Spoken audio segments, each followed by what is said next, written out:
you couldn't ask for a better ally, a more loyal ally when she was on your side, and you couldn't ask for a more worthy adversary when she wasn't. And I preferred to be on her side. It was a lot easier. But the one thing that I said to her the other day on Sunday, and I say it again, is that from the first day I met her when she was going to run for the city council in 1987, I believe, that I had the utmost respect for her, and that respect only grew over time. The most important thing that any of us can aspire to is that when our careers are done, our job is done, that we may have disagreements, we may not have always been on the same side, but that there's mutual respect. And with Gloria, she was a force of nature, and is a force of nature, and not only that, but she's handling her current turn of events in the exact same way she handled every other thing she did. Unbowed, unintimidated, embracing the challenge, and making the most of whatever the circumstances were. You know, I sat here when I came in, and I look at this dais. It's amazing, isn't it? Huh? It's amazing, isn't it? Well, that's amazing too. But what was amazing to me was that I spent 20 years of my life with her every Tuesday, and I was just thinking of all of the things that we accomplished together, all five of us, six of us actually, if you include Dean Dana. It was a remarkable period of time. And yes, she was a woman, and yes, she was tough, and yes, she was all the things that you all said she was. But the one thing that sticks in my mind about her, and always will, she was honest, and she had integrity, and you knew where she stood, and you could agree or disagree, but you never had to look behind her and see if there was another agenda. The agenda was always the people of the county. And that's something that we all should aspire to. This is a great honor for her, and I thank you for doing that. Thank you for giving me extra time. Well, I did, and thank you. Well Thank said, you. Zev. It's always great to have you come back here and speak. Thank you. Former Councilwoman Jan Perry. Thank you very much, Madam Chair, and good morning to the Board of Supervisors. And thank you, Supervisor Hilda Solis. I am here to speak in favor of your motion, as I was a colleague and seatmate of Supervisor Gloria Molina on the Grand Avenue Authority, which began back in 2007, and she served as chairwoman for 2 seasons, 2 cycles. Now the expression goes, people make plans and God laughs. Well, people made plans. They planned to do the residential tower first. They planned to do the retail first. But they didn't account for Gloria Molina, because Gloria Molina made the developers spend $56 million on behalf of the community to do the park first. And she had foresight. I don't know if she predicted the crash of 2008, but I think because of her life experience, her experience in governance, she knew she had to take care of the community first, and the rest of it would be taken care of in due time. I was looking last night at an old article from that time, and it just made me smile, because nobody accounted for her tenacity and her forthright manner, always, and never hesitated. At one point, when her first term ended, it was a master class to sit next to her, by the way, a master class in governance and how to fight for your community. And at one point, when her first term ended, I was the vice chair, and technically I would have been up to be the chairperson. And she turned to me and she said, well, would you like to be the chair next? And I looked at her and I smiled back, and I hope she's watching and I hope she'll laugh. I said, no. I said, I would like for you to continue to be the chair. It's because I knew she would take us across the finish line in one piece. And she did. And she did it with an astonishing speed and strength. The day that the park opened and the children were dancing in the fountain and The county, and I'm from the city, but I gotta say, the county put on an incredible celebration. Everybody was there. It's a tribute to her. It's a tribute to her because she had the vision to create public spaces where all of the people of Los Angeles County could come together to celebrate our collective cultures. She was very passionate, and I know the word tenacious has been said many times, but you know what? If she had a goal, there was nothing getting in between her and that goal. So you might as well just give up and roll with it. Thank you. I'll just finish with this, that I wanted to say that I am very, very grateful to her and thankful to her. And I was thrilled to be able to see her this past weekend. She still has the energy. She's still managing things, giving advice, recounting lessons. And there will be no other like her. So thank you for this Thank you. motion, Supervisor. Thank you, Jan Perry, for coming and speaking to us. Good morning, Ron.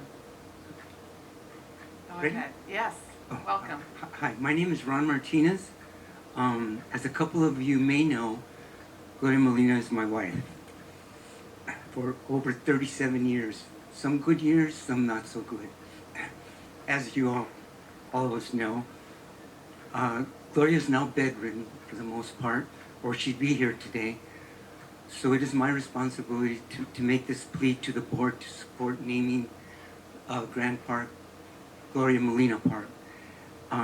As some of you may know, it was an abject struggle to even build the park, as some of the other speakers already described, so I don't have to go into that. But it was her insistence, her tenacity, and her perseverance that kept the project going, as they've already addressed. So Gloria followed her instincts and said, if I let them build the adjacent hotel prior to building the park, these developers are going to renege on their commitment, because that's generally what they do. Not all of them, but typically that's what they do. The developer would have merely preferred to build another concrete jungle. And you know what? LA has its abundance of concrete jungles already. So she held out and the park was built. It was done the Frank Sinatra way, her way. So she stood her ground. So now we have the park. You may ask, why the passion over a public park? Well, Gloria was the eldest of 10, and they would all get packed up into the car to go to church, and on Sundays, and then after church, they went to a public park. Church, public park, church, never church, Disneyland. That was like, it never happened that way. So when my daughter turned 2 years old, I insisted that we take her to Disneyland. I don't know why that was important to me, but it was. So Gloria has pointed out that she never went to Disneyland until she graduated high school. And then at that point, her parents didn't even want her to go. But she went anyway. And she presumably turned out relatively okay, albeit a few bumps and bruises. We always meant to send her to charm school, but obviously that didn't come to fruition. Oh well.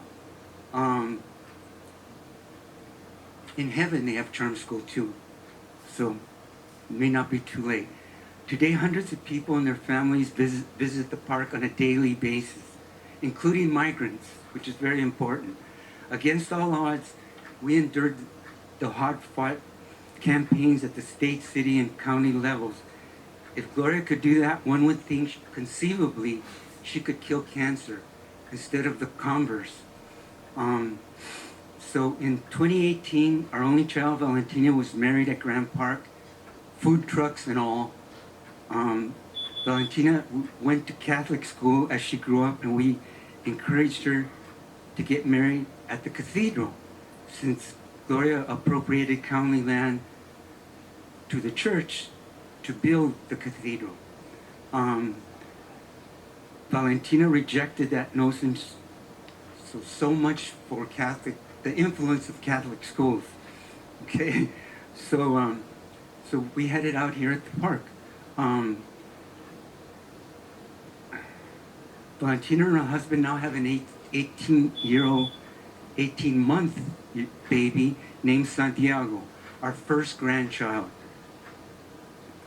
And now she's expecting another child in July to be named Jimena.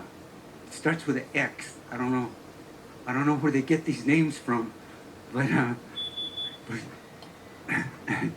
but so our family as well as the community at large would appreciate your vote to name Grand Park Gloria Molina Park.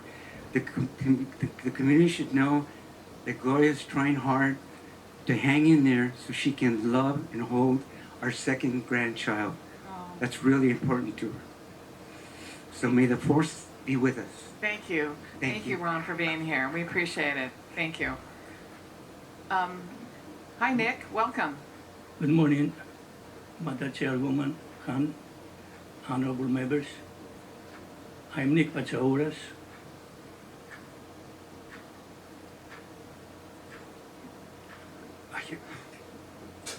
I have known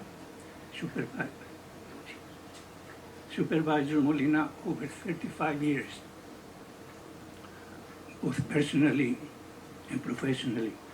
I served with her on the MTA board. On her recommendation, I oversaw the UC Medical Center, Harbor UCLA Medical Center, her baby, Pride and Joy, La Plaza de Cultura in Artes. She's one of the most dedicated, committed, courageous leaders that I have met in my 50 years public service. She belongs in the pantheon of giants. Mayor Tom Bradley, Supervisor Kelly Han, Congressman Ed Rabel. To name the park Gloria Molina Park, it's a deserved honor, it's a fitting appreciation, Thank you. a recognition, and a thank you from all of us Thank you. and the community at large to say Thank you. thank you, Gloria, Thank you. for a job well done. Thank you. Thank you. Thank you for being here. Okay, just to remind everybody, I think we're going to try to limit your time to 1 minute. So I know family members, you have a lot to say, but there's a lot of people that would like to speak. So if you can, I know we could all go on and on about Gloria, but if you can keep your remarks to a minute, that would be helpful. Thank you. Go ahead. Good morning, supervisors. My name is Bertha Molina Mejia. I'm Gloria's sister. This is my brother, Sergio Molina. And I'm not a public speaker, so I can't go on. You know who the public speaker is in the family. I just want to say thank you for those beautiful words. Thank you, Supervisor Hilda Solis, for passing this, and for all of you. Those words are all so beautiful. Gloria, when she heard, she was so honored and humble, and us as a family, this legacy to be named Gloria Molina Grand Park, we are always going to see that, and I just want to say thank you, and just very humble, and my mom and dad in heaven are just smiling, and she always wanted to make them proud, and she did. We're very proud just to be siblings, and again, thank you for those beautiful words. Thank you. Thank you for being here.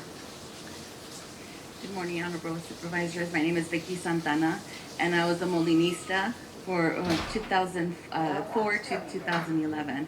While Grand Park was not one of my policy areas, as I was the Justice Deputy, I wholeheartedly support this motion, and thank you for honoring Supervisor Molina. I was a product of the 1st District. I grew up in Bell Gardens, and she was our shiro. I had not seen a Latina in the halls of justice, of power, until her. And so, I learned so much from her. I am so grateful to have been able to give back to the First District and to the community of LA County. One of the things I'm most proud of is that Gloria wanted a contract with the Sheriff's Department, but the board cannot contract with itself.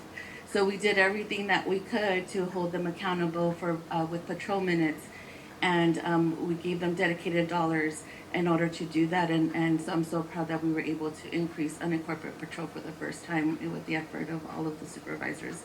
So I thank you for this honor, and I look forward to going to the Gloria Molina Ground Park. Thank you. Thank you for being here. Next speaker, please.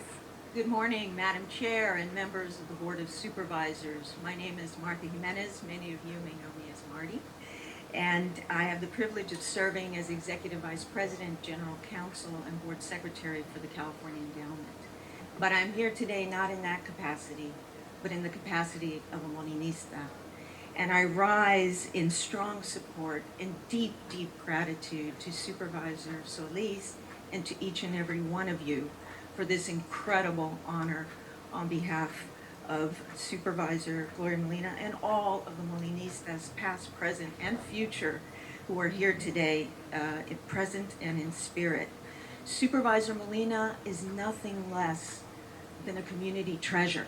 She is our heart, and it is absolutely appropriate that the very heart of our community and the inspiration she has served will continue to inspire everyone in the heart of this Los Angeles County. So many stories to tell, including my own personal story that Supervisor Molina married us during a time right before Proposition 8, when the LGBTQ community was under threat, and she married my partner and I.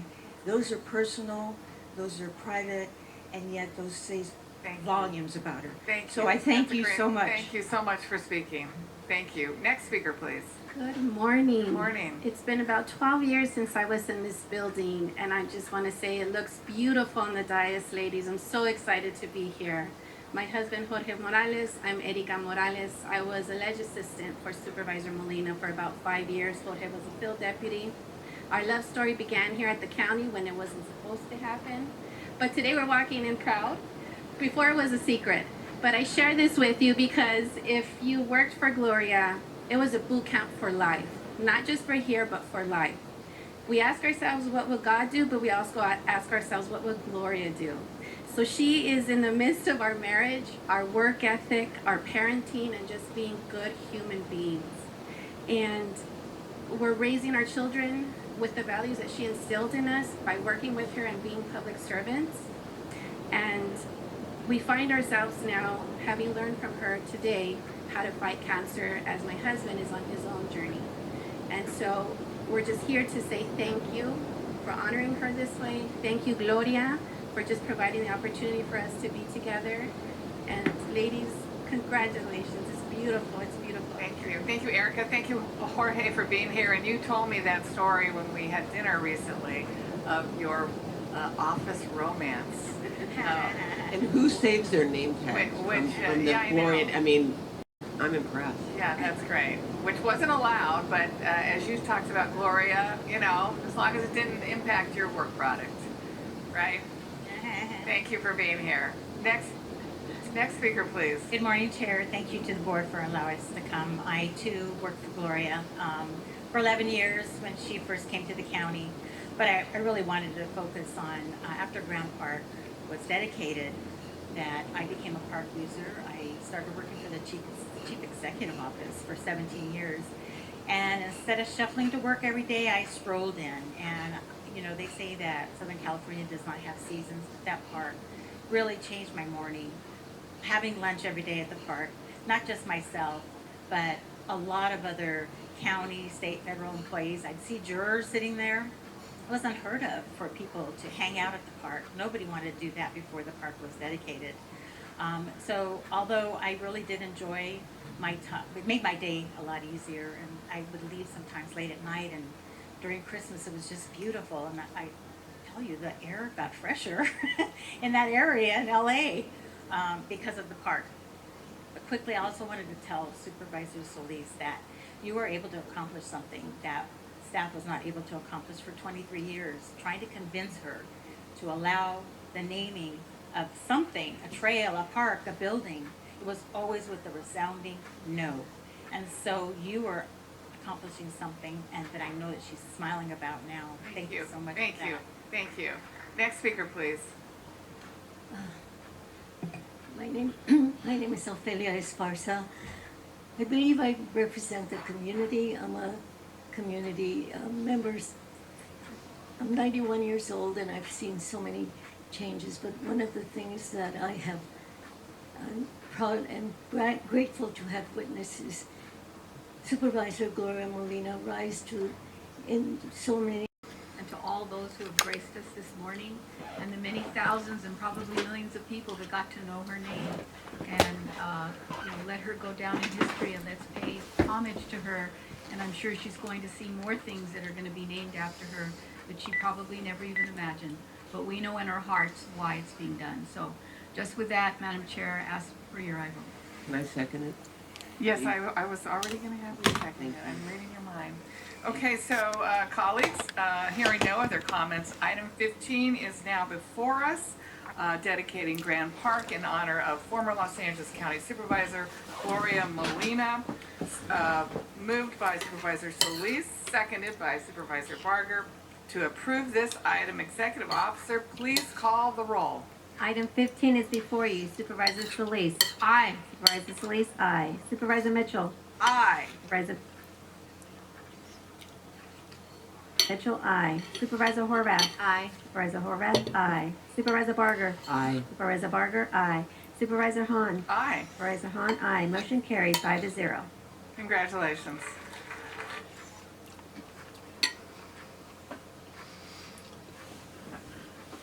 Okay, thank you, and again, thank you for all coming down. We're still in the meeting, so if you are going to move outside, please do it in a way that we can continue our meeting. Thank you so much to the family and all those who can speak in support.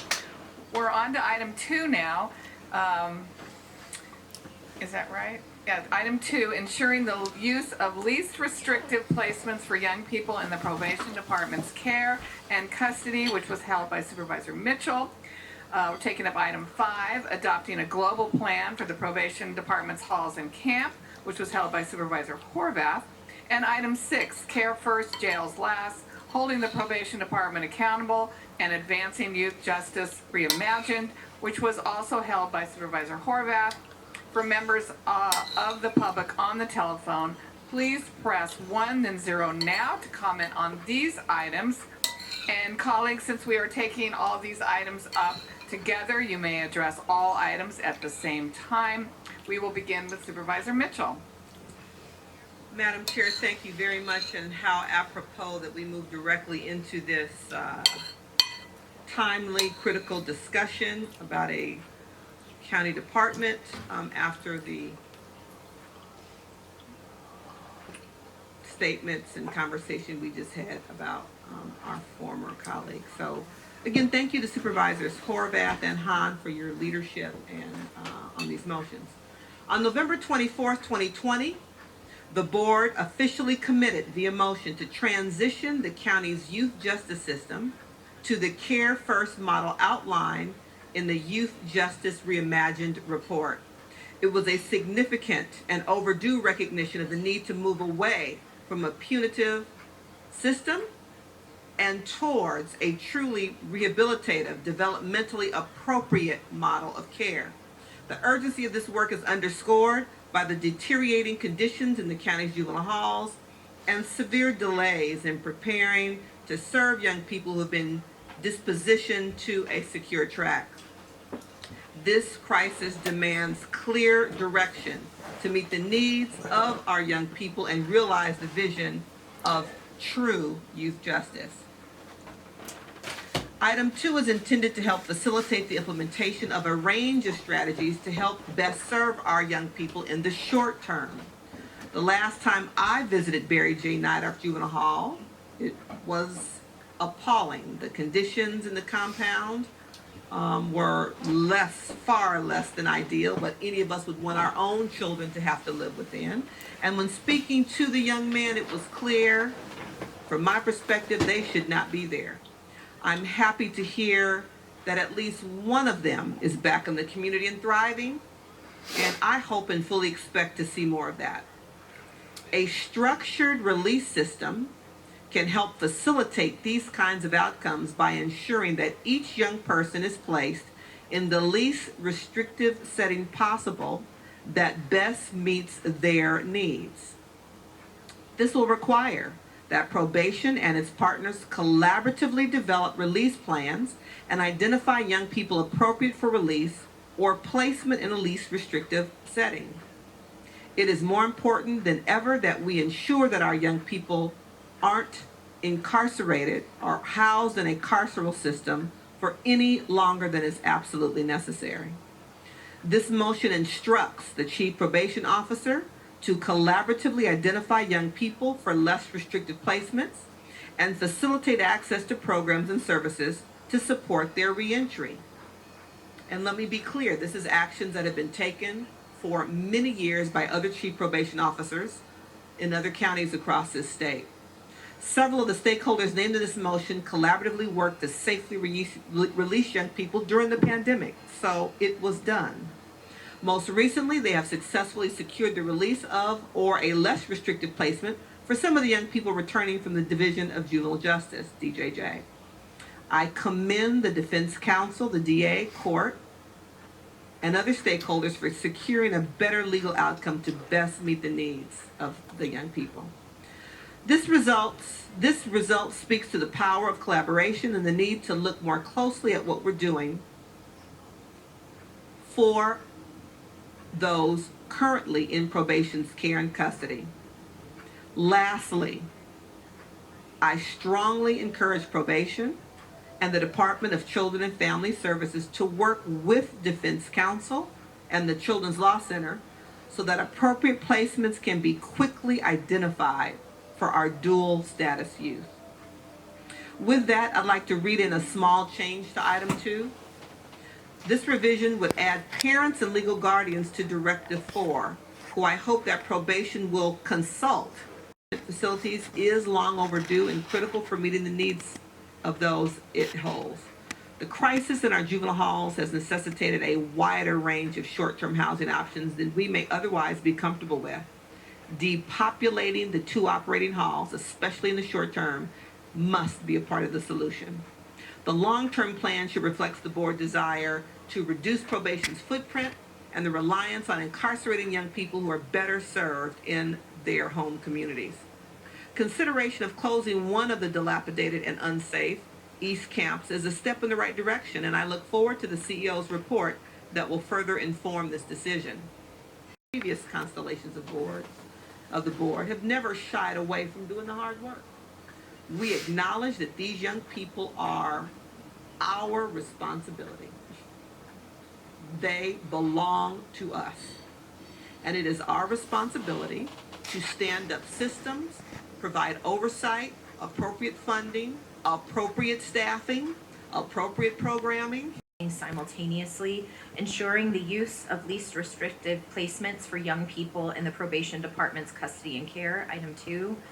Adopting a global plan for the probation department's halls and camps, item 4. In a small amendment on item 6, directive 3, to read, direct the CEO in consultation with the probation department and county council to report back in writing with the recommended budget for fiscal year 23-24 with the following. I first want to thank Chair Hahn and Supervisor Mitchell for co-authoring these motions. This vision calls for actions to improve conditions in the juvenile halls and camps today and to build a new system of care for the future modeled on Care First Jails Last for all young people, including those returning from the state into our care. We're bringing forward these three motions to do better by our young people who are entrusted to the programs. These conditions have been the subject of concern by the Board of State and Community Corrections and by our internal oversight bodies for some time. And I'm glad to see here with us today many who have been helping to inform the conversation on what changes must take place here in Los Angeles County. The probation department's inability to meet the minimal obligations of young people in its care is a clear demonstration of the need to urgently and appropriately depopulate the halls while taking immediate action to infuse programming and services for our young people in real time. Too often, young people do not have the ability to attend school or even see the light of day outside of their living units because in the department's locked facilities, especially in an environment where the department fails to meet its basic obligations. We are calling for the safe and early release of young people as appropriate from the probation department's camps and halls, particularly youth who are incarcerated on technical probation violations that do not implicate public safety concerns, and youth who are incarcerated simply because they do not have a safe home or family to return to. We are calling for our Youth Justice Reimagined model to be implemented as fully as possible, with a focus on moving funds and programming responsibilities from probation to the Department of Youth Development. And I see our director here with us today as well. Last month, this probation department's footprint beyond what is absolutely necessary. But most importantly, there is a desperate need for meaningful programming and facilities. We cannot possibly expect our young people to engage in the healing process by offering them barely more than video games and a single television. Our young people repeatedly ask for the same things: art therapy, outdoor recreation, vocational training, computer skills, and other basic tools for success. Because of the failure of the probation department to deliver, they are convinced no one is actually listening to them. Let's put an end to that today. It has taken us too long to get here, but now that we're here, we must stay on track. I'm excited about our future plans for the Department of Youth Development, but we have an immediate responsibility to the young people housed in the camps and halls today. This matter is urgent.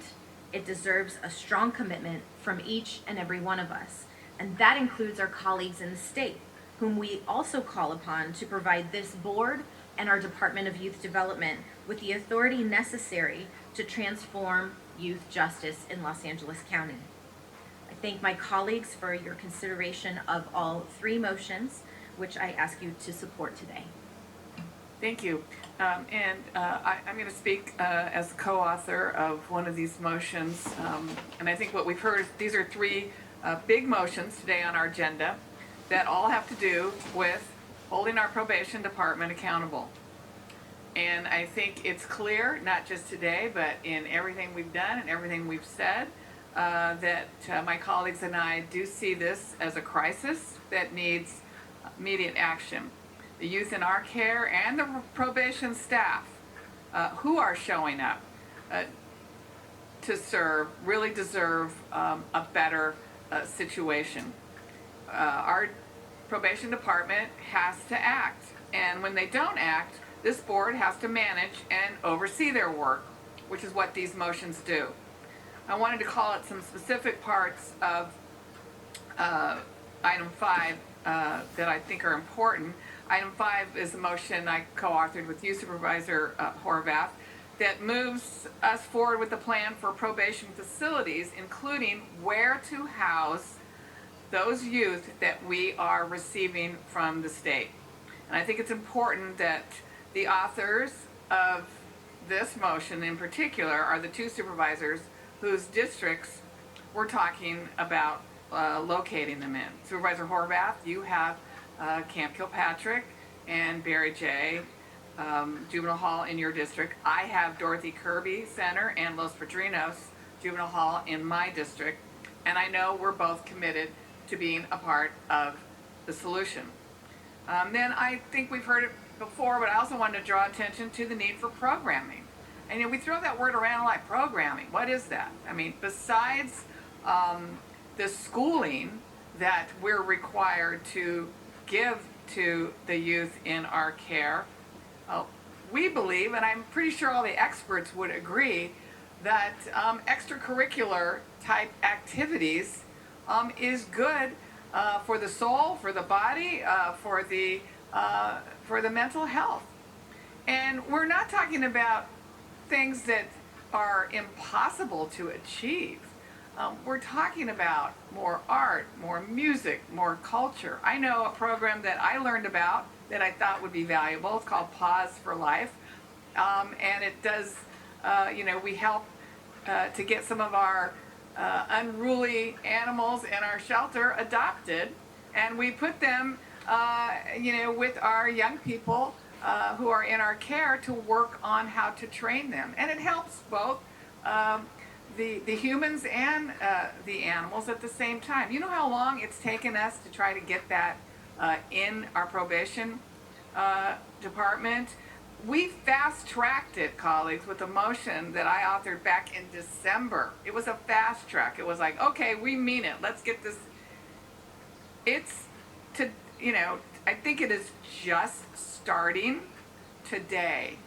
Okay, that's more than 3 months after we did a fast-track motion. Those are the kinds of bureaucratic strings that frustrate us, and I know frustrate everybody else.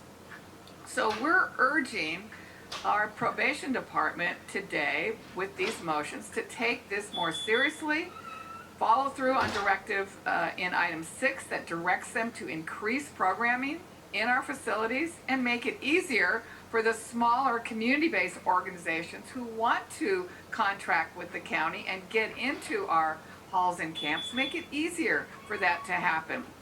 We shouldn't have to micromanage our departments, but here we are micromanaging and directing our probation department to do the things that should have been accomplished months ago. But at the end of the day, it is our responsibility. The buck does stop here, but we need a partner over there in the probation department. We need staff to be our partners. We need the managers to be our department. We need the head of that department to be our partner. We're willing to work hard. We're willing to row in the same direction, but we need a boat that we can row. And so far, it's been riddled with holes, and it seems to be sinking every single day. So I know my patience is wearing very thin. I'm pretty sure my colleagues are here as well. We really cannot handle any more excuses. And not just the present lives of those in our facilities, it's their future, right? We are trying to take a chance. We're trying to give them second chances. We're trying to set them on a course where they can have another life outside of our facilities. But we are really failing miserably. So we think this might, again, try to right that ship. Supervisor Barger, and then Supervisor Solis. Thank you, and I agree with everything that's been said, but, I think it goes beyond holding probation accountable. The actions we're taking today are motions that are vital, that are holding us accountable. We are taking charge of a situation that it's because they are dependent upon the staff that is not showing up. I sensed and felt their frustration, so I agree with the directives in these motions. Bottom line, something needs to change. You should have a voice for the type of programming they want to see, and I am on board with the expansion of Pine Grove Fire Camp. I spoke to a young man that was eagerly awaiting transfer to Pine Grove, has been sitting, was told that if he had good behavior, he would be in line, and he's still waiting. He wants to go there, and he wants to change his life. Barry J., like most probation facilities, is very old and not currently in a condition that is suitable to provide an environment that is conducive to rehabilitation. We talk about care first. That's where it begins. A year ago, before you were on board, I introduced a motion which called that work in probation. So we can't get farther ahead unless we have cooperation with our labor, with our employees. And I do believe that there are some good folks that work with us in the department, but I also have to say that there are some obstacles there. And it's getting very tiring, and now some of these actions that we have to take are requiring us to do this now because immediacy, because the state will also take action if we don't comply with some of the, not necessarily reforms, but improving upon our staffing, number one, making sure that staffing have the appropriate training and that they understand that the philosophy, it isn't a new philosophy. We've been talking about this for I don't know how long. Care first. And it's not to mean that we're going to take away positions automatically. That's not what this is about. It's about improving the status of the individuals that we are obligated to care for. And in addition to also making safe that our employees who work for us are safe and adequately trained. And we have allowed, through our own budget authorizing authorities, to allow for more staff to be brought in, to hire up people. But we also have an expectation that these individuals also come and set a different standard. Not mediocre, but now much more than what needs to be done. And that means having a more humanistic approach, one that is also informed on trauma care, one that's informed about the priorities that we should and have established for these young people. And I've gone in several times in Eastlake, Juvenile Hall, and saw where many times there were no instructional pamphlets before students. They were watching videos, they were watching movies, some movies that I would not recommend that were violent. And I'm not sure what that was all about. And that was before we kind of got to this position that we're in now. But I do think we have to do more, and I would ask for cooperation. As someone that has been working on both sides of the aisles, whether with employees, unions, and also on the management side, time has come. The realization is we have to stand up together. People can try to wait us out. People can try to say that, oh, Care First is just a phase. It's not a phase, it's a reality. We put hard work. We've already seen that there are some that don't want to go along with this. Maybe those individuals have to reassess where they want to go and if they want to be a part and continue to work with us to care for these young people. And not only are we harming the young people, but their families as well. Their families have to know that they're doing well in our care. And if they're not getting that information directly, then something is wrong as well.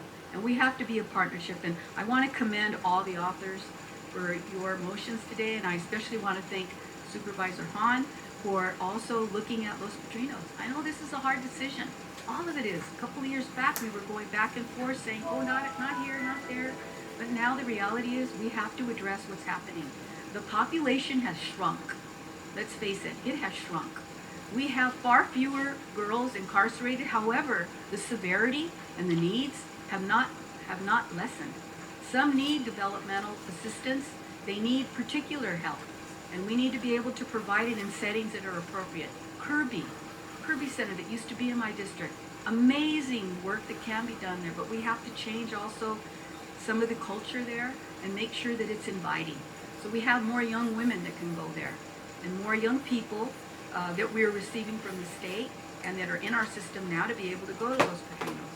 Eventually go to some of the other places where they can receive therapeutic assistance. Security first, care second. Supervisor Mitchell emphasized the importance of least restrictive setting, but converting minimum security probationary camps to SYTS runs contrary to the least restrictive setting objective. It creates greater restrictive settings. There's clearly a need to have improved security, medium security SYTS for juvenile offenders, but it's important to continue to utilize the minimum security probationary camps, and that's inconsistent with changing them to SYTS. Thank you very much. Thank you. Next speaker, please. Our next participant is Rob Houston. You may begin. Thank you. Can you hear me? Yes, we can hear you. Go ahead. Good morning. My name is Rob Houston, Deputy City Manager for the City of Malibu. I'm submitting comments on the agenda for item number 5. For over a year, the City of Malibu has communicated its concerns regarding the county's use of Camp Kilpatrick, located adjacent to the city, to house secure youth treatment facility offenders. The city appreciates recent efforts by Supervisor Horvath's office to discuss such matters with the city and hopes such dialogue will continue. Camp Kilpatrick was not designed to house such offenders and presents a serious public safety and wildfire threat to the community and itself, as detailed in the letters submitted by the city over the last year. Needs to have an adequate wildfire protection plan and evacuation plan for the facility, especially considering that Camp Kilpatrick itself burned during the Wolseley fire. A year ago, the board directed staff to return with an environmental analysis under CEQA for the project, which is yet to be completed. In addition, the city recently learned that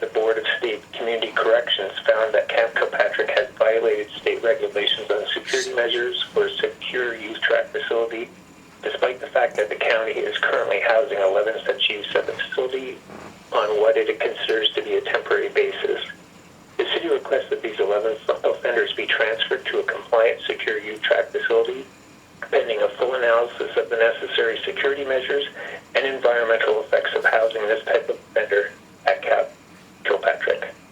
That concludes my comments. Thank you very much. Next speaker, please. Our next participant is Lawrence Johnson. You may begin.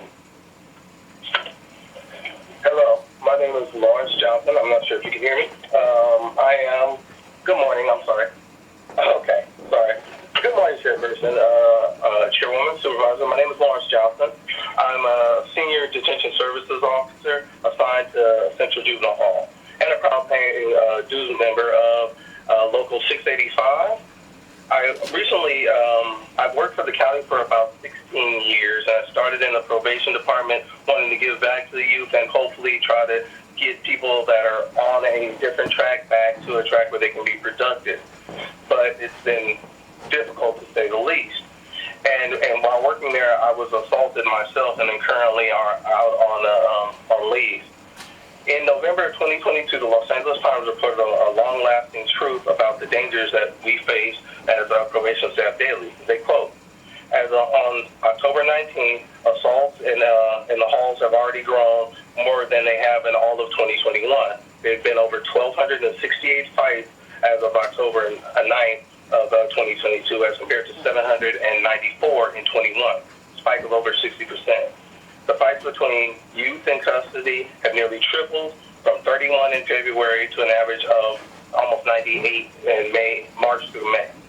2022, that was 2022. 2023, because of the failed action of the board, as reported by the LA Times, and I quote, conditions at Barry J are dire. Officers work nearly 24-hour shifts, missing colleagues because they're usually out on IA, leaving them exhausted and short-tempered. Thank you. Your time has expired. Thank you. Thank you. Next speaker, please. Our next participant is Maynard X. You may begin. Thank you. My name is Runner. I'm with AGN and the Level Coalition. I'm just here today to urge the board to take action and hold probation accountable for the harm that they have caused and continue to cause to our young folks. I myself have been in many of these facilities and have witnessed many incidents where probation overuses the power excessively towards youth, but never said anything because I was afraid that probation would retaliate against me. And yes, it has happened. But with the help of my community, I've learned to speak up for myself. I learned to get out of my comfort zone to be able to do things like this. They've also helped me develop leadership skills that later down my journey helped me obtain full-time employment, something that probation never helped me with.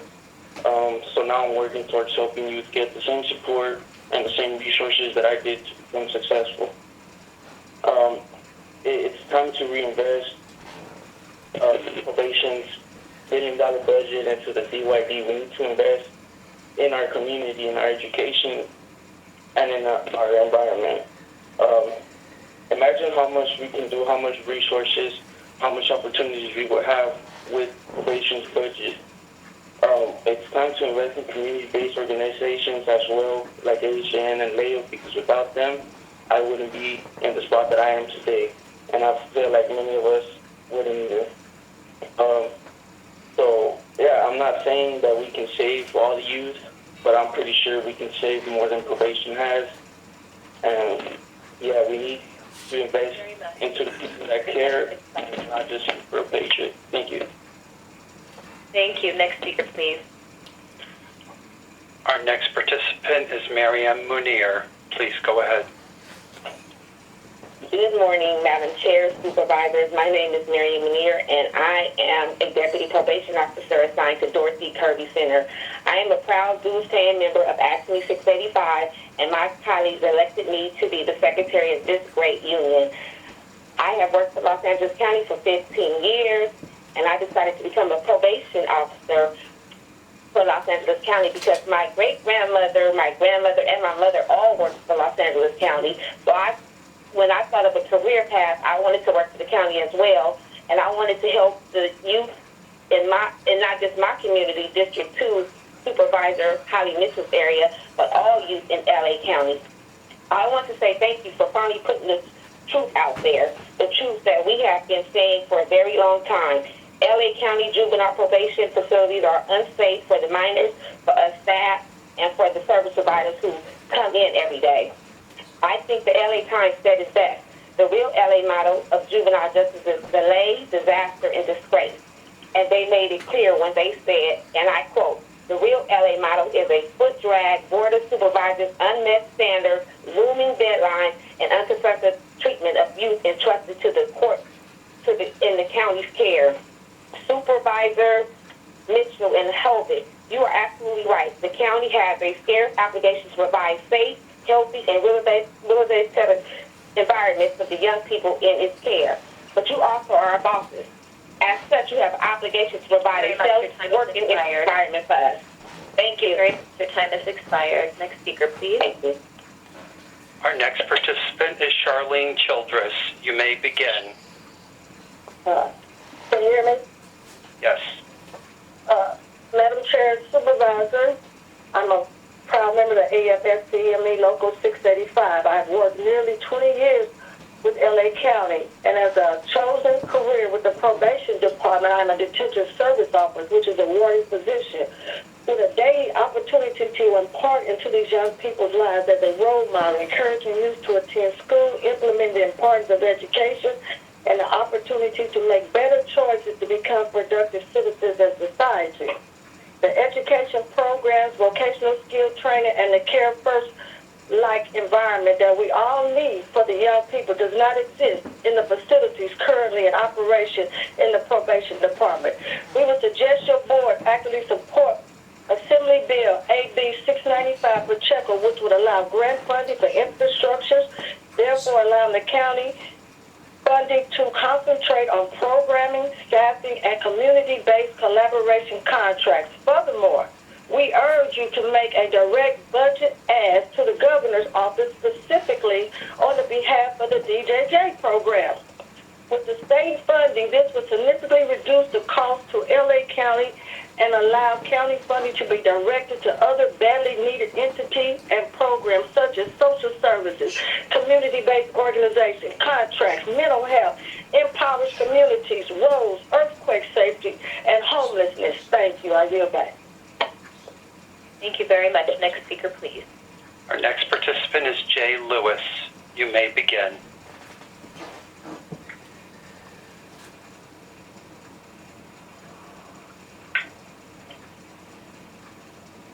Mr. Lewis? Jay Lewis, your line is open.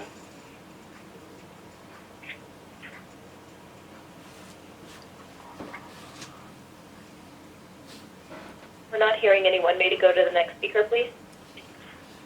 Our next participant is Thomas Bell. You may begin. Hello, can you hear me? Yes. Okay, thank you. I just want to talk about the Project 6. I feel like the Board of Supervisors, you guys also got to take responsibility for what's going on as well.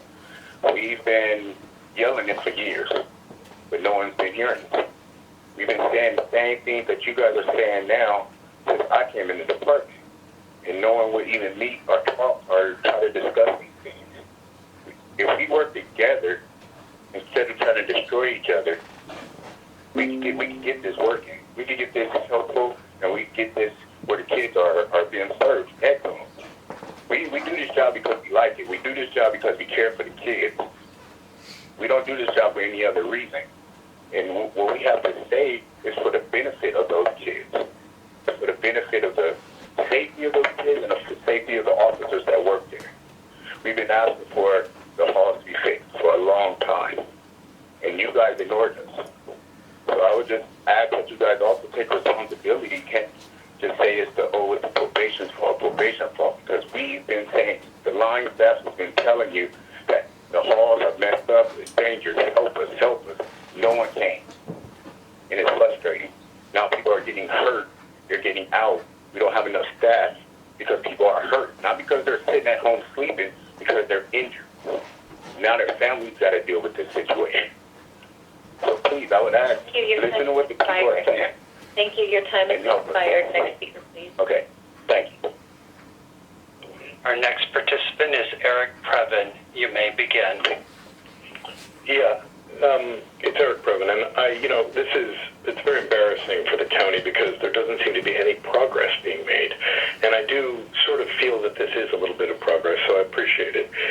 I sort of like the idea of trying to push things to a different group and away from probation, but I just think that the state of probation is the fault of the elected officials who have pandered and not insisted on a change from the top at the union that would improve the situation. I mean, I just think now we have a bunch of people who are remaining, who are doing the job and trying to do the job, just don't feel very much a part of the family, and they don't behave very much like a part of the family. So I just think this is appalling, and I think that the entire justice team ought to, go to the end of the pier and think about whether or not they have a better strategy. And if they don't, they should just quit. They should just quit, and we should hire a private group to help take care of these kids. It's not fair. It's not fair. If you were rich, and the county is rich, even though it doesn't seem that way, you would pay someone to take care of a kid who is in trouble, and they would try and figure out a way to do it. This is not working. This is not working. These facilities are appalling, and they're being run by people who obviously don't know exactly how to do it. It's very hard, because the population is tough and challenging. So my heart goes out to the families, and, I have to blame all of the men supervisors who came before you. That's it. Not Gloria. Very much. Gloria was very good. Expired. Gloria was very good. Thank you. Speaker, please. Our next participant is Alicia Ramirez. You may begin. Hi, can you hear me? Yes. Hi. I'm Alicia Ramirez. I'm a DCFS supervisor with Children's Services. Just clearly, I'm ashamed of the board's comments today. Staff PTSD is a real thing, and you've not done a solitary thing to recognize it. I wasn't going to speak because I was part of a meeting with Director Brandon Nichols and trying to work on a safety protocol for social workers. I had hoped that hearing today that you would recognize the high-risk youth have caused real danger to DCFS staff and probation officers, attacking them. But no, you are shaming and blaming staff for poor attendance and not recognizing or asking why are they missing work? Because they're scared, they're exhausted, they have PTSD, and you've not done anything to really recognize that. I don't understand why you're not mentioning the social workers who were attacked recently and put in hospitals, or the probation officers that have been attacked. What about David McKnight Hillman, the Wayfinder counselor who was murdered at Wayfinders? I looked at his GoFundMe, 18,000 raised, not one solitary board member contributed or recognized him. And his murderers were set free. 2 of them are DCFS kids, and we're being asked to house them. What foster home is going to want to house them? And you're thinking of releasing them free where they are. We don't know what to do. We're at risk. We're scared. We're in hotels, and we're barely getting security guards. We were put in unsecured situations, and I'm wondering, do you guys get it that we're in the trenches? And you're asking, why is probation missing work? Why are social workers missing work? Because several of them are fearful of what's out there. You've left us with a hope. Expired. Thank you. Your time is expired. Next speaker, please. Our next participant is Byron Jose. You may begin. Good morning. My name is Byron Jose, speaking on agenda item 2, 5, and 6. I'm calling in support of these motions and in support of all the young people that took the time to speak here in the horrible conditions with the current probation department facilities. We want to make sure that this county continues to provide care. It will be on these words. You have blueprints and different models. You have a set number of beds, funding that needs to go to the Department for Youth Development. And again, for all the staff here, all these people that can take the time off their work instead of doing their job and caring for these people, we should be prioritizing the voices of them and hearing their voices and their needs instead of time and time again just pandering to this department and this union. And for the board, again, you are responsible. The youth are under your care. So again, you can speak your work more than your funding, and your actions speak louder than your words. Instead of you just co-opting this language around care first, jail last, truly funding the youth department, truly moving a different set number of young girls from different initiatives out of these departments and opening beds for care and funding that will truly invest and protect our young people. And I'll yield the rest of my time for other young people to be heard. Please listen to them, not these people that are being paid and taking time from doing their job to be here today and speak in support of more funding for a department that has failed. The time and time again has proven that cannot be reformed. You cannot hold it accountable, so you need to defund that and fund alternatives to care. Thank you. Thank you. And thank you, Vice Chair Horvath, for taking over for a bit. And she did say that we had sort of lost a Jay Lewis who called in, and then we couldn't hear. Didn't know if we could get Jay Lewis back. He hasn't signed that back. Okay. We're going in person now. Hello. Welcome. Hi. My name is Maya Hendricks, and I'm a resident of District 2, and I'm in support of Agenda Items 2, 5, and 6. I'm here not only as a community member, but as a community member who was criminalized as a child and left to experience the trauma of juvenile institutions, and it is unacceptable that the county claims a care-first vision but continues to incarcerate and victimize the youth that are in need of support. And we couldn't hear. Didn't know if we could get Jay Lewis back. He hasn't signed that back. Okay. We'll try. We're going in person now. Hello. Welcome. Hi. My name is Maya Hendricks, and I'm a resident of District 2, and I'm in support of Agenda Items 2, 5, and 6. I'm here not only as a community member, but as a community member who was criminalized as a child and left to experience the trauma of juvenile institutions, and it is unacceptable that the county claims a care-first vision but continues to incarcerate and victimize the youth that are in need of support. We have consistently uplifted the fact that the youth are struggling. There is no chance for them to heal or live fulfilling lives behind bars where they receive no care, only more trauma and abuse. It is entirely counterproductive to wrongfully incarcerate the youth when what they actually need is access to community-based supportive services and their basic needs to be met. Now is the time for transformative action that demonstrates LA County's values and its commitment to care above cages. Decarceration, investing in the Department of Youth Development, and shrinking probation's footprint must remain an immediate priority. Thank you. Thank you. Next speaker, please. Good morning, Board of Supervisors. I'm here in support of item number 2, 5, and 6, and to provide general public comment.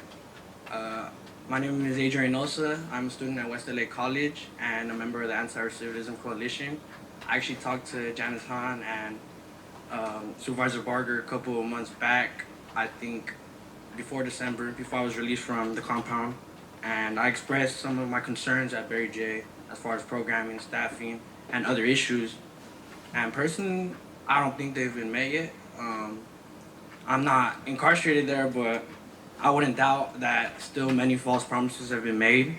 It's very frustrating being in there, and I'm happy to be out here and hopefully just move on with my life and be more successful. And I know that many of the youth there are motivated to change, but they don't have access to anything to help them stay motivated and stay on the path to change. Thank you. Thank you. I remember speaking to you, and your voice is very valuable. You know. And we hope that you will continue to stay engaged with us until we get it right. Thank you. And I urge you to move these motions. Thank you. Next speaker, please. Good morning, Madam Chairwoman and Supervisors. My name is Carlos Cifuentes. I am an advocate with the Anti-Recidivism Coalition and Underground Grid. Today I'll be making a general comment on items 2, 5, and 6. As a youth, I was incarcerated for a lengthy amount of time. While being incarcerated, I didn't have any access to any life skill programs or a consistent form of proper education, and I was also confined to a room for more than 8 hours at a time. This affected me by making my reentry to community a bit more difficult. I wasn't able to communicate effectively and didn't know how to cope with the feelings of feeling institutionalized, which later resulted in my relapse and substance abuse issue. This was 2 years ago, and to hear that we're still having the same issue 2 years later is a real concern and unacceptable. So I urge you to approve items 2, 5, and 6 to help youth have a successful reentry back into the community. Thank you. We wish you all the best. Thank you for coming and speaking. Next speaker, please. Hello, good morning to everybody and to all the Board of Supervisors. My name is Isaiah Barber. I am 23 years old. I am a member of the Anti-Recidivism Coalition, and I have just been recently released from a juvenile facility, actually 3 weeks ago. And I would just like to speak on behalf of the conditions and the rights of my peers that are currently still being violated. Like for myself, I have had to endure conditions of I weren't able to actually shower for it was 2 months out of the time. We were issued water bottles, drinking water bottles to just bathe ourselves, water bottles in a small hand soap, and being exposed to black mold, being housed in living units with leaks in the ceiling, so you're getting rained on when you're sleeping actually in your cell, and just not being able to go to recreation, outside recreation. I was actually inside the living unit where we didn't leave for 6 months at a time, where we never seen daylight. So I would just urge you to move these motions, and I'm just speaking on behalf of everybody, and I'll just thank you for this opportunity today. Thank you. Thank you, and wish you all the best, too. Next speaker, please. Good morning, Madam Chair and Board. My name is Douglas Rodriguez. I'm 20 years old. I'm a member of ARC. I'm here to talk about item 2, 5, and 6 in support. I was incarcerated for about 5 years, which 4 of my time was in Berry J, near Juvenile Hall. My experience in the compound wasn't as good as they made it look. I didn't have a lot of program for us as a kid. Most of my time there, I was spending my time playing video games, watching movies, nothing productive. I believe that they can do better by having more programs and services that they can actually help youth be better in there, as they work to be home with their families. You should have mandatory rules every week for drugs abuse, and should give others their trauma having access to outside reg and fun things to do, so we can keep our youth busy. For 38 years. I came in on the entrance level of a detention service officer after I completed my AA degree.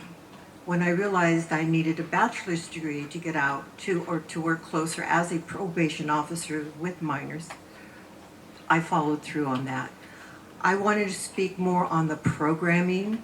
There has always been programming in the juvenile institutions, whether it's been juvenile halls or camps. I can attest to that. I carried those boards, I supervised those individuals, and my heart went out to many of the kids that I supervised.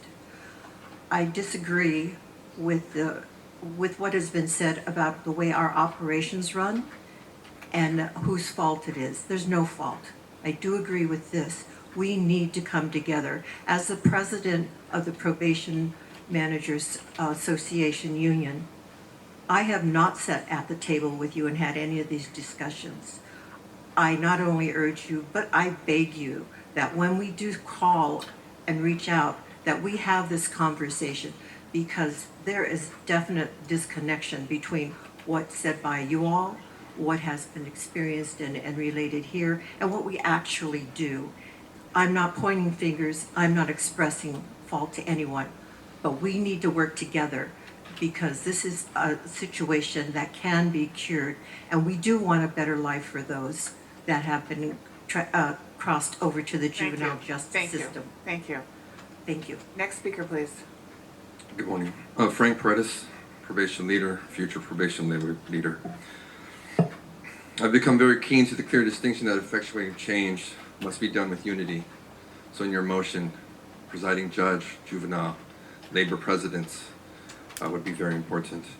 We know the board will give the entire workforce opportunities, needs to remain fulfilled, purposeful, excited, highly trained, and truly engaged, so the most meaningful moments of care are created, because we still make a difference.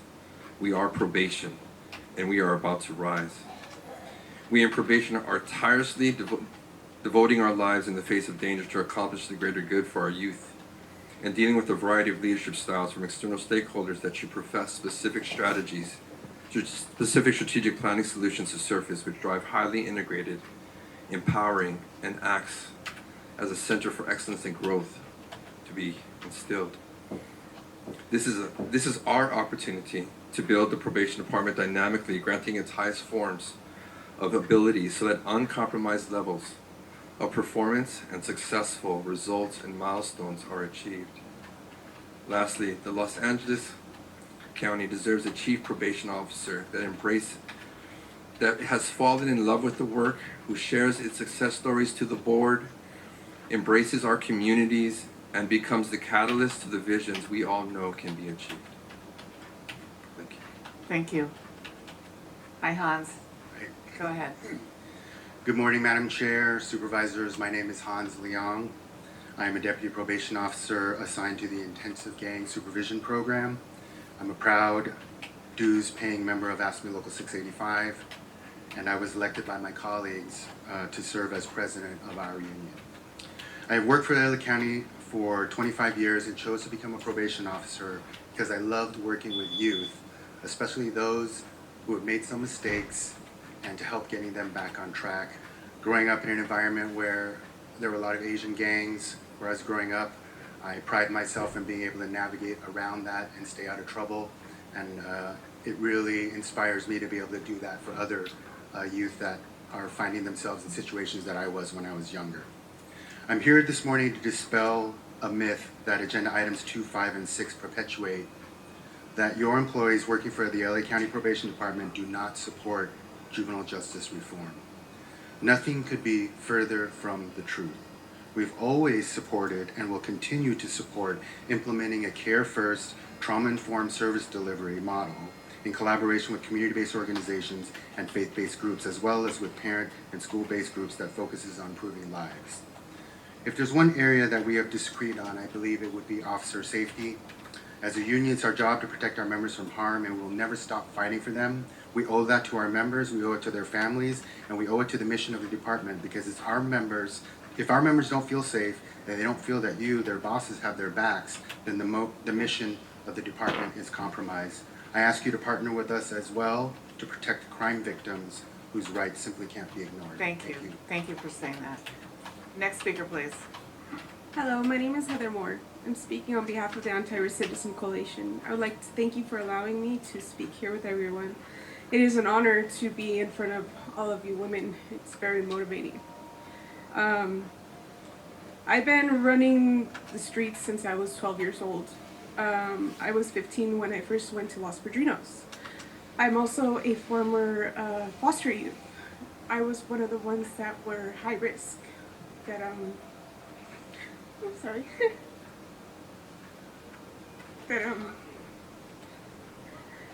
Hold her time, please. Sorry, thank you. Hold her time. Oh. That was left in Los Padrinos because my foster family couldn't get me. And I would like to say that we've wasted enough time. These kids are the future generation, you know? It's very important that we invest in programs, whether it's with addiction, whether it's with school, whether it's just to get them on their feet, because they are trying to establish where they are in society, of what they want. It's very, it's difficult because you're trying to figure out how it is to be a young adult, and if there's not the proper classes or etiquette that is in place to help them develop, it could be very detrimental to their development. Thank you. Thank you. Thank you very much. Next speaker, please. Good morning. My name is Garrett Barr, and I'm here representing the Arts for Healing and Justice Network, and I'm here to voice my support for agenda items 2, 5, and 6. My work in racial and juvenile justice began 5 years ago. At the time, I brought with me a great deal of ignorance about the realities of our justice system. I was a bright-eyed reformist.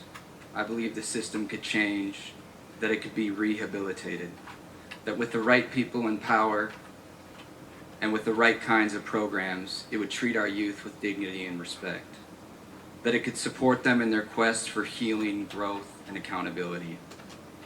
That was until I started to educate myself and actually talk to Black and brown young people who've had to contend with the realities of this system that I, as a researcher, was merely reading about. Pepper spray, solitary confinement, sexual abuse, over-medication, inhumane living conditions, violence. The only thing I hear young people speak about when it comes to this system is the trauma and the pain that it perpetuates. Let us heed what countless exposés, lawsuits, research, and importantly, the youth have been telling us all along, that isolation, deprivation, and punishment are not the answer. Rather, connection and community care are what we need and what young people deserve. That is why I support agenda items 2, 5, and 6. They represent incremental steps toward getting youth out of these decrepit prisons and shifting power and resources away from the inept Thank you. probation department. Thank you. Thank you. I believe we're going to the phones now. Our next participant is Anthony Arenas. You may begin. Hi, my name is Anthony Arenas, and that means funding positions within BYD to take over probation's roles in gatekeeping community-based courts from entering juvenile facilities. And that means building out an SYTF unit that is not solely comprised of probation staff.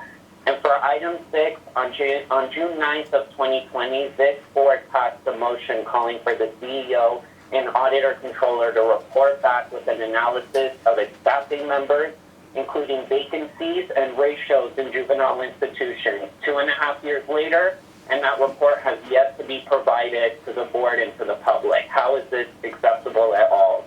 How has everyone shrugged their shoulders at continuing to spend $423 million to incarcerate our children? And every budget hearing between now and then has gone without any questioning of this dollar amount. Every single dollar associated with the vacant position has to be removed from probation's budget. Thank you very much. Next speaker, please. Our next participant is Yvette Alila Ferlito. Please begin. Good morning, Board. Yvette Alila-Ferlito, Executive Director of La Defensa, resident of District 1. I support items 2, 5, and 6, but want to make one thing clear. Probation isn't sinking. Probation has already sunk, and it's dragging our youth down with it. The probation department, with a documented history of unimaginable abuse, continues to receive hundreds of millions of dollars every year. The county must start by moving every single dollar that's associated with a vacant position into YJR. You are hearing from probation staff today concerns for their jobs, but they are also naming that the conditions are not safe for them as well. And that I agree with. No one's livelihood should be dependent on the abuse and incarceration of children. How can that environment not impact an employee's mental and physical health? Those employed by probation should be given the choice to work in care-first jobs with a living wage and benefits. No plan that expands probation in any way will ever address the fundamental failures of this department or address the needs of young people. The only way to support our young people is to let them go home and provide them and their families the support they need. Any discussion of programming should be rooted in community-based programming, not in cages managed by probation. It is fiscally irresponsible to keep floating a department at the expense of young people and their families and workers. It is time to end probation's stranglehold on our communities, create a just transition for current employees, capture dollars from vacant positions, and take meaningful steps to end the incarceration of young people once and for all. Thank you. Thank you. Next speaker, please. Our next participant is Edward Chang. You may begin.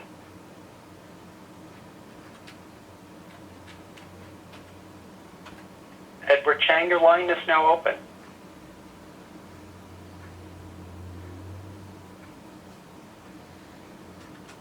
Hello? We're going to move on to the next speaker. Okay. Our next participant is Roy Humphreys. You may begin. Okay, thank you. This is Roy Humphreys. And these items have much credit to them.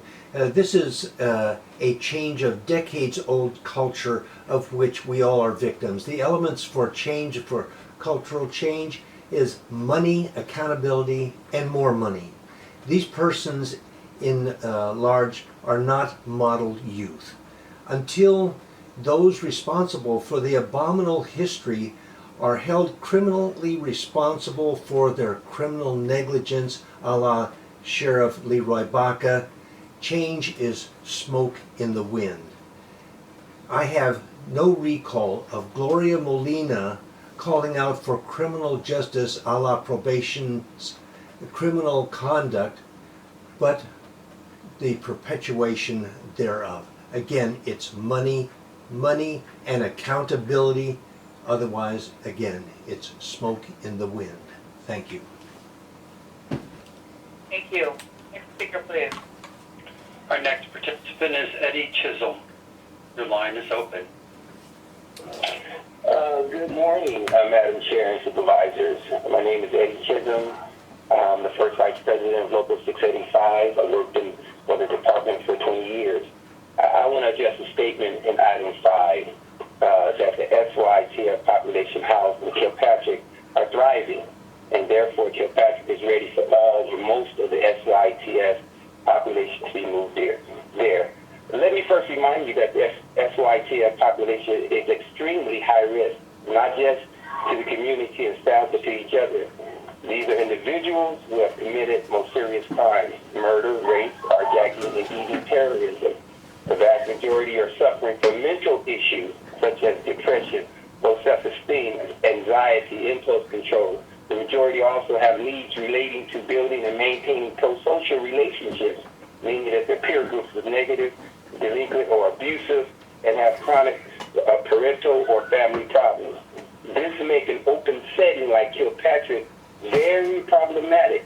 The individuals who are currently being housed in Kilpatrick were selected to go to the non-secure step-down facility because they had proven a track record that they got along and are committed to rehabilitation.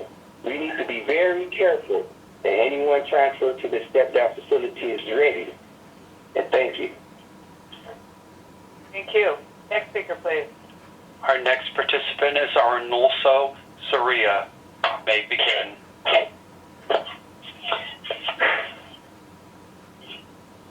Hello? Your line is open. Oh, go ahead. Go ahead. Okay. Please make a interpretation.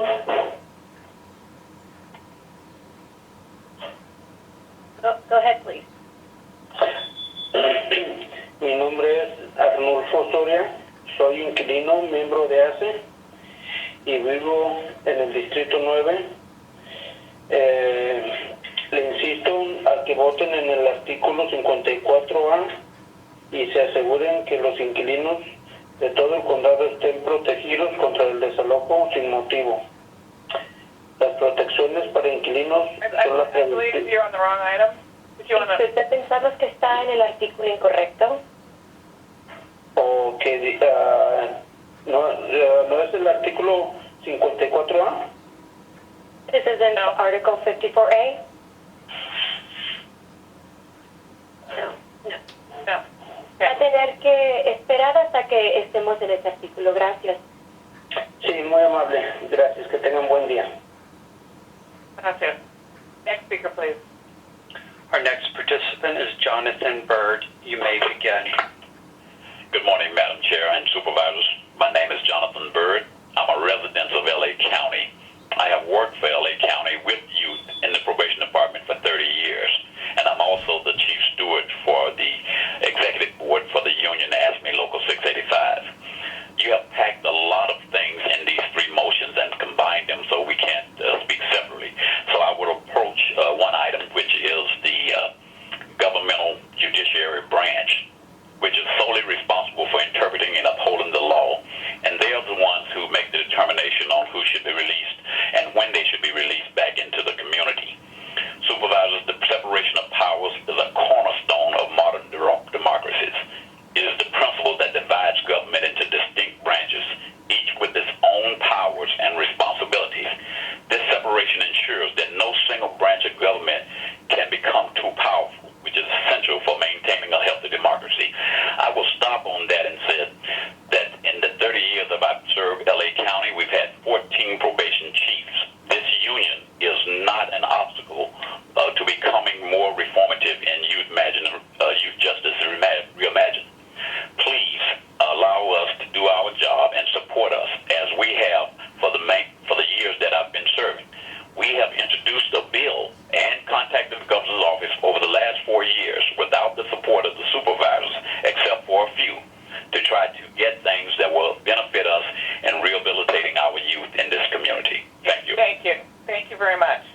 participant is Athena Novak. You may begin.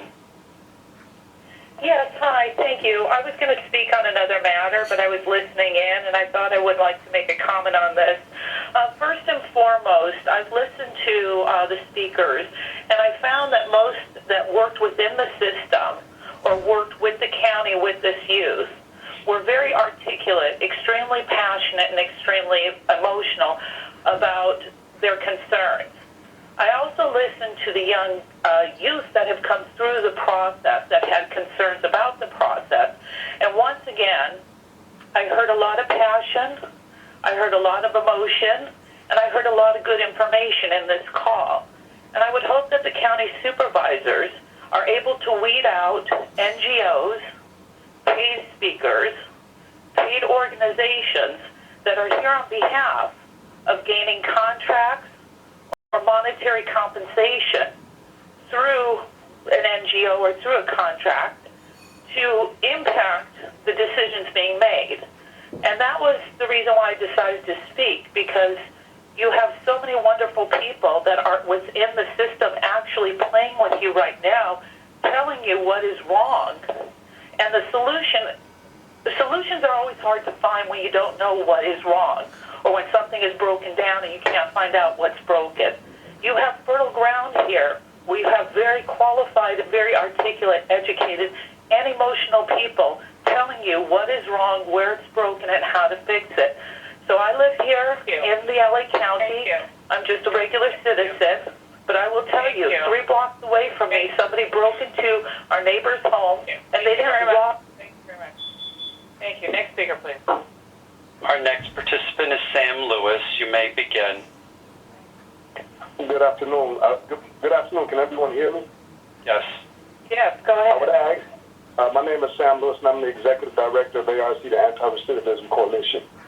In your audience, there are about 15 to 20 young people who've gone through Mary J. Nidoff, Department of Juvenile Justice, and some that have just come out of the SYTF. I hope that they're standing right now so that you can speak directly with them and learn how we can fix this system. Many of them suffered while in the system and did not come out better prepared to be able to navigate life. But yet now they still stand before you today willing and ready to help and support and transform this system. These are the people that can tell you what it's like to be in there and how to make the system better. I ask that you recognize them and maybe form some type of listening group or brainstorm or think tank to be able to allow them to share with you what would help them have come home better prepared to navigate this system, healed and whole, in order to transform not just our Department of Juvenile system and the probation department, but our entire communities. Thank you. Hey, we're going to go in person. Hello and welcome. Hello, my name is Daniel Bestuano, he, him, his pronouns. I'm here to speak on 2, 5, and 6 of the board motion. I'm representing Anti-Recidivism Coalition, Arts for Healing Justice Network, and many other organizations. Permitted the department to pay staff 50% extra just for showing up. Did you insist that the CEO, who I believe works for you, fully staff the Probation Oversight Commission with the recommended 19 positions following the DJJ lawsuit, the BSCC findings, the hundreds of lawsuits related to sexual assault? Nope. The list keeps going, and I hope today is the day that you prioritize a legislative agenda that shifts power away from probation. Thank you. Your time has expired. Next speaker, please. Good morning. My name is Miguel Casar, and I'm a postdoctoral researcher at USC. I'll start with a question. How many more times? How many more times do we have to be outraged by the violation of human rights of young people in Los Angeles? For how much more time do we continue to disregard the testimony, the scholarship, the research, the journalism, and the voices of those impacted by these systems? Which was held by Supervisor Mitchell. And for members of the public on the telephone, please press 1, then 0 now to comment on this item. We have Dr. D'Artagnan Scorza with us, Director of Racial Equity, and he's here for comments and questions. Supervisor Mitchell, would you like to lead us off? No, I'll just go ahead and ask that we hear the presentation, and then I'll reserve the time for questions after. Okay, great. And that's to you, Dr. Scorza. Thank you so much. Good afternoon, Madam Chair, supervisors. I'm incredibly excited to be here with all of you today. And I'll turn it over to our CEO, Felicia Davenport. Good morning, Supervisors. I thought I would start off today's presentation by making some contextual comments since we haven't had an ARPA presentation in quite a while. And I think the main thing that I want to do is to help remind the board and to provide some context, the difference between the ARPA plan and the CRF, the Coronavirus Relief Funds.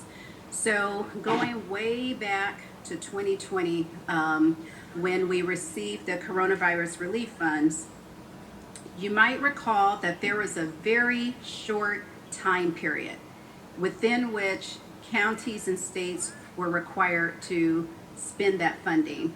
It was almost as if that truncated time period would serve more as a barrier to thoughtful spending of much needed federal stimulus dollars. But we were able to get it done in the county. The board adopted a very thoughtful plan. We were able to get the dollars out the door. And then comes ARPA. And so ARPA has, at that time, a 4-year spend down. And it came with numerous contractual and reporting requirements.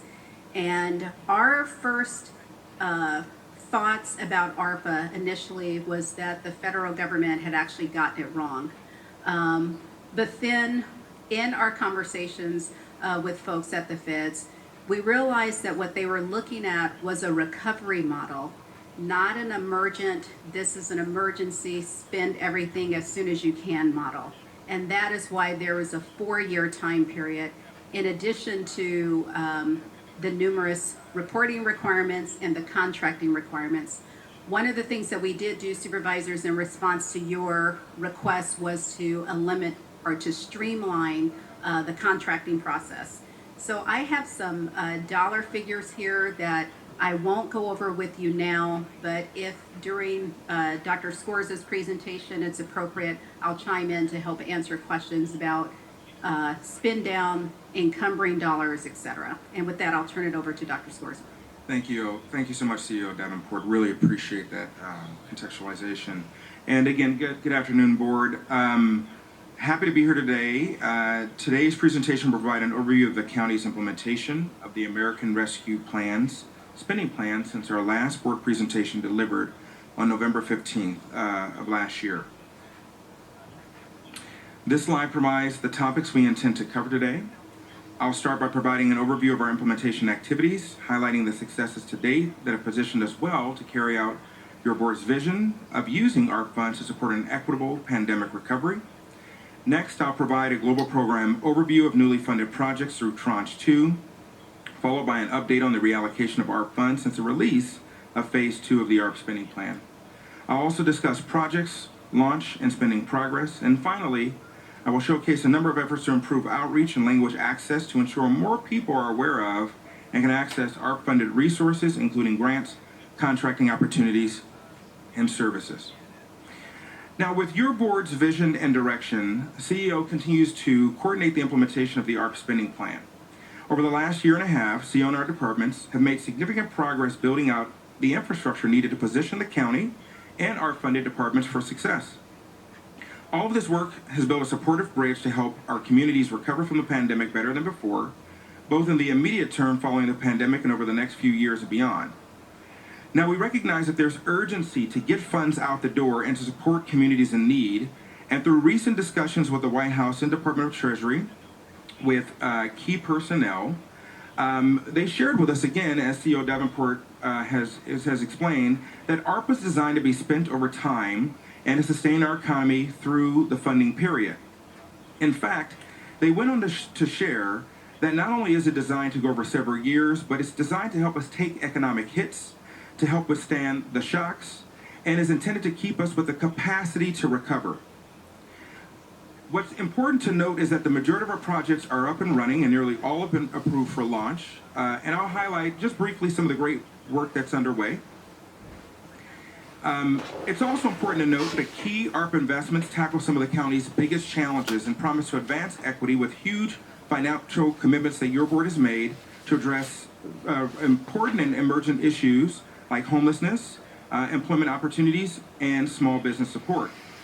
In general, nearly $1 billion, a bulk of the funds, were specifically dedicated towards projects that focus on the most acute inequities, including creating homes for people experiencing homelessness, implementing, as your board has prioritized, the county's Care First, Jails Last work, reducing the digital divide, and disrupting intergenerational poverty.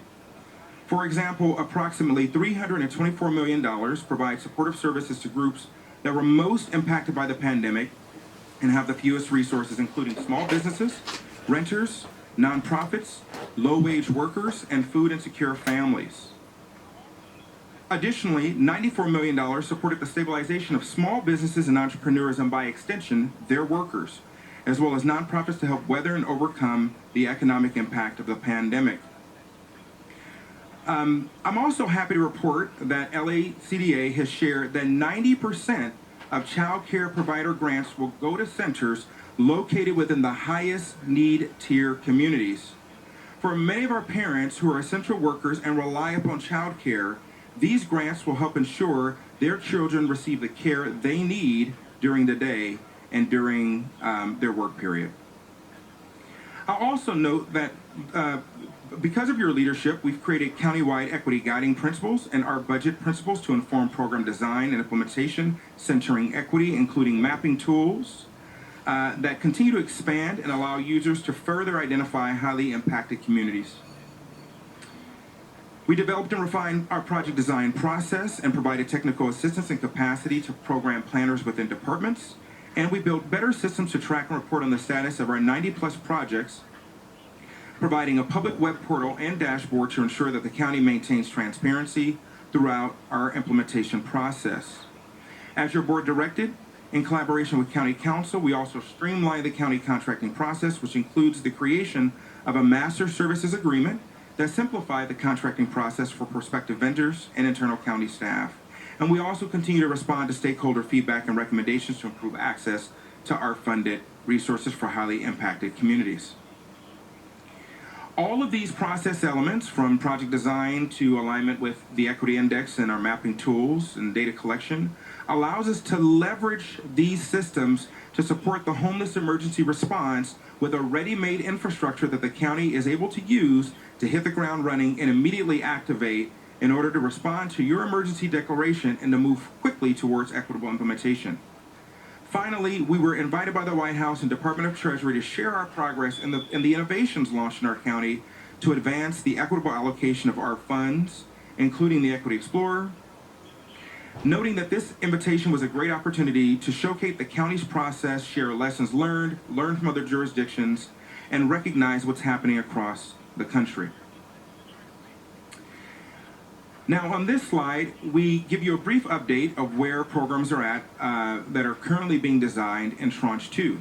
5 of the 8 projects have been approved for launch, of which one of them has launched. That includes the Sustained Public Health Response and Supports for COVID-19. 2 projects are under review, and 1 project is in design and development. Now, to ensure that ARP allocations are maximized and responsive to emergent needs, your board delegated authority to CEO to reallocate funding primarily on an administrative basis between approved projects. These reallocation requests are either initiated by the board, it's directed by you, or by the department.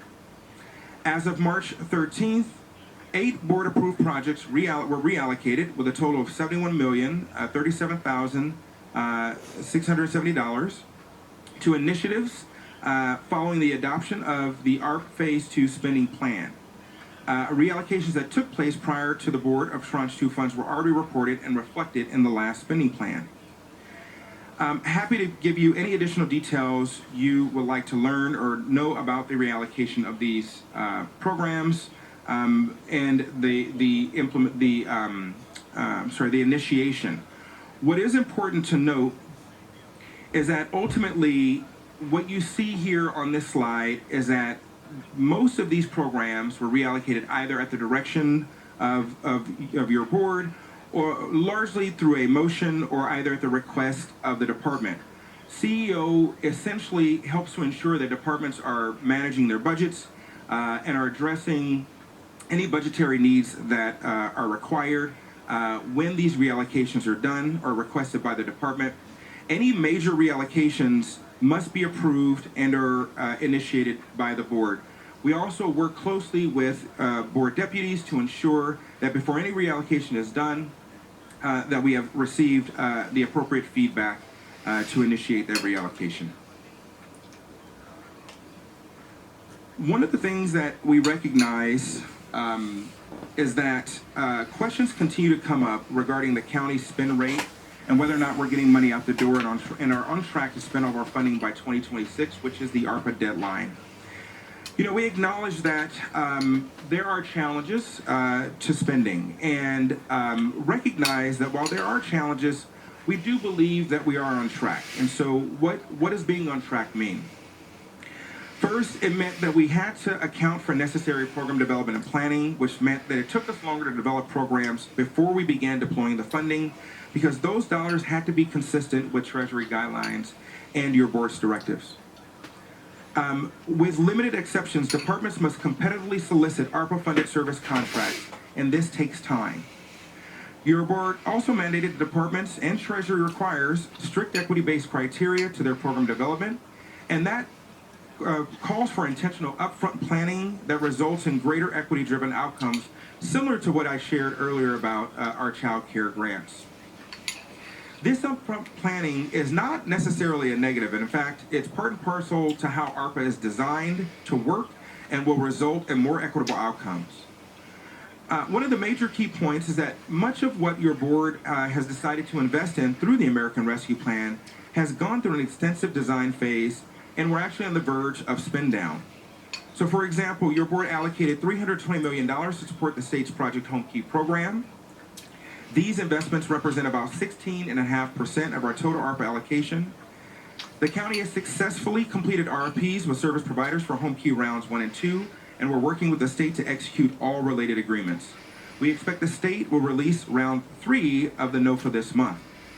Other relatively large allocations have launched and are already underway, and these include $40 million for LACDA's affordable housing programming, $54 million in economic grant opportunities, which opened in February, $12 million in arts recovery grants, $41.8 million for guaranteed income programs and payments, $30 million for State House, LA County, and $17 million for the Elder Nutrition Program. And collectively, these represent about 10% of the total ARP allocation. Another key point is that a large amount of ARPA funding is allocated to capital projects that require a longer time horizon to develop and build. Because your board allocated $365 million, about 19% of our total ARPA allocation, for capital construction, including housing, health, and mental health infrastructure, libraries, and similar investments, we recognize that this development process takes longer than the delivery of services. Now, these capital funds have been budgeted and encumbered, and the development process is underway. One final point is that your board also made significant investments in Tranche 2 to continue support of services related to the COVID-19 pandemic. These include $135 million for the Department of Public Health to sustain its COVID response, and $95 million to the Department of Health Services to support community testing. Together, these represent another 12% of the county's total ARP funding. Now, we know that for public health funding, the department has already incurred millions of dollars in costs to provide COVID-related services. And it's not really a question of whether or not these funds will be spent, but really the timing of the actual claims against the funding. For Health Services Community Testing Program, DHS released an RFP for service providers to offer community testing, and they're in the final stages of the solicitation. This program is on track, considering this was a Tranche 2 program. Now, we know there's more work to do. Given that your board approved ARP spending plans and included many separate programmatic allocations, all of these allocations represent important investments that will help our communities recover from the pandemic, and they also represent an unprecedented influx of funding. Departments are planning to deploy their ARP resources while balancing competing priorities and considerations, and this is not necessarily a bad thing. It means that departments are doing the work they need to ensure that they can deploy federal dollars while maintaining appropriate levels of service in their other programs. An example of how ARP can challenge departmental capacity can be seen in our smaller frontline departments. For example, DCBA has received about $100 million in ARP funding for various programs, but their entire NCC budget for fiscal year 22-23 was $17.4 million, which shows the scale of ARP investments. Now, we recognize the complexity of these requirements, both at the federal and local level, make it, in some cases, challenging for departments to deploy these dollars quickly. But in CEO, we have worked closely with departments to identify barriers to deployment. We track departmental spend data, and we report every month to your budget deputies. But as our spending trends continue to develop this year, we may recommend reallocation of our funding if necessary to move dollars out the door. Right now, we do believe while there are improvements to be made, our program is on track with all considerations given, but we understand that we have to get money out the door and remain vigilant as we help departments deploy their allocations with this unprecedented allocation of funding.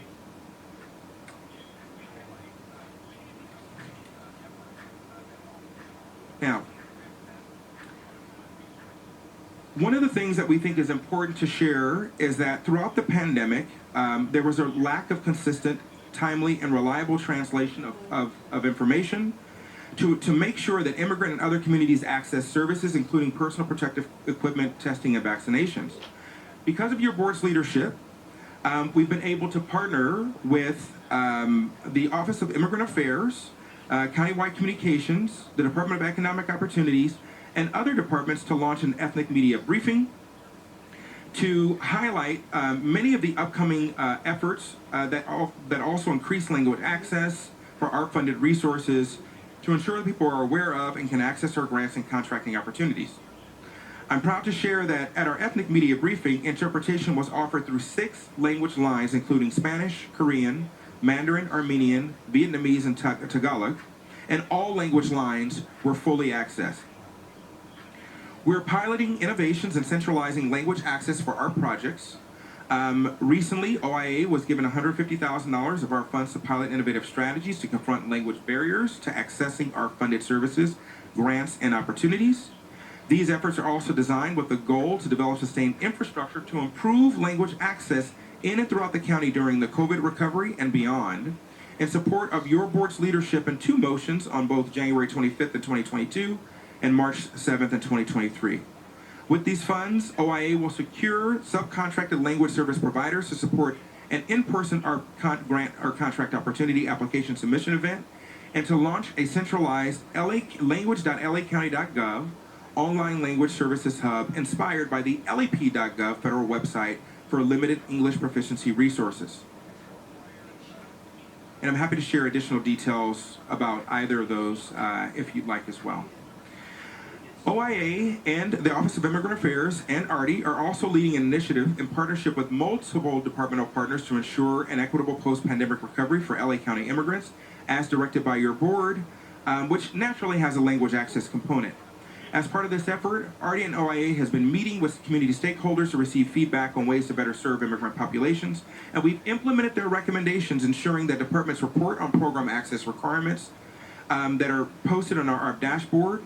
This includes requirements for report appointments that are required to meet in person, either the use of Wi-Fi, language availability, services that are available in one's native language, as well as where projects are located near public transit.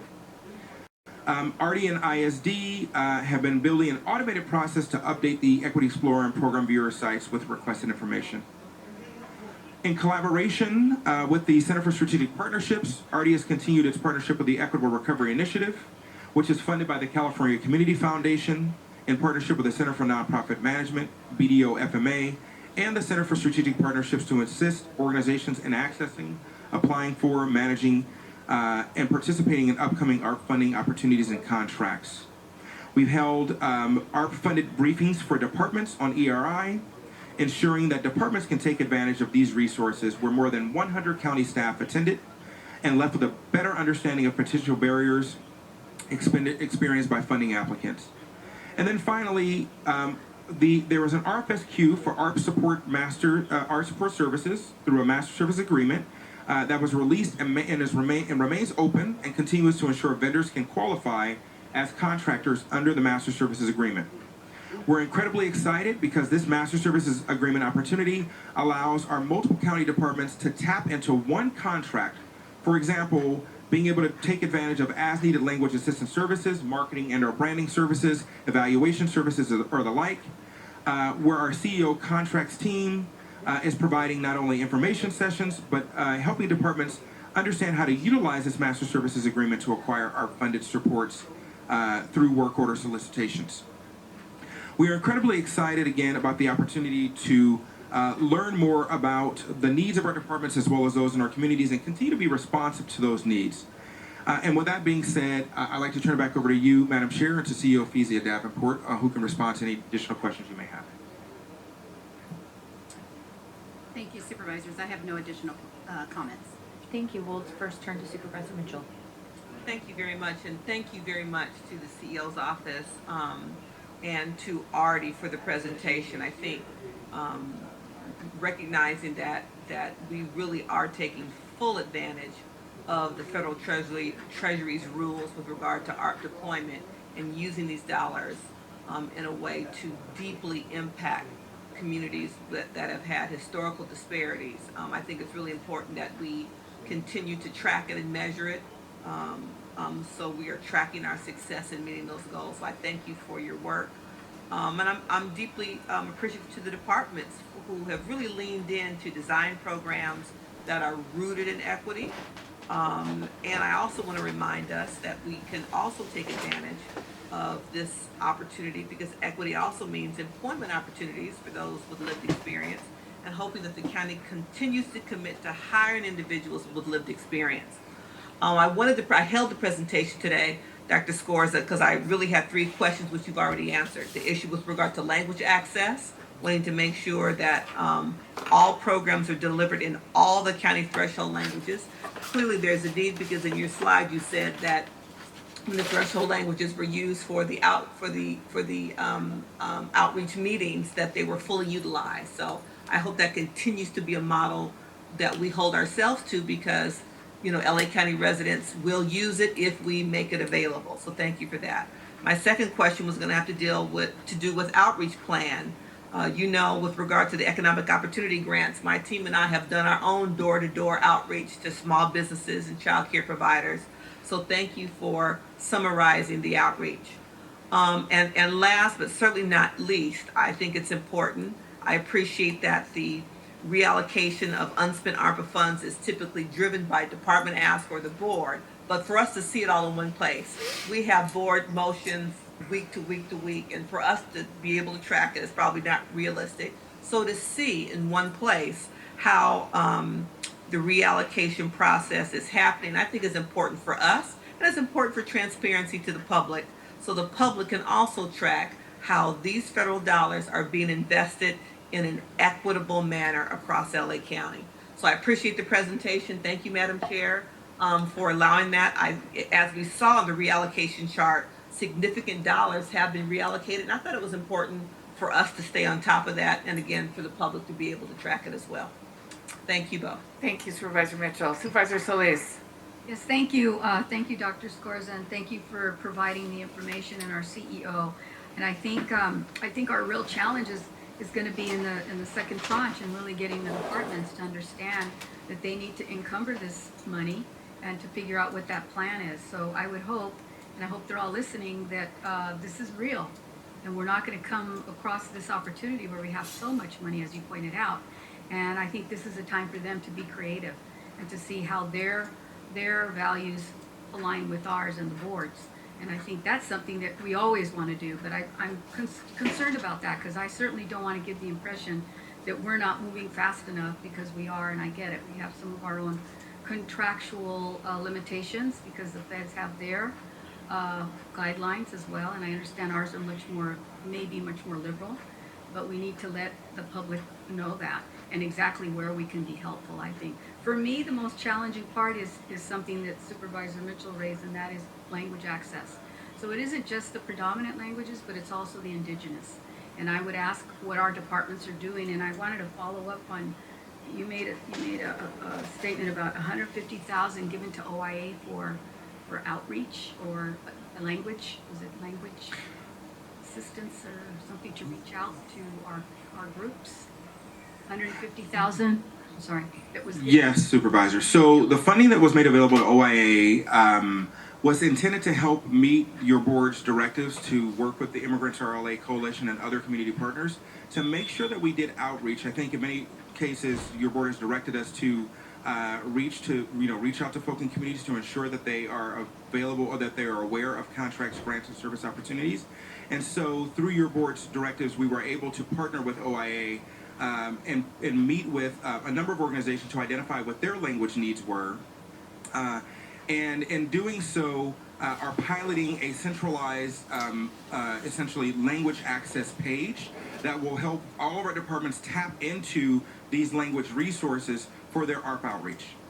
And I would just question, if each department or some of our departments get a substantial amount of money, what are they doing to also focus in more on creating opportunities within their departments so they have staff that can actually do this work and provide the technical assistance as opposed to, OIA, here's a reference, because that's our difficulty I'm finding, that we don't have interpretive staff available that can actually talk to people. And I get concerned because when we have people calling 211 to get information, they'll call that line and they're put on hold or no one ever gets back to them. So I'm wondering, this is something the departments have to do.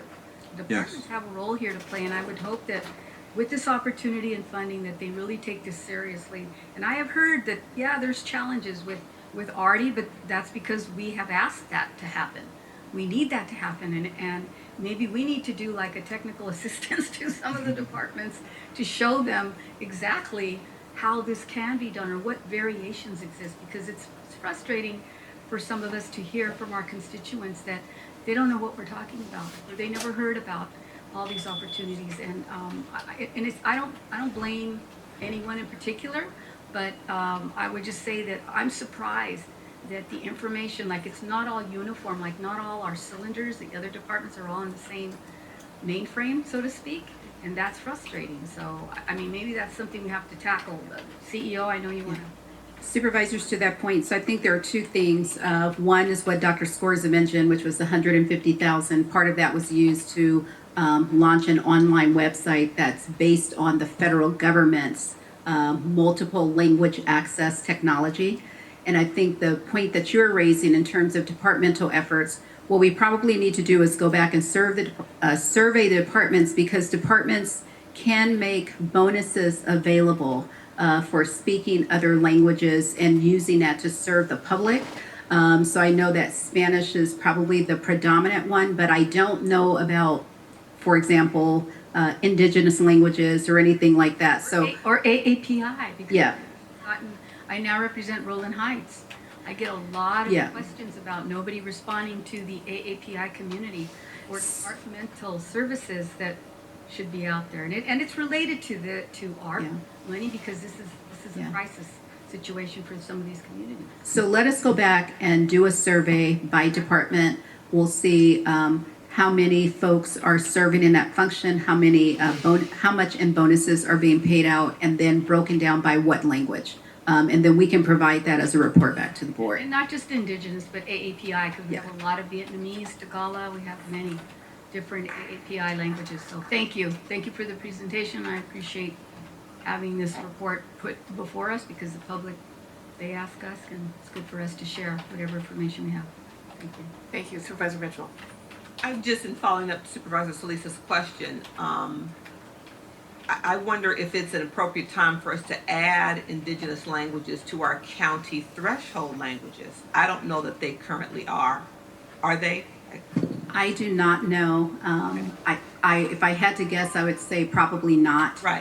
But we will work on a plan and come back to the board. And that quite frankly is outside of ARPA and ARTI. It just in terms of how we look at and redefine our county threshold languages. It may be time that needs updating.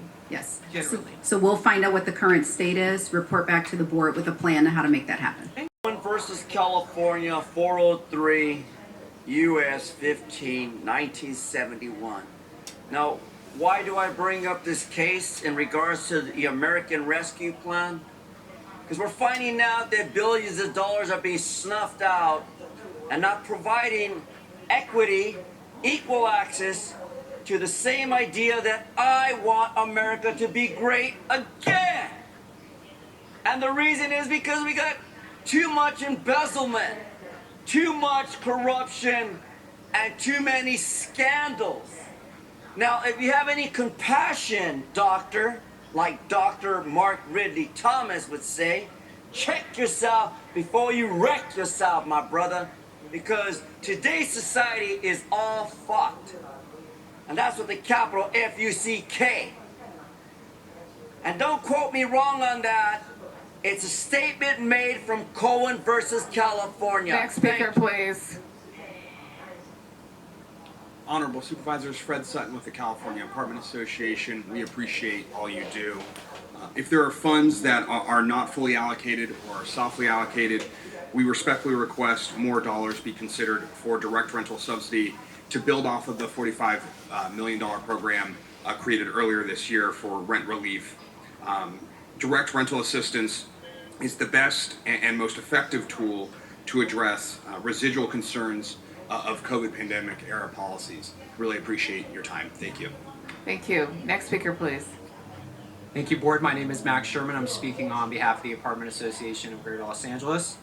If there are available or unencumbered ARPA funds, we strongly urge the Board to allocate additional monetary support to establish direct rental subsidies to help renters pay back owed rent to struggling mom and pop rental housing providers. Thank you. Thank you. Next speaker, please. Yes, ma'am. The American Rescue Plan. Is that part of the CARE plan? This capital C, capital A, capital R, capital E, capital S plan that Nancy Pelosi put before the federal government? $1.9 billion on top of your $44 billion budget? And I need to remind you, that's another CARE plan? You just voted for 3 items, your last item. You voted for 5 and 6 and something else. And item 6 says care first, sales last. We're now on 3. We're I now know on what you're item on, 3. ma'am. We're You're on a 3. stick. It's up your ass. That's where it is. That's where it should be. Talk to your friend and cohort. You signed up to 15,000 people in Skid Row. What happened to that plan? LA Care. L.A. Care. Period. Mark Ridley Thomas's private company. Thank you. Your time has expired. Next speaker, please. Madam Chair, there are no additional speakers. Okay. Any other supervisors want to comment on this? Thank you, Dr. Scorza, for being here. This item is a receive and file, and hearing no objections, that will be the order. Now we're moving on to 12. Developing a community reinvestment spending plan for future county cannabis business tax revenue, which was held by Supervisor Solis. For members of the public on the telephone, please press 1 then 0 now to comment on this item. Supervisor Solis, would you like to make some comments? Yes, thank you so much, Madam Chair, and I also want to thank Supervisor Mitchell for joining me on this motion. Last November, as you may recall, voters in our county approved Measure C, which authorized a general tax on future cannabis businesses located in unincorporated areas of the county. And it's estimated that business tax will generate approximately $10 million to our county, with revenue generated from the tax going into the county's general fund. With some of the lowest tax rates across the state, the passage of Measure C was a major step for the county towards an equitable transition to a regulated market. But we must not forget that the anticipated revenue from these taxes comes from a product that has long been a source of incarceration and intergenerational trauma for our communities of color. And for decades, our Black and brown communities have endured the impact of discriminatory enforcement of cannabis criminalization. Those convicted of cannabis offenses and their families have suffered, as you know, long-term consequences of lives being disrupted, exclusion of employment prospects, and access to adequate resources and support to live healthy lives. Despite more state and local governments moving toward legalization of cannabis and a multi-billion-dollar cannabis industry, our communities of color continue to deal with the collateral damage from the war on drugs and prevent systemic barriers toward economic mobility. Governments have, in my opinion, a belief and moral obligation to ensure the communities that have been most harmed by cannabis criminalization can benefit from its legalization. This is an important moment, I believe, for the county to support and hopefully repair through revenue reinvestment to help redress those harms and decrease disparities for communities disproportionately and detrimentally impacted by the war on drugs. We need to make sure that the future cannabis business tax revenue going into the county's general fund does not stay frozen in that fund, and that we take proactive measures for appropriate allocation and spending of that revenue. Focusing on how cannabis revenues are allocated is critical now because this relatively new funding stream is expected to see long-term growth, and we've all been anticipating that. And we have an opportunity to identify, in my opinion, opportunities for future cannabis revenues to benefit those communities towards programs and resources that help people thrive. That's why today I bring forward a motion that I authored with Supervisor Mitchell that will help the county establish a plan on how future cannabis tax revenues from Measure C could be reinvested to benefit those very communities that have been harmed by cannabis criminalization, so that our communities do not get left behind as money flows through that industry. The motion directs the Department of Consumer and Business Affairs and its Office of Cannabis Management in consultation and collaboration with county departments to develop recommendations for and developing a community reinvestment plan for cannabis tax revenue for the county's unincorporated areas that will help the county properly plan and establish mechanisms or collected revenue that align with key priorities and benefit key programming and services such as community benefits, reinvestment into neighborhoods that cite cannabis businesses, and equity-led programs. I urge my colleagues to join me in helping to repair some of the harms of cannabis criminalization by working to create a community reinvestment plan for cannabis tax revenues that will support our most marginalized communities in the unincorporated areas of LA County. We also need to evaluate how we can best allocate sufficient upfront funding in our budget to staff up the OCM and related departments appropriately to manage the equity network framework and regulatory demands to collaborate with our stakeholders, our agencies that are involved, and in our unincorporated areas. I would also like to read in the following language to add to my report back motion, and it reads as follows: a recommendation on how the revenue could fund initial investment in administrative and compliance operations of OCM and related LAC programs supporting cannabis social and health equity and ensure resources are available while the programming matures.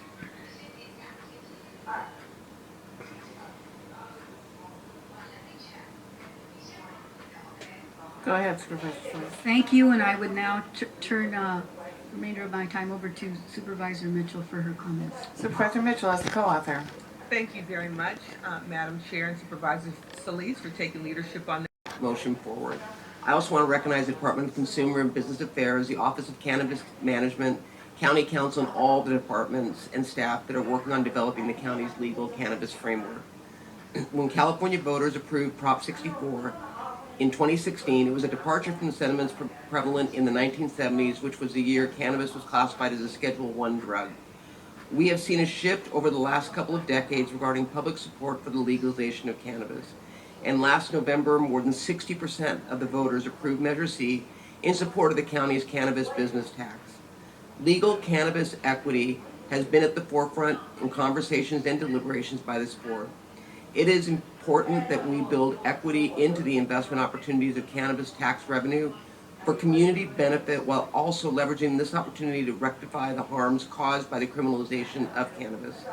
It is important that we ensure that cannabis tax revenue is being reinvested back into the unincorporated communities from which it will come. I will wholeheartedly agree that the revenue should be used to support and provide programming activities and social services in the unincorporated communities. However, there are other issues we must consider, especially for the unincorporated communities that have borne the burden of illicit cannabis operators with little to no benefit for their community. In the endorsement of Measure C, the LA Times editorial board noted the need for the county to allow legal cannabis sale. Otherwise, and I quote, the result would be more of what we have now, illicit, off-the-books sales and all of the violence, crime, and environmental destruction that have made unincorporated Los Angeles County a cannabis nightmare. For many of my communities, violence, crime, and environmental destruction have been a continued struggle.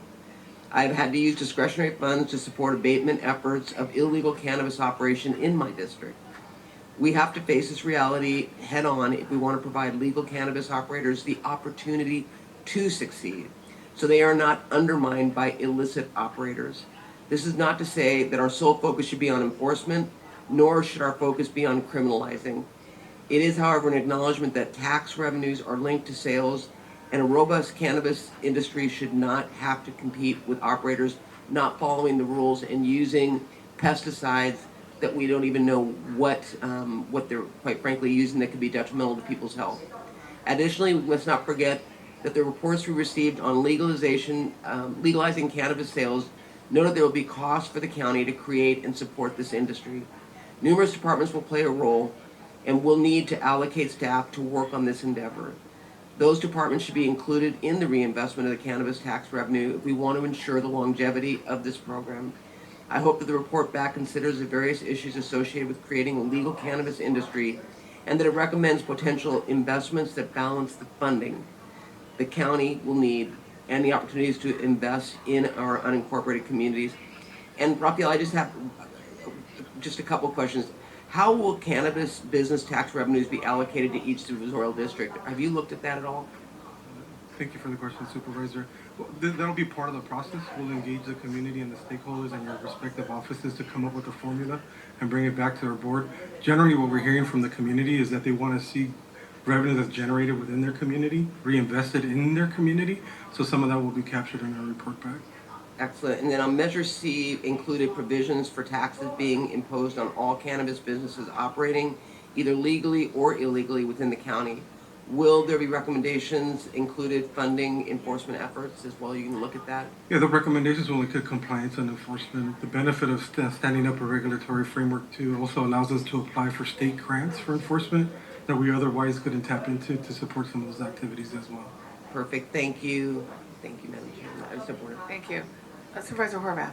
Thank you. I also want to thank Supervisor Solis and Mitchell for bringing this item. We want the revenue we collect from Measure C to go directly back into the community for things like childcare, after-school programs, park improvements, youth programming, and other community benefits, as opposed to collecting revenue and having it sit in the county general fund. Is saying part of the reinvestment includes supporting our planned equity program for specific applicants who may have been impacted negatively by the ill-advised war on drugs. I'm in agreement with my colleagues and want to add my support to this. It only seems right that the tax money we collect from businesses in unincorporated county we spend it in our unincorporated areas. And I appreciate that we're giving opportunities to people through this. And I also support Supervisor Barger's concern, which I hear a lot of in my district, is the illegal cannabis operations, which I think hurts everything. So hopefully, I agree. We don't want to spend all of our money on enforcement or incarceration, right? But we've got to get under control of these illegal businesses because, again, we want to support legal businesses. We want to support that infrastructure. And I think the voters, when they pass this, agree that we should also tax these legal entities and then use that revenue in a positive way. So if we do this right, it will have a good outcome. So I support that, and I think you have my support, Supervisors Solis and Mitchell. All right, okay, Executive Officer, please call the members of the public that would like to speak on this item. For Red Chief Hunt, please come forward and staff will assist you. Okay, moderator, may we have the first remote speaker, please? Our first participant is Damian Martin. You may begin. Angeles. Thank you.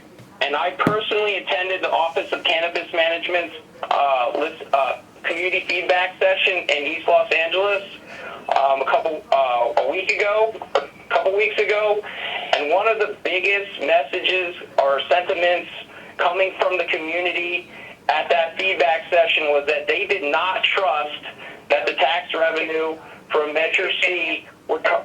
Oh, that was fast. Your time has expired. Oh, shoot. I know. Thank you. Still fine. Next speaker, please. Our next speaker is Jacqueline Ayer. Your line is open.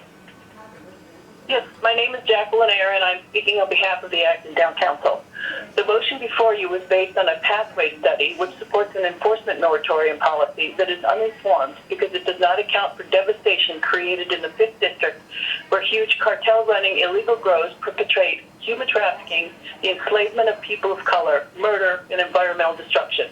The study perceives enforcement only as a tool of oppression, and it ignores the undeniable fact that enforcement is absolutely critical to address the huge illegal operations in the 5th District that are destroying communities and the environment.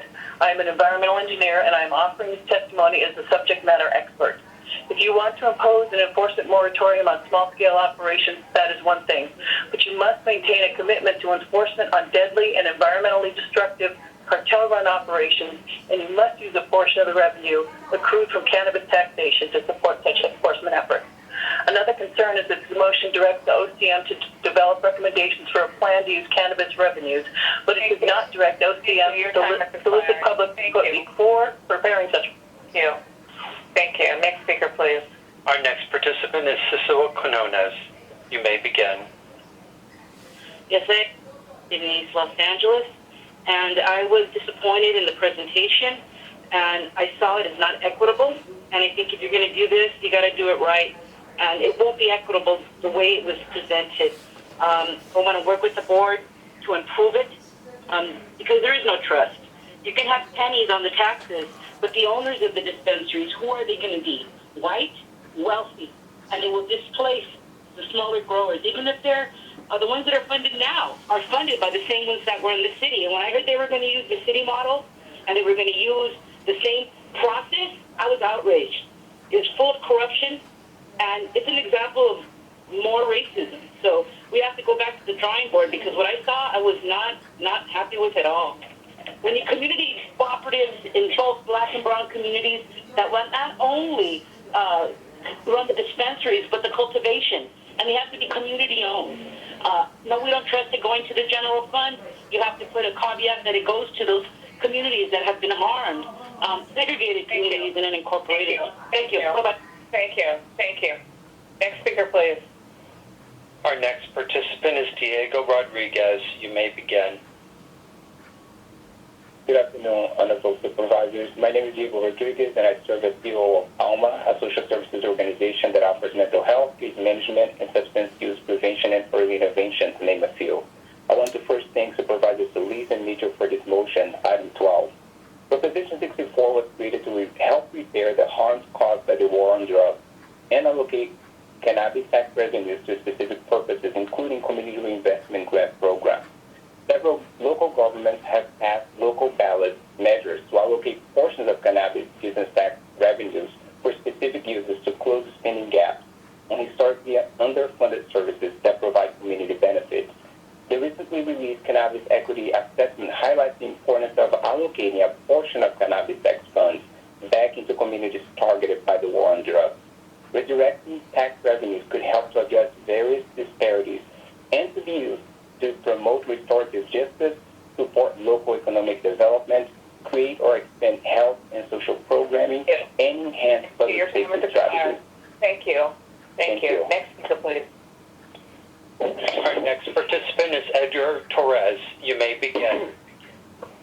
Howdy, my name is Edgar Torres, and I'm the Community Outreach Manager for Catalyst Cannabis Co., which is a regulated operator in the state of California with 17 locations, all of which are invested in community service and development. Firstly, I would like to thank the board for their time and Supervisor Hilda L. Solis for her motion, item 12, to develop a community reinvestment spending plan for future county business tax revenue.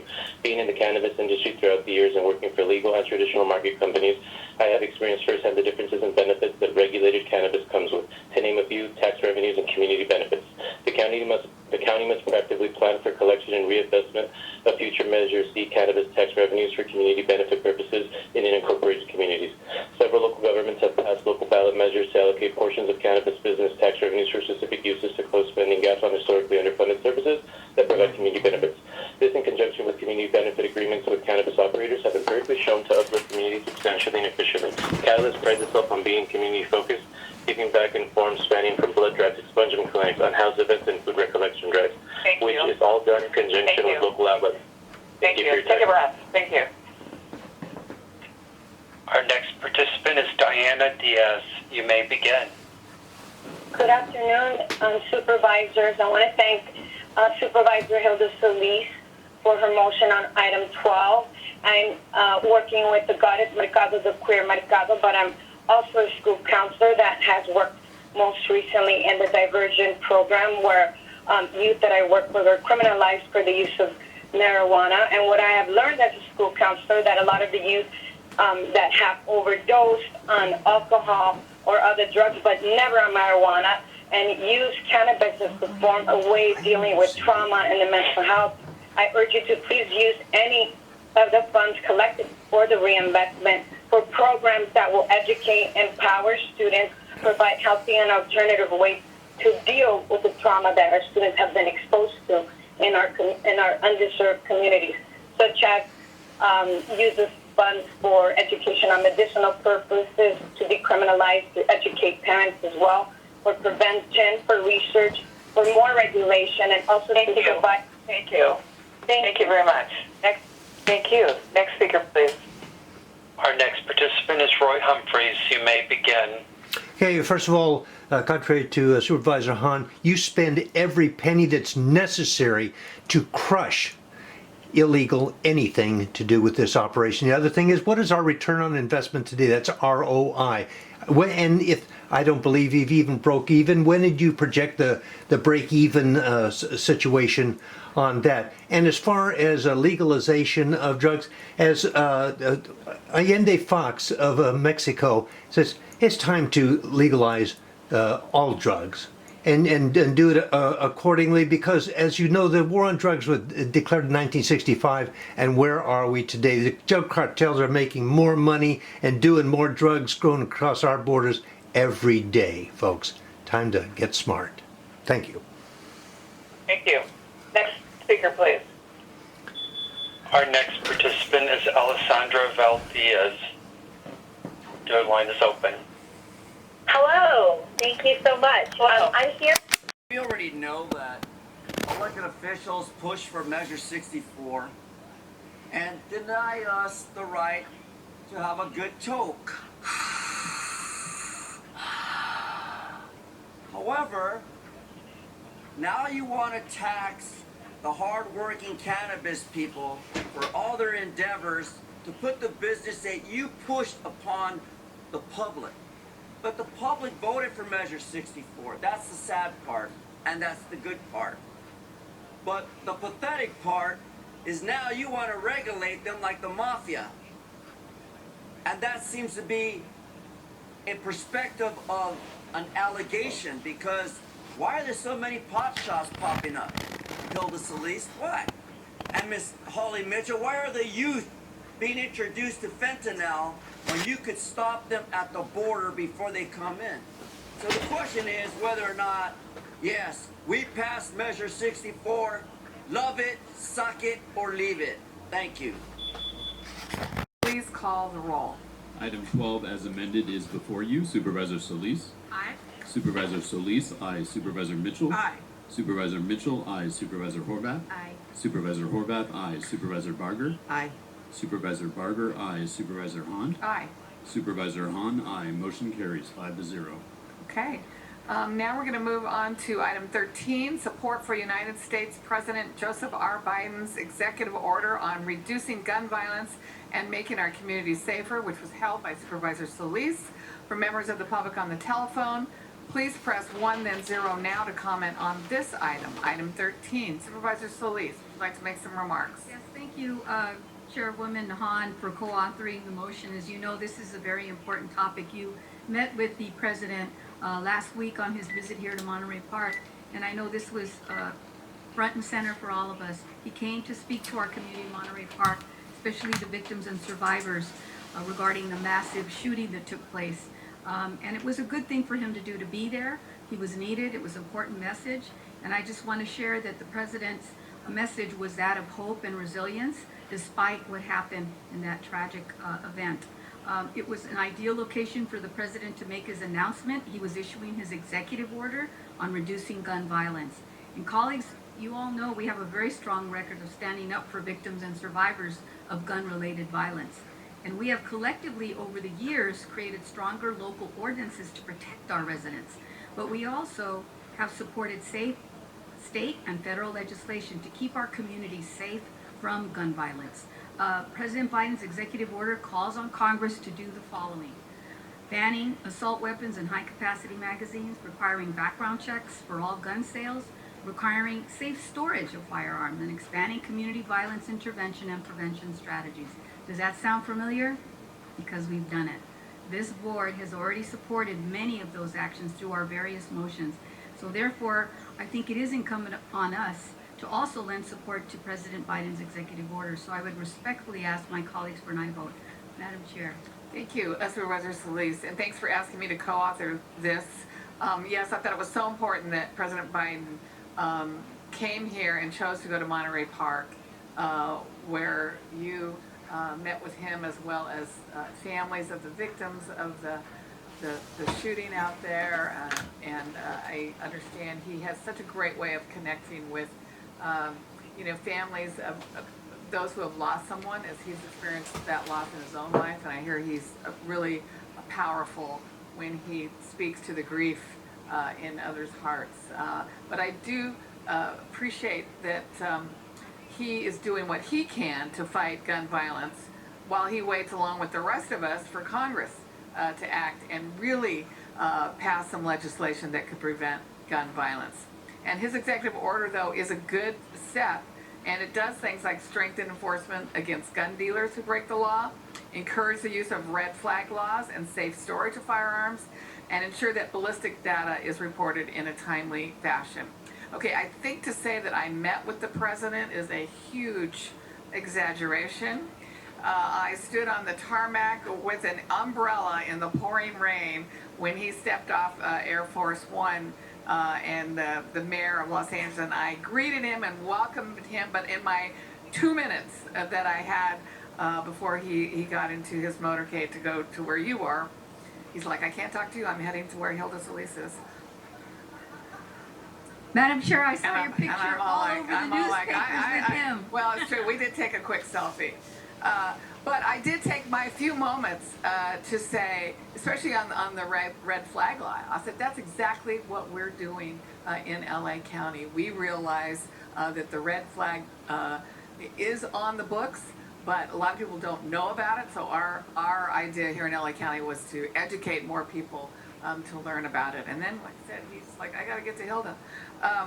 So I think it's important that we're supporting his executive order, but I think we also are clear that until Congress acts on, really passing significant, meaningful gun violence prevention legislation, we will still be in this situation where some states have good laws, others don't, but it's so easy to buy guns in other states and bring them here and commit horrific acts of violence. So thank you for bringing this forward. I appreciate the fact that he's sending a big message on what he can do to help us as we try to prevent gun violence here in LA County. Thank you. Any other supervisors want to speak on this? Okay. Please call the members of the public who have signed up to speak on this item. Will Anthony Garcia, Herman, and Red Chief Hunt please come forward and staff will assist you. Moderator, may we have the first remote speaker, please? Our first participant is Matthew Salabin. You may begin. Hello, my name is Matthew. I'm a Long Beach resident. I urge you not to put any more restrictions on lawful gun owners. If you want to protect the community, how about policing and arresting the 20% of criminals that cause 80% of the crimes? It's laughable that you claim to be against gun violence when you and the DA allow criminals to be released with no bail, permit homeless to overtake public sidewalks in public areas. California already has some of the most stringent gun control laws in the nation, yet the crime continues. It is not the lawful gun owners that are causing the crime. Don't pretend otherwise. It is the criminals that are doing it, and you allow it. Thank you. Okay, next speaker, please. Our next participant is Cindy Wu. You may begin. Good afternoon, Madam Chair, Board of Supervisors, staff, and the public. My name is Cindy Wu, and I'm a board member with Mountain View School District, which is responsible for 8 schools and about 5,000 students from K through 8 in the San Gabriel Valley area. I'm immediate past president of the Los Angeles County School Trustees Association, which embraces the 13 community colleges and 80 K through 12 school trustees in LA County. I want to thank Supervisor Hilda Solis for her motion to support President Biden's executive order on reducing gun violence in America. Gun violence is a national crisis, and as someone who's been working with the victims of gun violence, victims are suffering from PTSD, being a witness to gun violence in the most recent Monterey Park shooting, even having a 20-day period due to PTSD. We need to ensure our students are safe and protected through all our schools in our community. Actions need to be taken, and Supervisor and the board have already put forth many motions, and I'm grateful for their leadership. I fully support President Biden's executive order, and I support Supervisor's motion to support as well. Thank you. Thank you very much. Next speaker, please. Our next participant is Eric Chen. You may begin. Good afternoon, Board of Supervisors and the general public. My name is Eric Chen, and I'm a pastor with the TCUSA Presbyterian Church of the United States of America denomination, and I've been working most recently with the victims of the Monterey Park shooting. And I'm calling to thank Supervisor Hilda Solis for her motion to support the President's executive order. I know firsthand from speaking with many of the victims and their families that they are very concerned about the number of guns in the wrong hands in this country, particularly the shooter who went in on that fateful night, and his gun was altered to have a round of magazines that had 30 bullets in it. And no one should, in America, needs a gun that basically functions like an assault weapon, a weapon of war, and many families would like. It is an unfathomable thought to lose a child and student in what is supposed to be a safe haven. So we need to do what we can to keep our schools safe. I want to thank Supervisor Hilda Solis for her motion to support President Biden's executive order. I fully support this because it is up to all of us, parents, educators, staff, and students, to work together and ensure our safety from internal and external threats. We can unite and look out for one another, and we can spark change for the better to help minimize the risk of tragedy from reoccurring. Thank you. Thank you. Thank you. Next speaker, please. Our next participant is Carrie Karapidian. You may begin. Yes. Hi, hello. My name is Karen Karapetian. I'm a tenant of Los Angeles, California. I'm living in Glendale, and I urge you to... Your question has been withdrawn. To alert the speaker that you have a question, press 1, then 0. No, I'm sorry. We're not on that item. We're on item 13. 54A will be later in the agenda. In person. Okay. Herman, are you up?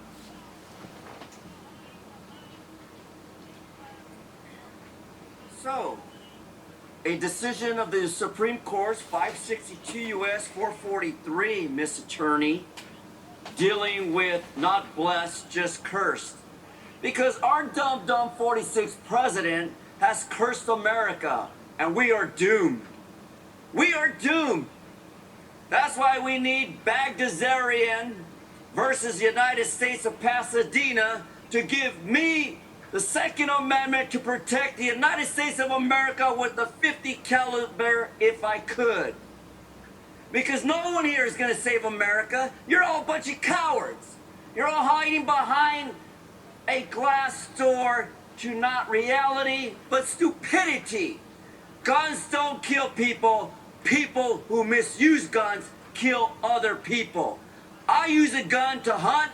I use a gun to protect myself. And now I'm fucked, for the record. Next speaker, please. Madam Chair, there are no other speakers in the queue. Okay, hearing no other comments, item 13 is now before us. Moved by Supervisor Solis, I'll second it. To approve this item, Executive Officer, please call the roll. Item 13 is before you. Supervisor Solis. Aye. Supervisor Solis, aye. Supervisor Mitchell. Aye. Supervisor Mitchell, aye. Supervisor Horvath. Aye. Supervisor Horvath, aye. Supervisor Barger. Aye. Supervisor Barger, aye. Supervisor Hahn. Aye. Supervisor Hahn, aye. Motion carries 5-0. Okay, we're going to move on to item 16, proclaiming Cesar Chavez Day 2023. It's held by Supervisor Solis. For members of the public on the telephone, please press 1 then 0 now to comment on item 16. And the Immigration Center for Women and Children. I'm so grateful for their service, all of these individuals, and let's continue to celebrate what Cesar Chavez taught us all to do in a nonviolent way to spread peace, harmony, and leadership and protection for all workers, both men and women. Thank you, Madam Chair. Thank you. Supervisor Horvath. Thank you, Madam Chair, and thank you, Supervisor Solis, for bringing this motion forward. I'm happy on March 27th, we will celebrate Cesar Chavez Day in Los Angeles County. This day of commemoration is particularly important here in Los Angeles because of the significant contributions that Cesar Chavez made in our home state of California. The daily lives of some of our most vulnerable residents would look very different today if it weren't for his decades of dedication. His work and message are important, and I'm glad that our county libraries, the Plaza de Cultura y Artes, and the Department of Parks and Recreations all have Cesar Chavez Day related events, programs, and resources that our community can attend in person. Lastly, I would like to give a plug for one of our local District 3 events. For over 20 years, we've been a strong supporter of the Cesar Chavez March for Justice. I'm proud to continue that tradition. This year, we're sponsoring their 27th annual event, which will be on March 26th from 10 a.m. to 3 p.m. The rally starting point will be at Coima Charter Elementary School, and the cultural and resource fair will be at Ritchie Valley Recreation Center. And I invite everyone to join the March for Justice, support the work and message that Cesar Chavez exemplified. Thank you. Thank you. And let me also say thank you, Supervisor Solis, for bringing this forward. It's always the right time to honor Cesar and his legacy and his message of nonviolence. And really, when he was doing his hunger strikes and his marching for, the farm workers who were, working in such dire conditions. And most people didn't realize, when they had their food on their table, where it came from, how hard the workers worked, and he really was lifting up their stories. I remember my mom, who really was not an activist by any sense of the word, she kind of just was a great little homemaker, but she was so moved by Cesar's asking for the boycott of grapes and lettuce, from average, I don't mean this in a demeaning way, but housewives. And he was getting his message to them, and my mother quit buying grapes and lettuce. And I know, right? And told us about it at the dinner table why she was doing that. And I think that was his strategy was brilliant to get people who were just used to going to the grocery store and buying these things to stop buying them because of the conditions. So great opportunity always every year to lift up Cesar and his again message of nonviolence and lifting up those essential workers. We didn't call them that at that point, but that's exactly what they are. So thank you. Do we have members of, oh wait, I have somebody else on here. Supervisor Mitchell. Oh, and Supervisor Barger. Sorry. Thank you very much, Madam Chair. I just, I'm proud to be a resident of a county that honored his memory and his legacy by declaring it a holiday.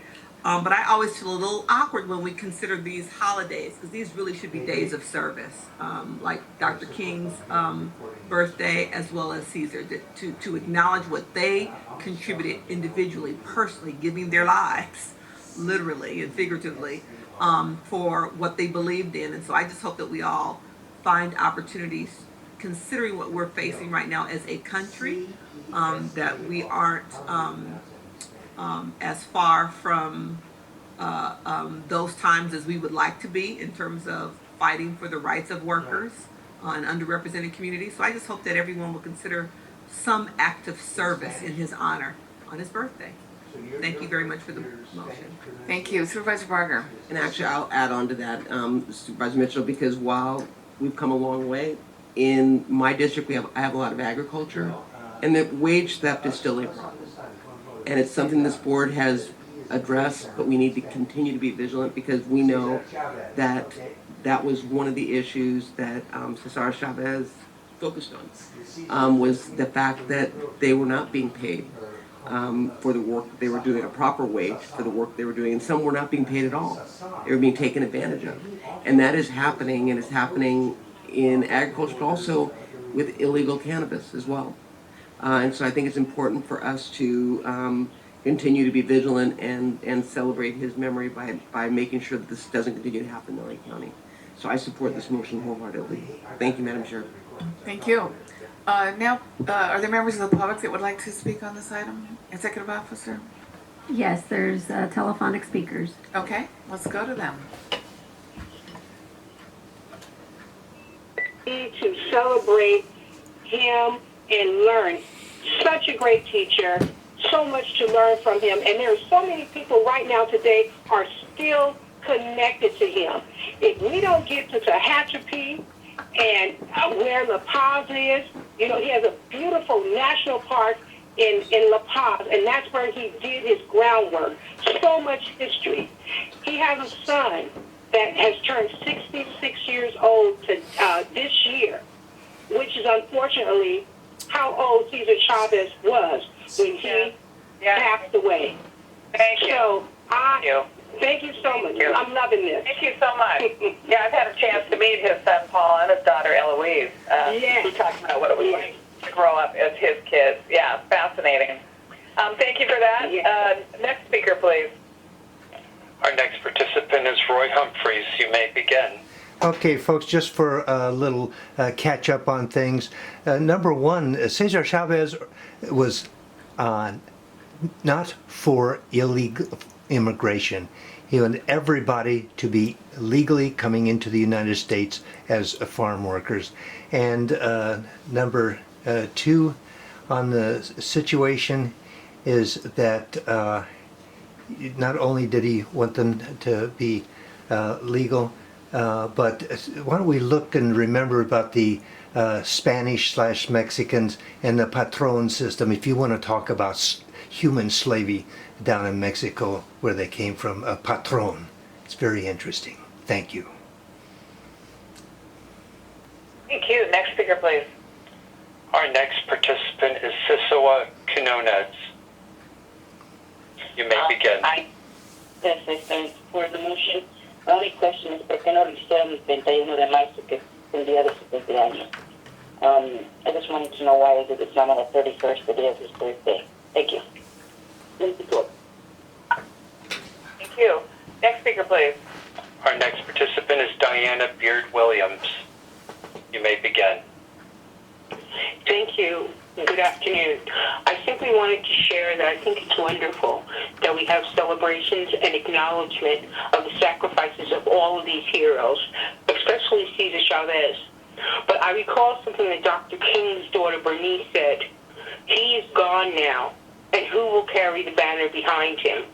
And so while we celebrate and we put on a pedestal the great things these people have done, I think that we also need to look at the things that are actually happening in our communities that are not being addressed. And don't overshadow that with the celebration. Thank you. Thank you. Next speaker, please. Madam Chair, there are no speakers in queue to address the board. Anybody in? No. Okay. Hearing no other comments, item 16 is now before us. Moved by Supervisor Solis, seconded by Supervisor Horvath.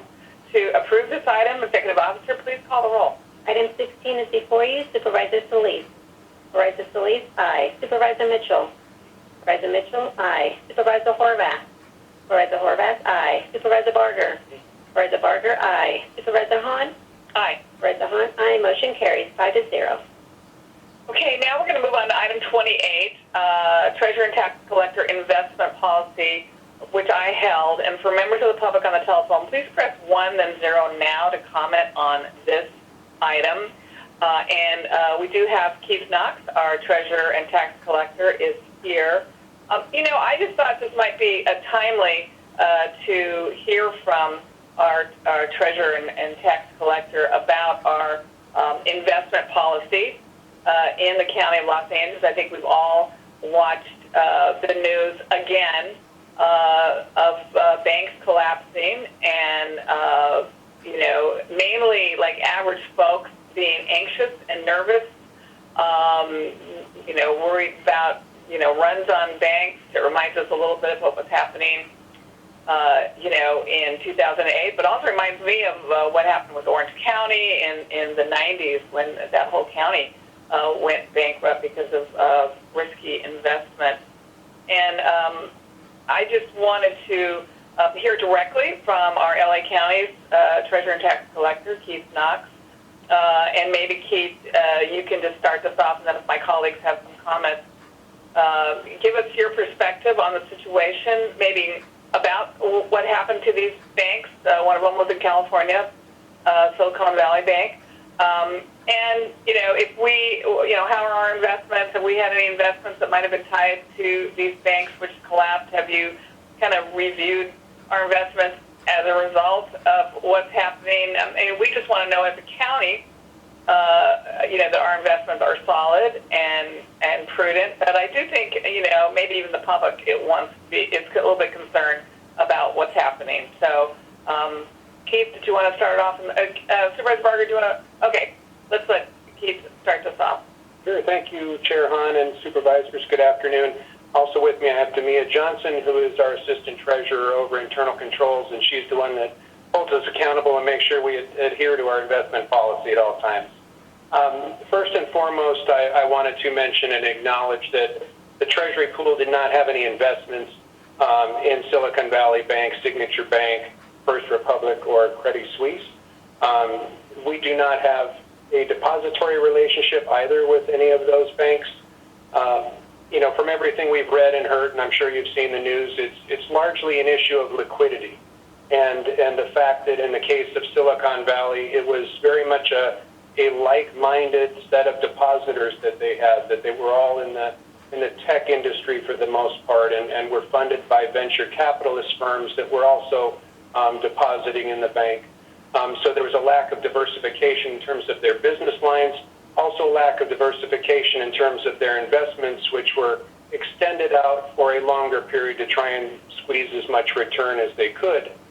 As the interest rates increased, as some of the cash dried up, depositors went to look for their money. I think they also kind of fueled that run on the bank that we all heard about, like-minded depositors all trying to get access to their cash at the same time. The bank had a hard time liquidating and selling investments that were underwater long-term. To pick up on your next comment in terms of our investments, I think what this does is reaffirm the tenets of our investment policy, which under the government code prioritizes in this order the safety of the investments. First and foremost, they have to be secure. Second to that is the liquidity, which was, again, that huge issue for Silicon Valley Bank. We need to make sure that people that are in our pool have the money that they need to pay their bills, to fund their payroll, etc. Once we satisfy safety and liquidity, then we can focus on getting the best return on our investments and putting our money to work. Unlike Silicon Valley that had extended investments, I like to mention that our investment timeline looks a lot like a barbell. So on the front end, we have a significant portion of our investments that are 1 to 2 months out, very short, very liquid if we need them. Out several years, we have another big chunk of money that's sitting there earning, or getting a good return for us. And then sprinkled in between these two large amounts are things over 1 to 2 to 3 years. We have historical data that shows us projections on how much we need, 1 year out, 1 month out, next day out, and then we also have an extra cushion should we need it just in reserve to fund those that need the money. So you would say, because we're here to, vote on this, your investment policy, our investment policy. So just listening to you, would you say that this policy that's before us will protect the county and depositors in the Treasury pool? Correct. And based on, did anything that happened recently make you relook at our investment policy, or you feel like that just pretty much affirmed and validated your current investment policy? Definitely reaffirmed, this is an investment policy that our department might to fund those that need the money. So you would say, because we're here to, Chase is not with us today, but there are some folks who work with him who are available on. Is there someone here that I didn't introduce? Good afternoon, ma'am. I'm Commander Valerie Silguero, assigned to Countywide Services Division. Commander, welcome. Ma'am, Captain Andrew Myers Restart. on the Homicide Bureau. Captain? Okay, good. Thank you. Welcome. Okay, Max. The report, as you mentioned, has the format that we usually have, so there's a lot of information in it. It is, in a sense, repetitive, but the important parts, I think, are two that relate to jail overcrowding. The first relates to lack of programming in CRDF, or more specifically, racial disparities in the manner in which programming is provided. And that's an ongoing concern. As we mentioned, it's the fifth report in which we pointed this out. I think it's related to overcrowding. I'll go into why in a moment. Restart. And then the other one is within grievances. You'll see that a very high proportion of the grievances relate to medical care. And I think that also is a symptom of the overcrowding that we have. In both these respects, the programming that doesn't happen appropriately at CRDF could happen better if we had a better ratio of staff to prisoners. And as Dr. Belovich, who's here, has told this board before with respect to mental health care, we just are not in a position where we can possibly comply with our court orders and the Constitution if we don't reduce our population. And I think that applies also to CRDF and also to the medical problem, larger medical problem, which he was not addressing in those comments. Fortunately, although the Constitution orders us not to mistreat people in our care, the California state law gives us a simple solution in Government Code Section 8658, which permits the release of prisoners when there is an emergency situation that threatens them. And we all know about that because of COVID. But prior to COVID, in 2008, the Appellate Court of California ruled specifically on this statute. When the state prison was in the process of melting down because of poor medical care, there was a court case in which the appellate court said, yes, that code section, that emergency code section applies to overcrowding, and it empowered the governor to make special contracts for private prisons because of the fact that otherwise the CDCR would have to release people under that code section. So we have that same code section available to us today. The sheriff has the keys to the jail, as I've said before. For the last 4 years, we had a sheriff who openly violated the law and did not follow any of the rules, including the Constitution in many regards. But we now have a sheriff who has campaigned on following the law. So I'm hopeful that when this process, which is a little rocky to start, is done, we will see that code section followed. Thank you. And before I open it up to my colleagues for questions, I'd like to give Assistant Sheriff Paloma or Dr. Belovich, or both, an opportunity to respond to this report. Thank you, Supervisor, and thank you for the opportunity to come here today and speak to this report. And I appreciate the OIG's comments and their quarterly reports, as Mr. Huntsman mentioned. As we speak about CRDF, overcrowding, disparities in work opportunities for the incarcerated population there, that is something that, again, has been pointed out in previous reports and that we are taking seriously. Some of the things that we are looking at and that we have recently started looking at, and by recently I mean as recently as this past January, when I took over as Assistant Sheriff of Custody Operations, We noted that in the OIG reports, there was a lack of tracking as it related to specifically women who were given opportunities for work programs at CRDF and disparities amongst the African American population there. So one of the things that we looked at was a software system and contracting for one that would help us better track that data upon intake, which we are still currently negotiating a contract for that. However, we established an internal system with our IT personnel. It's temporary, but it's helping us to better track the offer of work opportunities when they come in. The fourth quarter report of the OIG report, at the time, there was about 8.5% of the African American women at CRDF were enrolled in work programs. Today, that number sits at about 14.2%, so we've seen some incremental improvements in those opportunities for work programs for specifically the African American population. One other thing that we took note of was serious and violent charges against African American women upon intake at CRDF, those that were charged with those serious and violent crimes. And their opportunities based on our policies related to their involvement in work programs. So one of the things that I asked our staff to do is to revisit those policies as it relates to serious and violent charges being disqualifiers. We know that, again, based on our current population today, that about 60% of incarcerated African American women are charged with serious and violent charges. So we are re-examining their ability to participate and not necessarily disqualify them on those charges by themselves.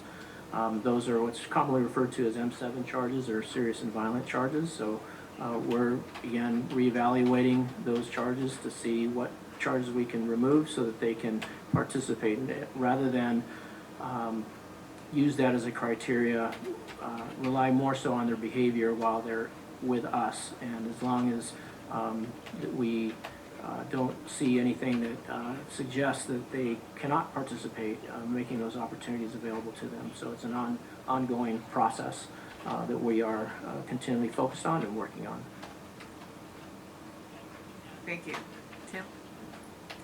Good afternoon. Thank you for asking me to be here today.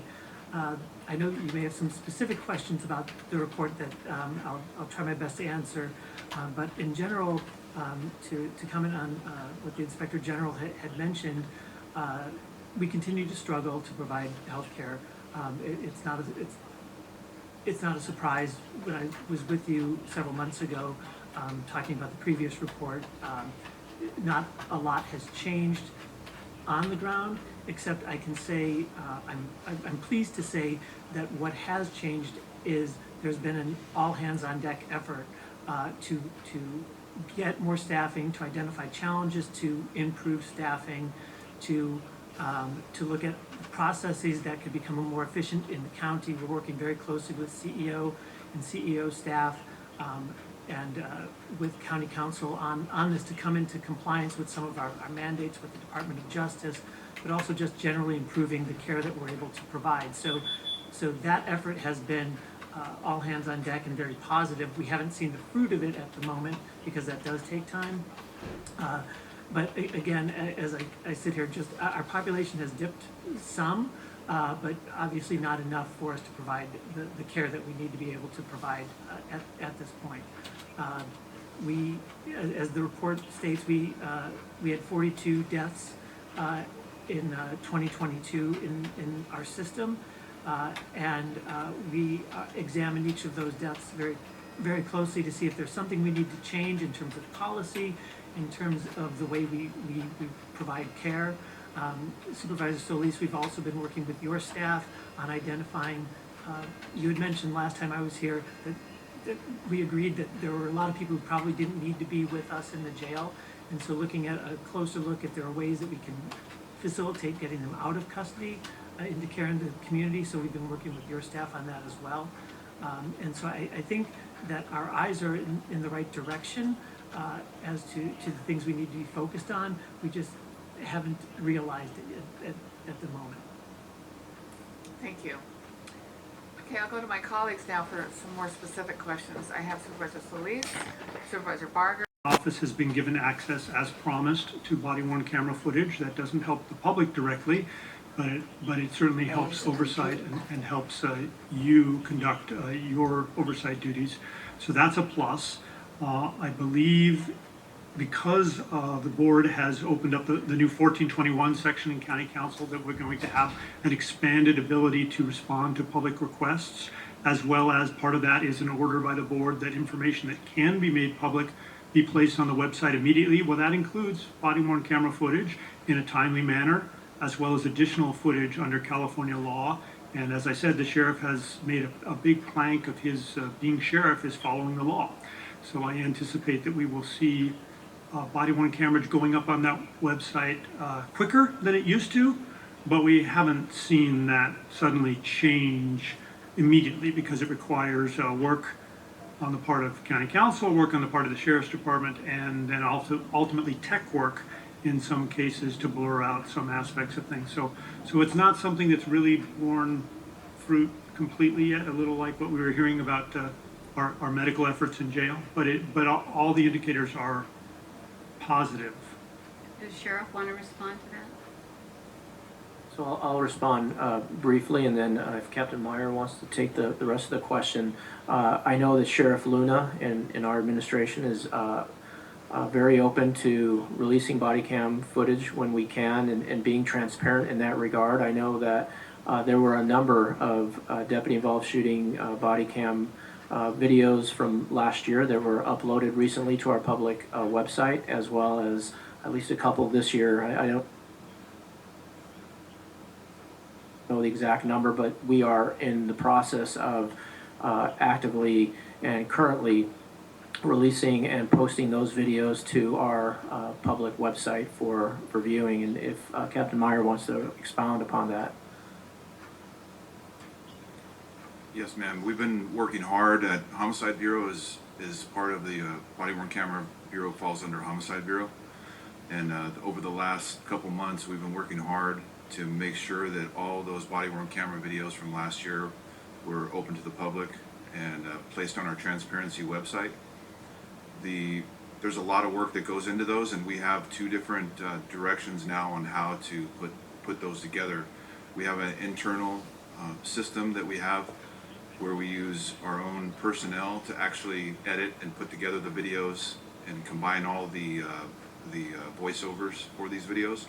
And then we have an external company that we are using to assist us to speed up the process. So, for instance, the two body-worn camera videos that were released from this year, from 2023, were from a company called Cole Media, and we utilize them to help us speed up this process. We have a pretty good process internally, but now we have a process externally that we can also use to speed up that process when we have to do so, and that's what we did within the last couple of months to get those up to date. Do you want to say anything, Max, on that? I applaud that approach. During the height of concern about George Floyd and the aftermath and a series of shootings throughout the country, the places in which there was civil unrest were the ones in which information was not shared. It wasn't always a result of how serious the shooting itself was. It was often the reaction of the public to what they perceived, and I think usually correctly, as an unwillingness to be transparent. So I think that putting up video quickly is very important. However, I will point out that the California law is not ambiguous on this point, that when there is a shooting, all investigatory materials must be made available to the public immediately, absent a written statement by the governmental entity as to why they can't do that. And I believe it is still our practice at the Sheriff's Department not to follow that law, that we just don't give out materials and we don't produce a written statement as to why we should do it. That's the same practice that we used to have with respect to autopsy holds, and the COC is going to bring the new coroner in and talk about that issue. I hope these are growing pains, but still we're not in full compliance with the law. In the instance I gave, I'm not aware of any single time since that law was passed that the Sheriff's Department has complied with it. So we still have a ways to go. sure we'll be looking forward to an update on that. Thank you, Madam Chair. Thank you. Supervisor Parker. Well, thank you. And to follow up on the whole issue of the cameras, on a couple of the cases that you cited, Max, there was either the cameras were turned on late or there were no body-worn cameras used. So what is the status of the rollout of that? Because, I mean, I look at it from the standpoint of protecting both the public but also the deputies that are involved, and it tells the story. So where are we with the rollout on that? I'm sorry, ma'am, you said... On the body-worn cameras, because on a couple of the cases the that were rollout? cited in here, for example, SEB. Okay, yes, ma'am, as far as the rollout goes, all of our patrol stations have been outfitted.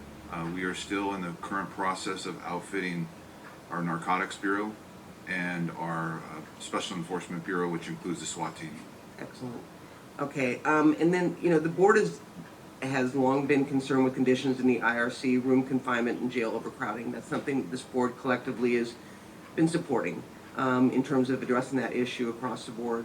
During the last OIG report in January, Dr. Belovich mentioned that about 6,800 or 47% of the inmate population are enrolled in mental health programs.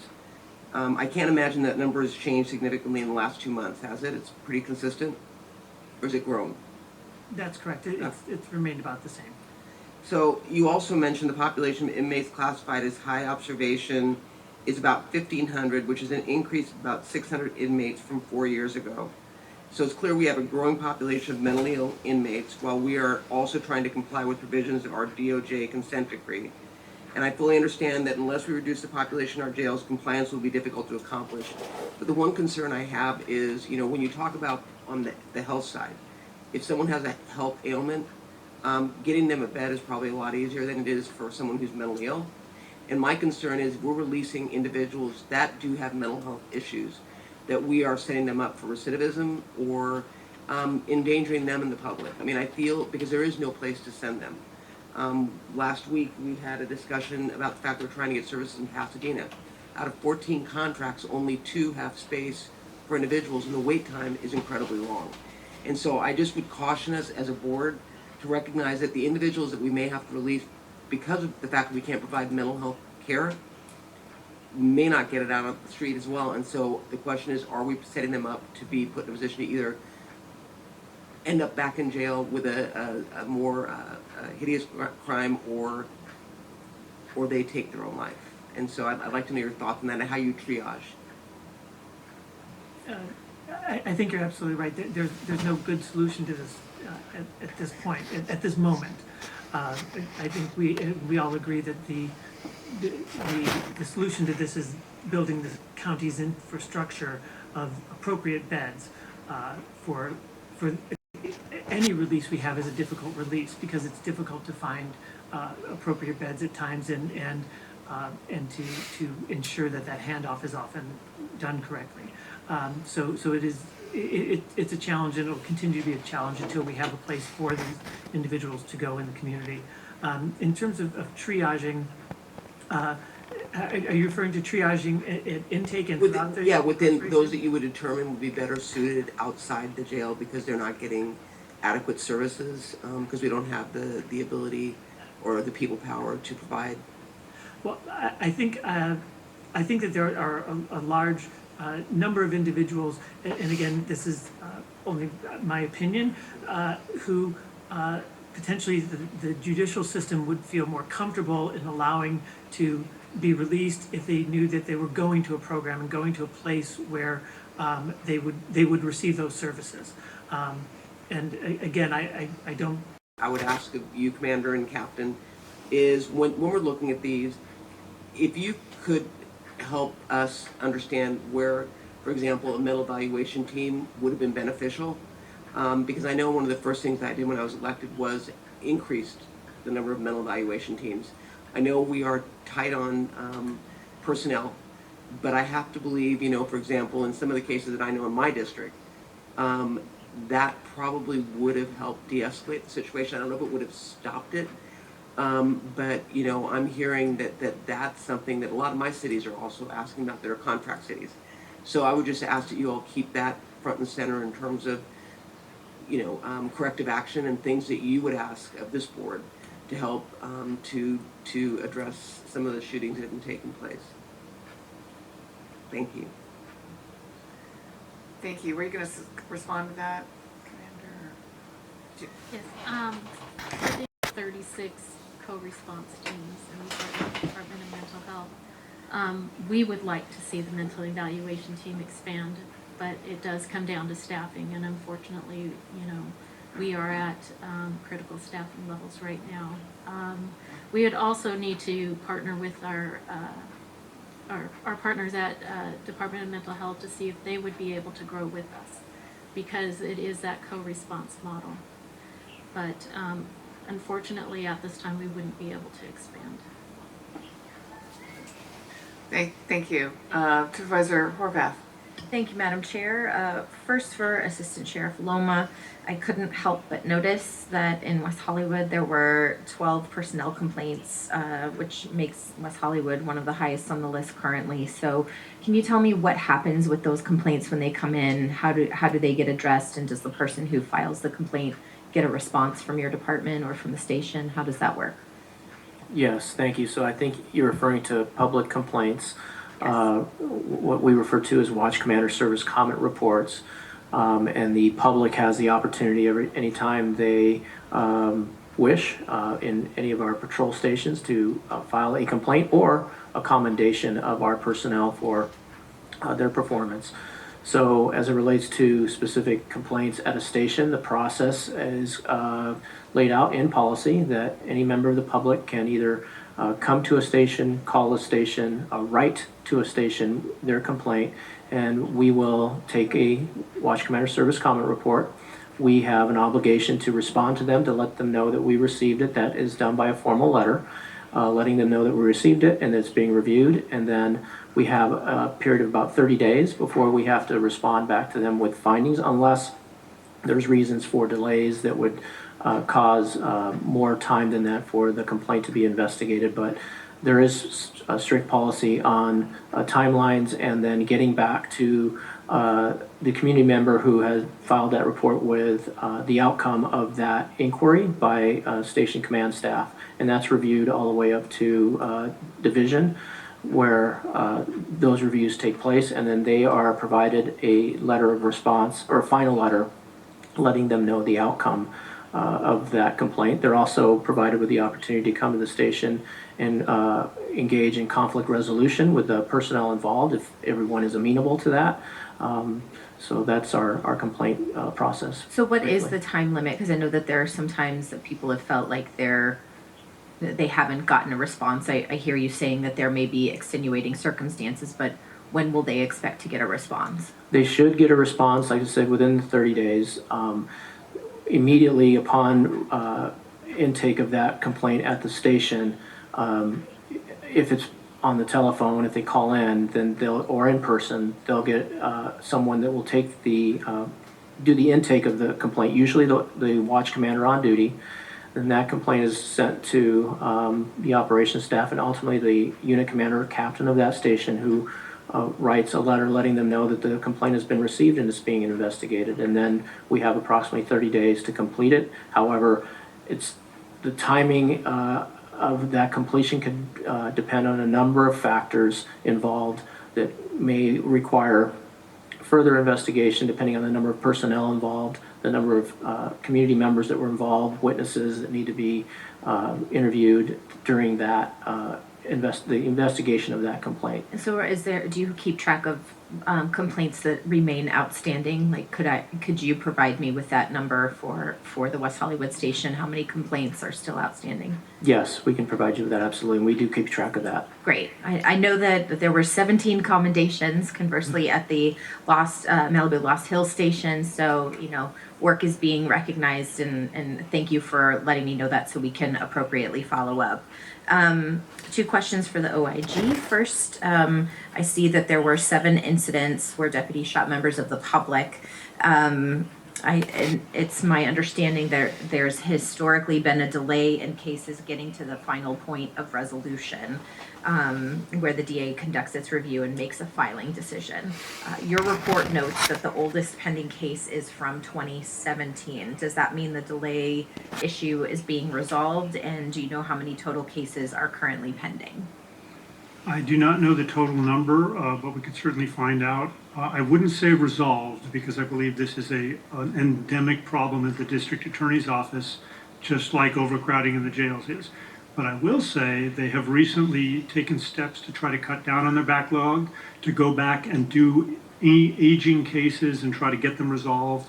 And they are making an effort to speed it up. But as long as I've been aware of this issue when I was in the DA's office and since here, it's been a horrible problem, and I think it continues to be. I think part of it's inherent to the desire to be perfect, and so they go through an exhaustive process, and their idea of perfect and mine is not the same, but there's a lot of editing back and forth. So I think we will always find it takes a very long time to resolve most of those cases. 5 years is unusual, but I think it's not unusual for them to sit in the Justice System Integrity Division for a long time, and I don't think that's going to change. Okay, and in the same period of time, I saw that there were 5 final decisions issued by the Civil Service Commission. 3 were sustained and 2 were reduced. Can you do any sort of analysis on these decisions to better understand reasons why discipline would be reduced? Not on an individual basis, because it doesn't seem to serve any purpose.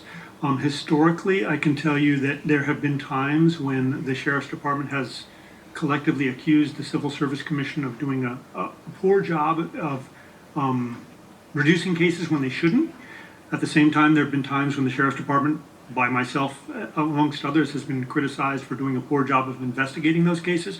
So the reasons why reductions happen vary, but in general, I would say, in my experience, the Civil Service Commission often reduces when it shouldn't. And in fact, there's a significant case that was appealed to the court in which the court found they were applying the wrong standard.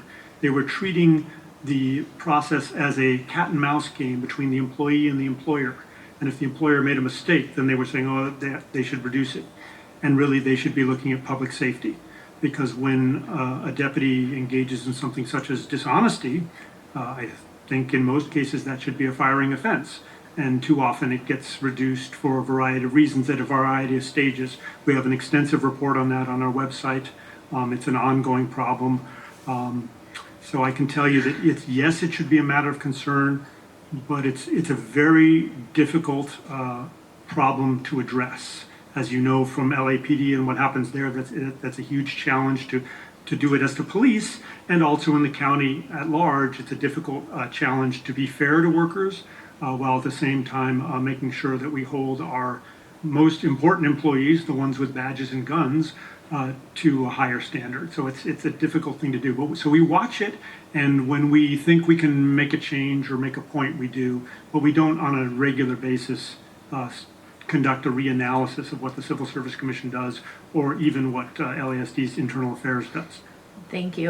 Some of my questions have already been asked and answered, but okay, thanks. Thank you, colleagues, for all your really good questions. Yeah, most of my questions have been asked. I was going to talk about our African American women in our jail in Linwood, underrepresented in the jail employment program. Assistant Sheriff, you answered that. I was going to talk about the uptick of in-custody suicides this quarter. You've talked about that. And I was also going to talk about the MET teams. And I really, officer-involved shootings, we can save lives out there where situations end badly when what they needed was a MET team to roll out to de-escalate the situation. So I think this board is very insistent that somehow, I mean, we hear you, but we have, we got 9 new academies happening. We're all working to recruit and hire more.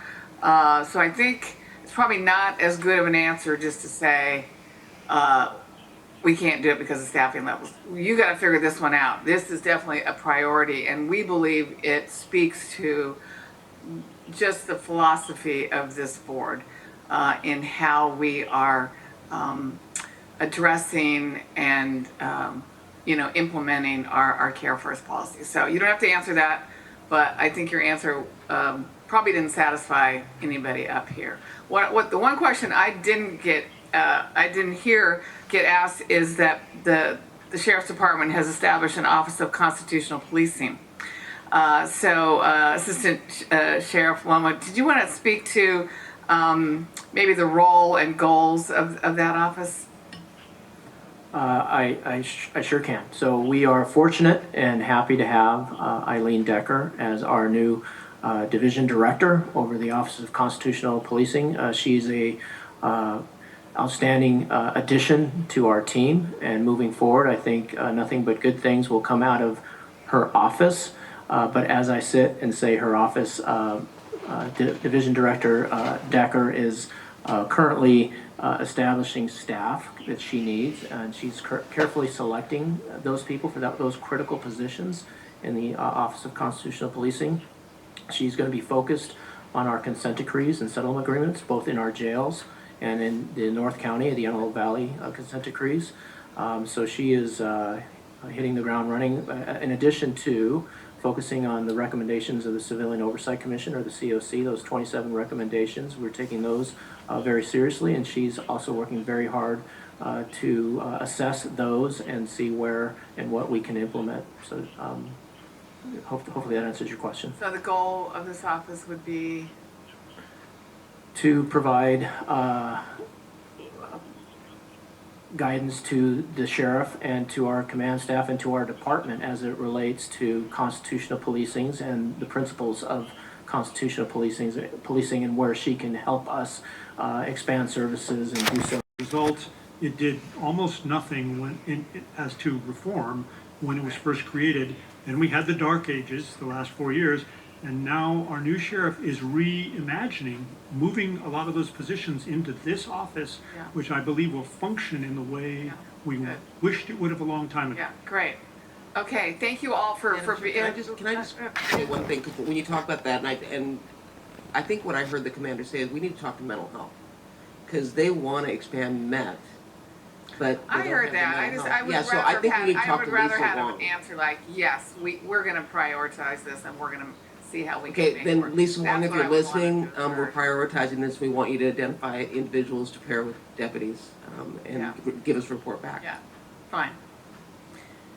Don't soften my blow. Okay. Let's see. Are there members of the public that would like to weigh in on this? Yes, we have Corey Smith. Please come up. And there is no telephonic. Okay. Welcome. Go ahead. Hi, my name is Corey Schmidt. So, we're talking about reform of the Sheriff's Department. Let's talk about that. So, what do? They like to use their helicopters to encircle you at your house, or at the beach, or anywhere in the city.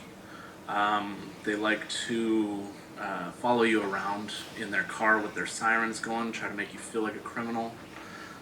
What else do they do? They follow you throughout the city. There's harassment and discrimination. Definitely experienced discrimination. There's been fist fights. I got jumped, definitely. Let's see. I would say if we're going to do some reforms, those are a good list of things to focus on. Thank you. Is there another speaker that would like to speak? Oh, yes. Okay. Go ahead. Mommy, gentlemen, young lady, I hate to bring this proclamation that there's some serious issues among the Sheriff's Department. I'll give you a hypothetical example. When I file a claim to investigate inappropriate activity of sheriffs having me handcuffed and asking me if I do a swastika, and I walk around going to meetings using Cohen versus California, fuck the draft, is that offensive? Because when the fucking cops arrest people in the street, they're not as polite. And I find that offensive. You get a lot more honey than you would spilling the sugar. And the issue is we need a reform, and we need to audit the policy that goes on today in regards to item 45. I support the motion, but with an audit. Get it going, spend the money, and make it work. Hoorah! Thank you. Madam Chair, we have Donald Heron that signed up in the queue in person and one person on telephonic. Okay, great. Hi, I'm Donald Harlan. This is about the Inspector General's report. I recommend that you fire the Inspector General, that you won't get anything that you would expect out of the job of the Inspector General from this person. Also, there's a lot of puffed up talk about how they're going to respond to complaints and do all these things, but we know that's not going to happen. Yeah, the Sheriff's Department's corrupt. It's been corrupt a long time. It's a real shame that somebody would invest all that money in the Sheriff's Department for oversight and accountability and auditing and stuff, and they can't even fucking get their work. They can't even get it together. It's just ridiculous. Yeah, you're not going to get anything. Every one of these guys up here looks like they sell you in Delaware. Do you understand what that means? Every guy up here looks like they would sell you in Delaware. Okay, do we have another speaker in person? No other speakers. Okay, on the phone? Okay, now we're going to 54A, homelessness prevention, critical tenant protections, which was held by Supervisor Horvath. For members of the public on the telephone, please press 1, then 0 now to comment on this item. And I think we have Rafael Carbajal, Director of Consumer and Business Affairs, is available. I see her up here. Supervisor Horvath, would you like to make comments? Yes, thank you, Madam Chair, and thanks to my colleagues for considering this item. I know that the word tenant protections can trigger feelings of anxiety and confusion, and that it can get complicated, but the motion before us today is not complicated, nor are the reasons why it is so incredibly necessary. As we know, we are in a declared state of emergency on homelessness, and the most important thing that we can do is stem the tide of people falling into homelessness by protecting them in housing that they might otherwise be able to afford. I know there's been some, I would say intentional, but at least some confusion or disinformation that's been spread. So I will go through what this item actually calls for. But owners, but this motion to protect tenants countywide who are paying their rent from being protections can trigger feelings of anxiety and confusion, and that it can get complicated, but the motion before us today is not complicated, nor are the reasons why it is so incredibly necessary. As we know, we are in a declared state of emergency on homelessness, and the most important thing that we can do is stem the tide of people falling into homelessness by protecting them in housing that they might otherwise be able to afford. I know there's been some, I would say intentional, but at least some confusion or disinformation that's been spread. So I will go through what this item actually calls for. But owners, but this motion to protect tenants countywide who are paying their rent from being arbitrarily removed from their home, which is what just cause protection means, is incredibly important. Owners must have a just cause to evict a tenant, a cause which could include tenants not paying their rent or violating the terms of their lease. So for those who have been reaching out saying, we can't afford to have tenants not paying rent, we have heard you, and that is not what this item is calling for. These protections will not go on forever as a result of this motion either. They are for a 1-year period while we work with all cities to increase their renter protections.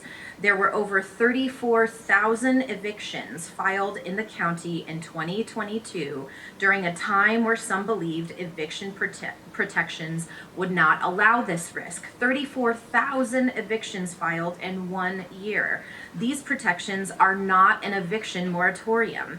They provide tenants with an affirmative defense that they can assert when they have done nothing to warrant being removed from their home. Evictions are not based on just cause are the primary driver of discriminatory and arbitrary evictions. Given the disproportionate number of people of color in our unhoused population, we cannot sit silent and allow discriminatory housing practices to continue. This motion also protects tenants who brought roommates into their home during COVID to help cover rent or to take care of sick household members. Households also adopted pets in record numbers during the pandemic, providing valuable emotional support, resulting in historic adoptions from county animal shelters, and they exist in stable households and families that deserve to stay intact. Tenant protections are homelessness prevention, slowing evictions, maintaining housing, and stopping the inflow of people ending up living on our streets. We are in the midst of a humanitarian crisis in Los Angeles. Over 69,000 people live without homes. We can make an immediate impact on this emergency by stopping the inflow into homelessness and protecting tenants from losing their homes. There are people renting in some of our cities in Los Angeles County who enjoy city-led eviction protection efforts, but most independent cities in Los Angeles County have not yet launched their own tenant protections. The county, through the Department of DCBA, as we know, has agreed to host a summit to support these cities in launching their own protections, but given the scope of the summit and the size of the event, we have learned from DCBA that this event is expected not to be held until June of 2023, while eviction protections will expire at the end of this month. Because of this delay and mindful of the county's commitment to decreasing the number of people experiencing homelessness, the county must initiate tenant protections in partnership with our emergency homelessness declaration and demonstrate our commitment to keeping Los Angeles County residents housed. This motion asks for reports back on a variety of work, so I will get into the specifics of what this motion actually calls for so we're all clear. The first directive, as I spoke about, is with regard to just cause evictions, keeping people in housing where they are paying rent and they are abiding by the terms of their lease for the next period of time, this next year until March of 2024. Directive 2 deals with the pets and occupants issue, which I have addressed. Directive 3 allows tenants who are keeping current on their rent starting April 1st of this year to continue to stay in their housing while they work to pay their back due rent. We have heard stories of property owners and landlords who are taking rent that tenants perceive to be applied currently and instead using it to pay back due rent, which then causes them to be subject to eviction. We are trying to prevent people from falling into homelessness. We would like rent to be applied currently while we work with tenants and landlords to address their back due rent. Directive 4 would address, would limit the increases to rents that would otherwise apply in LA County, and the remaining directives are all reports back on connecting at-risk tenants with resources at their time of eviction, centralizing access to resources to make it easier for tenants to access them so they don't have to go to multiple places to access the resources that already exist for their protection. Additional support for DCBA and assisting cities who are looking to implement renter protections, developing a toolkit to explain available resources. Obviously, we don't want to duplicate efforts, but there are a lot of resources already available to tenants that people don't know about, and we need to make sure that they do. And finally, expanding support for tenants, which I know this entire board has talked about in terms of making sure that we have longer term protections for renters that are not under the banner of a state of emergency. We are learning from these times of crisis, and we must implement those lessons into policies. And I'm grateful to Supervisor Solis for co-authoring this motion with me, and I hope that any and all of those directives will be considered by my colleagues here today. Thank you. Supervisor Solis. Yes, thank you. But I mean, we already had something in place, a template in place on how to get this money out. And so when we talk about, I mean, I know personally, and I'm going to thank Tyler publicly, who helped an individual who was going to be evicted. We got her legal representation and actually found money to pay her back rent, but it wasn't that $45 million. It was VOA. But there's a sense of urgency here. All right, we're talking about You know, we talk about people may end up homeless, and we've got individuals that need to be made whole as well, mom and pops. And so, you know, I would ask that I thought we had a template already going, or you've already got a formula, because this is not the first time we've allocated money to do this, correct? No, it's not. So we've allocated 5 million of that 40. The 40 million is actually ARP. So because of the fiduciary requirements under ARP, we need to put it out for procurement. So realistically, when do you think that money will be available to those mom and pops that don't have the luxury of tenant protection? We're targeting this summer. When? This summer. Oh, I thought you said December. And then on the January 24th, 2023 meeting, Supervisor Solis passed a motion designated to explore the feasibility and impact of moving tenant protections from our COVID-19 emergency over to the emergency homeless declaration. Can you let me know where the report is? Because I know that I asked that we reach out to courts and property owners to get feedback before I take any action, and my staff's telling me there is no report. Yeah, the report back will be back April 6th, and we actually have been engaging with landlords and landlord representation organizations. We meet with them on a regular basis. Every email, every flyer that you receive, we receive as well. We're leveraging our landlord engagement roundtable to receive feedback from them. As a matter of fact, we have a webinar scheduled on Thursday, targeting landlords for the expiration of the protections, which is kind of on pause depending on how this conversation goes, the information that we'll share there. And the courts, we've definitely been involved in conversations with the courts. I'm actually excited at the new leadership over there. It's a completely new leadership and view and perspective of the work that they're doing. David Slayton, the new executive officer there, we've been meeting on a regular basis. As a matter of fact, I had a meeting with him today at 3 o'clock that I excused myself from so I could be here today to explore other opportunities for other programming within the courts. For example, one of the things that we've discussed in the past, when the pandemic hit, we already have a day of court mediation program where we have trained and certified mediators at the court, where the judges are afforded an opportunity to send out the plaintiffs out to the court, out into the hallway to discuss their case and try to mediate and settle it before moving forward with the case. We wanted to do day of court attorneys. The previous administration was not necessarily open to that concept, but this new administration is, and that's something that we're currently discussing.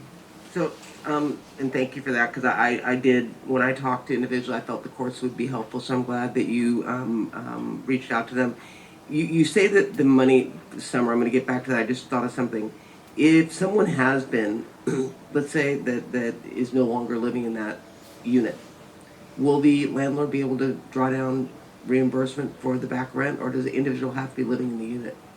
No, the reimbursement is going to be it's based on rental arrears that are owed to the landlord. So it won't be, so let's say the tenant decides to move out and move to another state. So as long as they can validate that they have the rental arrears that are due to them, they might be potentially eligible for the grant. Okay. And then Cherie. Hi. I know the CEO is housing initiative is presently executing our emergency declaration goals with our city partners, working on implementing the Birch directives, executing Measure H, contracting and strengthening strategic partnerships. And I want to thank you for the work that you've done thus far. You really have done an amazing job, and I continue to see and hear about all the great work from my cities. And I don't know about my colleagues, but that's made a difference when I go out and talk about what we're doing with Measure H dollars. I know it's been a heavy lift for your team to execute all this, so I'd like to ask you if you feel that transitioning tenant protections to your team at this time is feasible. As I'm looking at the motion, what I'm seeing is that we'll work with county departments to assess the efficacy and cost implications of centralizing access to county federal programs. So I was looking at it from that perspective, and we can certainly support that. Our next participant is Victor Riaz. You may begin. Hi, yeah? Can you hear me? Yes. Wonderful. Yes. My name is Victor Reyes, and I'm calling on behalf of VICA, the Valley Industry Commerce Association. We urge the board to oppose the recommendations outlined in Supplemental Agenda Item 54A, which include yet another last-minute expansion of the emergency order to expand countywide eviction protections. The use of the emergency declaration to back yet another expansion of county eviction protections sets a dangerous precedent for future policymaking. These proposals, which aim to override state and local laws passed by council members, continue to disregard local decision-making processes. VICA has long advocated for an end of the COVID-19 related eviction protections, and we believe it is time for housing providers throughout the county to resume normal operations to ensure thriving communities and investments in housing. Many local and statewide jurisdictions ended COVID-19 related emergency orders months ago, and we urge the county to follow suit. For these reasons, Thank you. Okay. Actually following what they presented, and then instead of fixing anything, they instead bought a property behind my house and then built the biggest thing they could and then put frat guys and musicians in there so that they could kick me out of my house. So, you know, we're talking about preventing homelessness, but are we focusing on predatory development? Thank you. Thank you. Next speaker, please. Mi nombre es Eva García y vengo a pedir, por favor, que voten a las 54A. My name is Eva Garcia, and I'm here to ask that you vote on 54A. Porque es importante para las comunidades más sublimes. Actualmente, la orden de desalojos, los acosos, son el pan de cada día. And it is important for all of the communities that are surrounding us. Currently, the displacement orders, they're actually what we have to depend on to eat every single day. A pesar de que hay protecciones. Aside from the fact that there are protections. Imagínense si eso termina. Imagine if that finishes. Hemos escuchado varios pequeños dueños, entre comillas, que están hablando ahora. We've heard of many small business owners, in quotation marks, que están siendo afectados. That are being affected. Pues entonces que se pongan a negociar con ropa de marca, con carros, pero no con vivienda. Well, then they can come and negotiate with brand name clothing, with their luxury cars, but not with our residencies. La situación económica es muy dura ahora. Our social economy is really difficult at the moment. O comen o pagamos renta. Or we eat or we pay rent. Es muy triste vivir esto. ¿Y por qué ellos ahora dicen, oh, no, es que estamos afectados porque dejan las viviendas destruidas? It's very sad to live in this. And now they're saying, oh, we're affected because they leave the homes in a destructive way. ¿Y qué dicen ellos que destruyen hogares? And what do they say? They're the ones destroying homes. Nuestros hijos no van tranquilos a la escuela sabiendo que van a salir a la calle. Our children don't go to school comfortably knowing that they're going to be out in the streets. Por un dueño que no se toque el corazón. Because of an owner that doesn't really have a heart. Solo piensan en ganar dinero. They just think of making money. Que negocien otra cosa, pero no sea techo ni comida.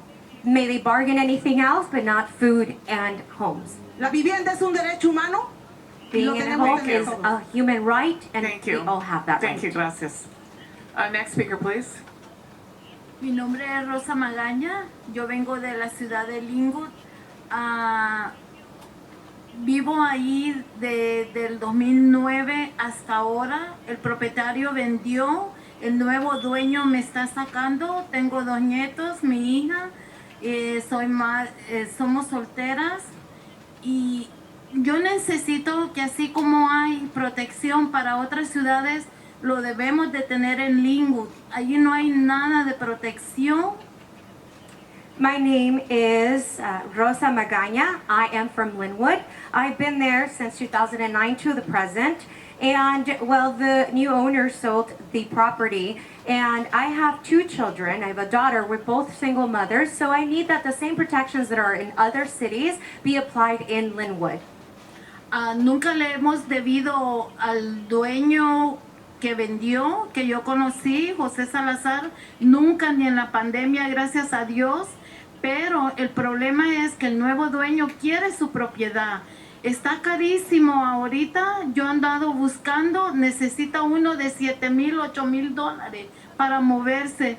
Una familia de 4 miembros a 5 miembros. And I've never owed anything, not even during the pandemic, to the owner, Jose Salazar, not even during the pandemic. So, but the new owner wants his property back, and now in order for us to move, we need about $7,000 to $8,000 for a family of 4. Yo lo que pido que esta protección que sí existe en otras ciudades que la pongan también en las otras, como el Linwood. No hay nada que te ampare ahí. Nuestros nietos, nuestros hijos se asustan porque los nuevos dueños te mandan papeles que va a llegar el cherry, que vas a la corte. And I'm asking for more protections, just like the protections that the other cities have, that it be also placed in Linwood. We have no protections. The kids, the grandkids get scared because we receive letters from the sheriffs. Thank you. Raphael, did you have something to say? Thank you, Madam Chair. I'd like to offer her some help. I have Yeah. Gabby and Ava Right. in the back that Right. can provide her some assistance in the back. Yeah, and I was thinking everybody that's coming up and expressing concern about the ability to pay rent, we've got help, right? Okay. And your staff is here to, okay, thank you. Okay, hello, good afternoon. Good afternoon. My name is Maria Leriget. Ella me va a interpretar porque sí puedo hablar un poco de inglés, pero me expreso mejor en español. Good afternoon. My name is Maria, and she will interpret for me because, yes, although I know the language, I express myself quite better in Spanish. Yo vengo en soporte la 54A porque yo rento casa atrás con el dueño de mi casa. Él me avisó que va a vender, entonces puedo quedarme yo sin hogar. So I'm here to support 54A because I rent a home. I rent the back house of where the owner lives. So I'm here because it could be that I could be left out without a property if the owner sells. Yo entiendo a los que son dueños de propiedades que rentan, yo los entiendo. Yo soy como pueden ver, soy un senior y yo vivo de lo que me manda mi seguro. Y entonces, si venden la casa y me quieren subir la renta, entonces, ¿qué voy a hacer? O me quieren echar de ahí, ¿qué voy a hacer?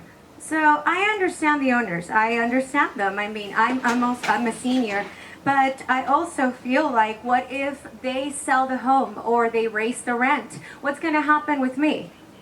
Si tratan de sacarme de ahí, entonces yo conozco personas que las están queriendo sacar y las he acompañado a corte por lo mismo, porque no han podido pagar su renta con el COVID. Y ahora las quieren sacar y están yendo a corte. ¿Por qué? Porque los dueños no entienden nuestra posición. Okay, so I mean, if they kick me out, they want to kick us out. I've been to courts with other people that are trying to get evicted or that they get evicted and they don't have anything, so they're trying to get us out. Gracias. Okay, we're now going to the phone. Our next participant is Cinia Garcia. You may begin. Good afternoon, ladies. My name is Ksenia Garcia. I am not representing any association or any organization. I'm representing myself and my 3 beautiful girls. I would love to urge you to vote for not only accepting this current state proposition, but also extending protections until June.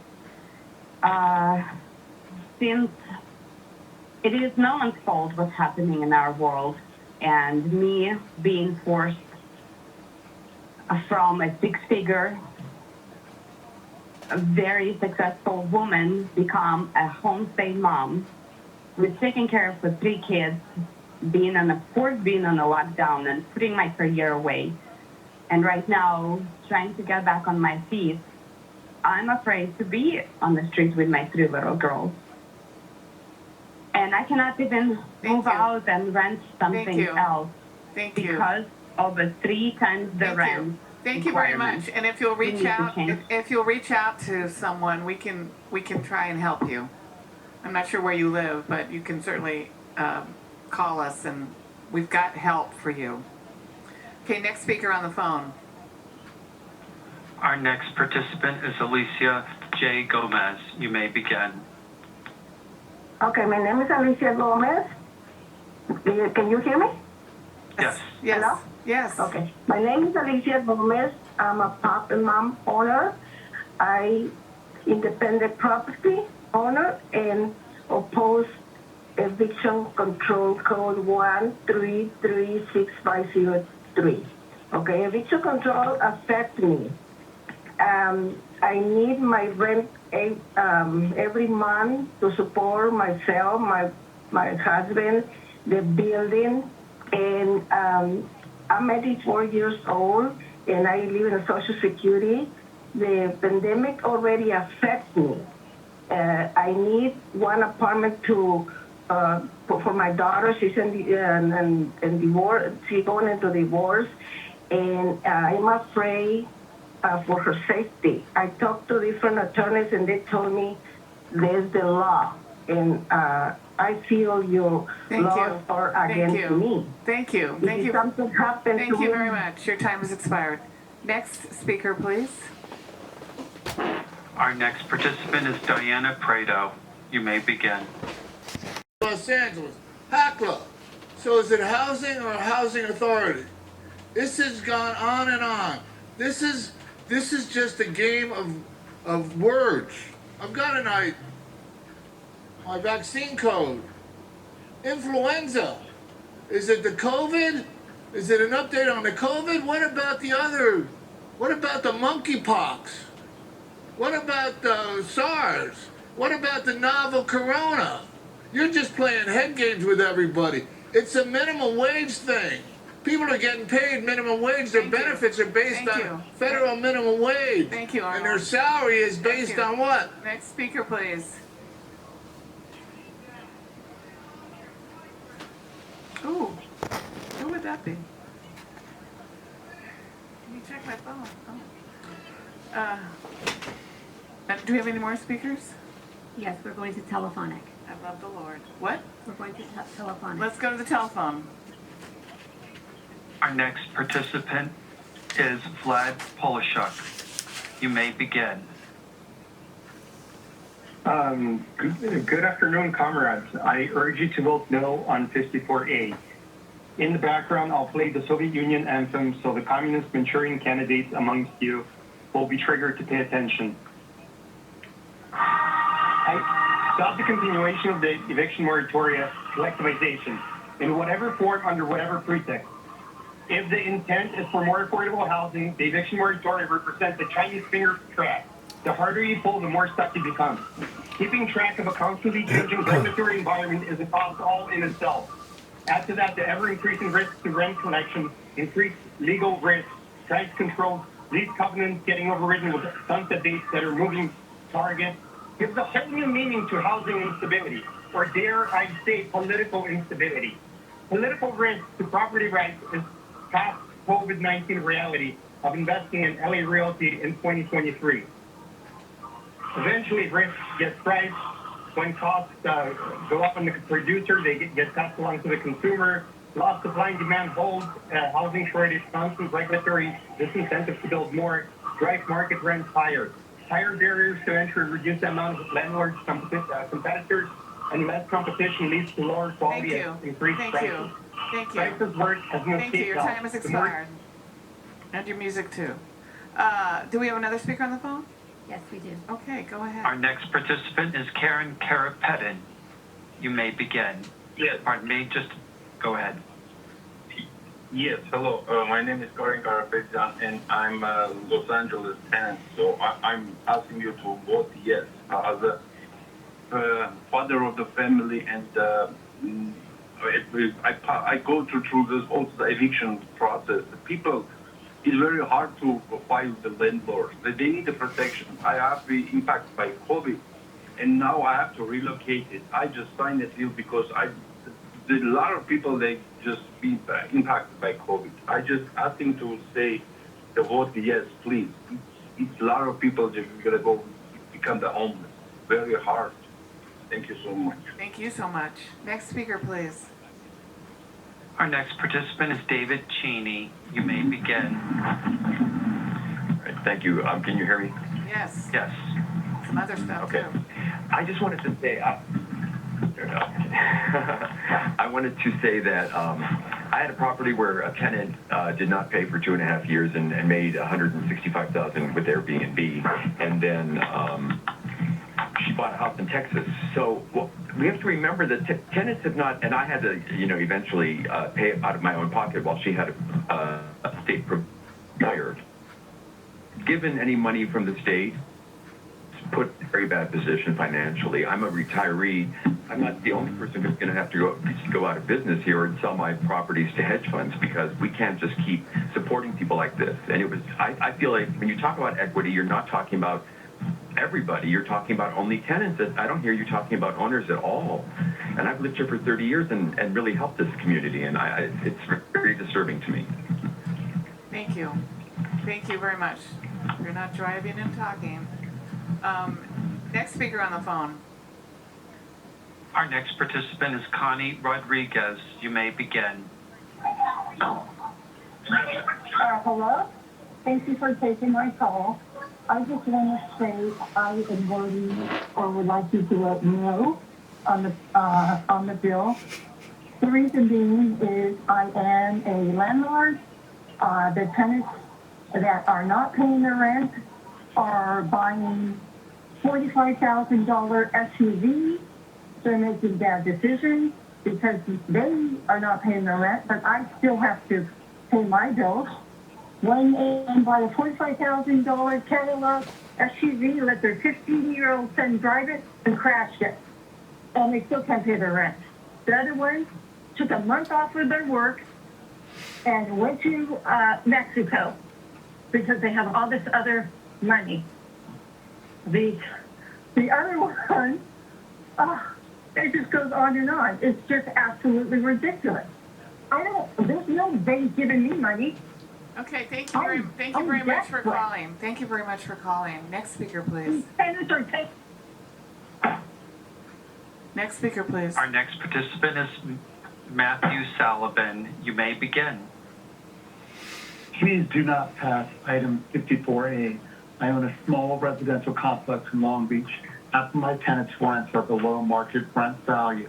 One of those tenants is a nuisance to other tenants and neighbors because of loud parties, multiple illegal pets that are loud and damaging the unit. First off, 99% of tenants don't become homeless if evicted. They move to cheaper areas and rentals. Stop your lies.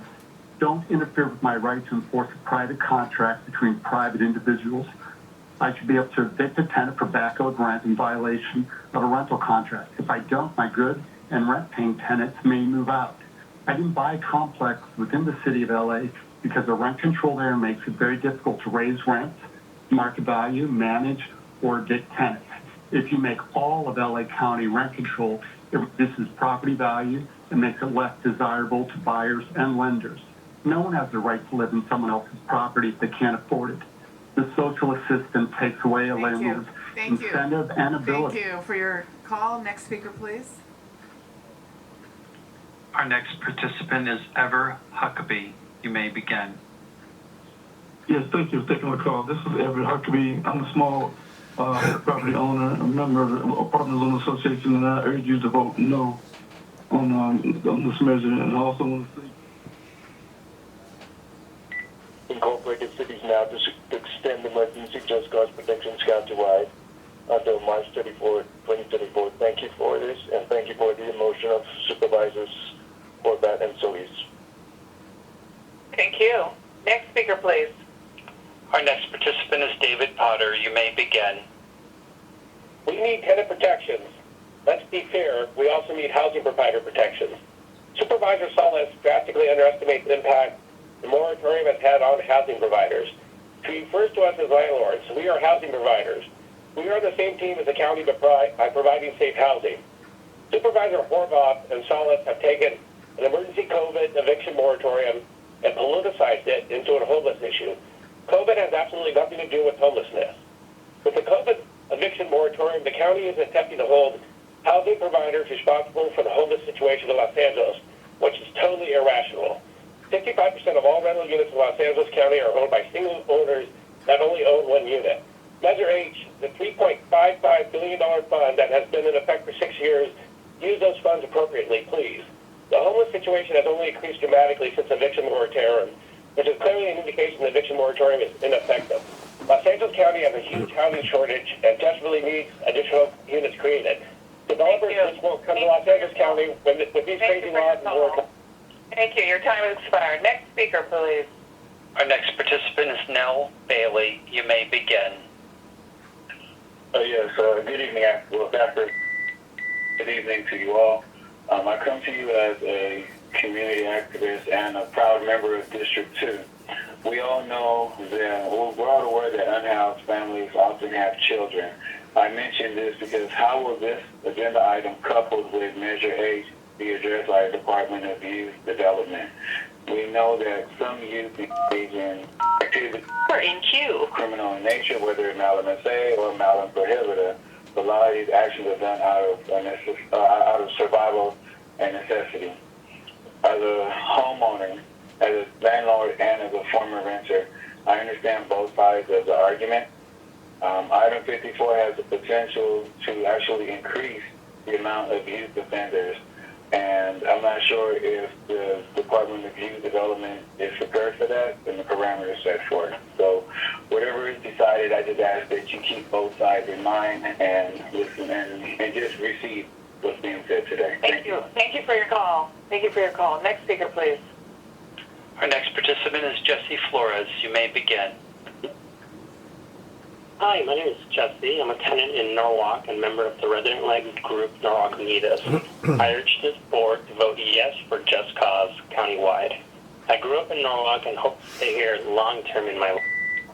I'm faced with increased rent prices here, and I'm scared I'm going to be priced out of my own hometown. More than 34% of Norwalk's residents are renters, with 54% of those households being rent-burdened. A household has to earn approximately $85,200 annually to not be rent-burdened here.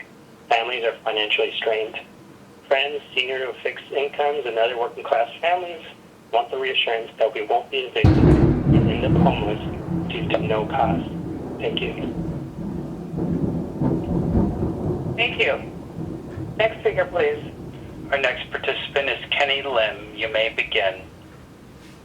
Good afternoon. My name is Kenny Lim, and I'm an attorney with California Property Law Group.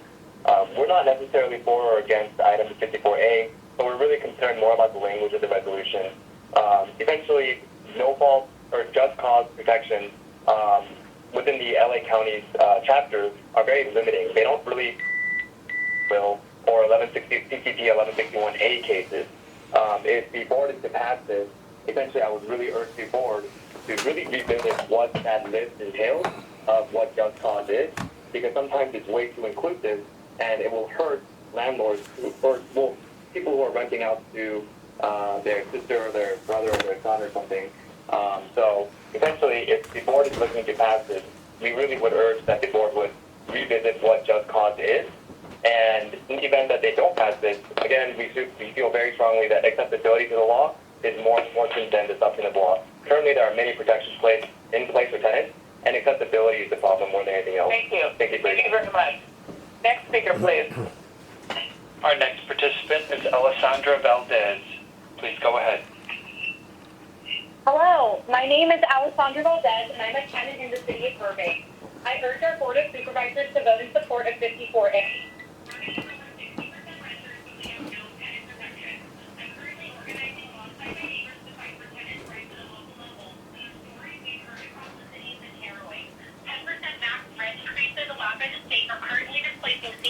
Black and brown people at a disproportionate level.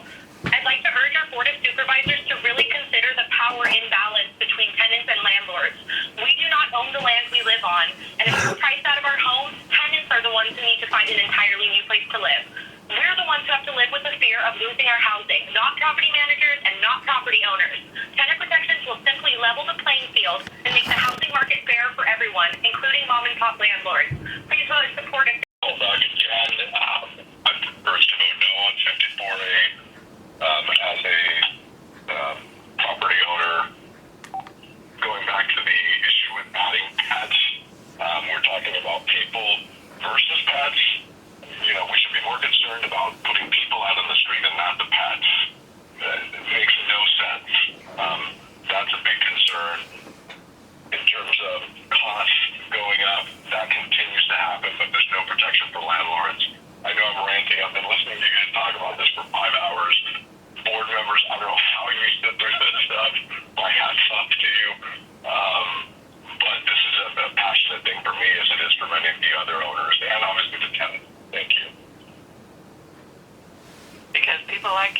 Keep it interesting.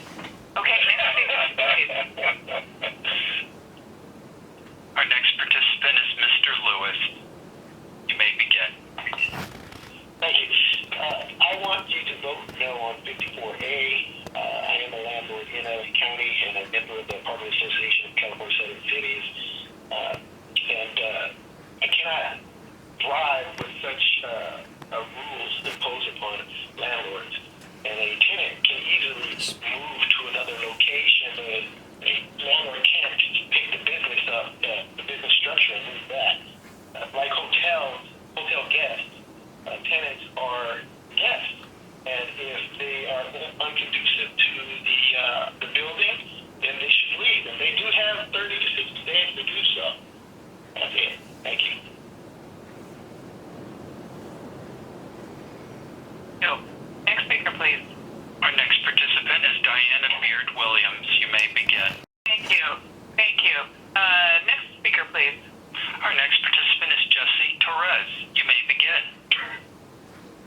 Hi, yes, I am asking to oppose 54A. I'd like to say that the pandemic has been declared over. Let me repeat, the pandemic is over. Let's just extend it another year. We heard that's possible. You're not worried about that being a Anyway, I'm feeling for you all. We're up here too. We're with it. You guys have been here a long time. So somebody already brought you water? Okay. All right, just want to make sure. There's a little girl out there too. Does she need any snacks or anything? Okay, good. Oh, look, you came prepared. Yeah, okay. Good answer. Okay, next speaker, please. Our next participant is Alejandro Lara. You may begin. Hi, my name is Alejandro. I urge you to vote no on 54A. I am Under tenant protections, we might want to tie it to some sort of protection for that tenant for at least a year if they are up to date each month on their rent. They don't go back into the rears. Follow me?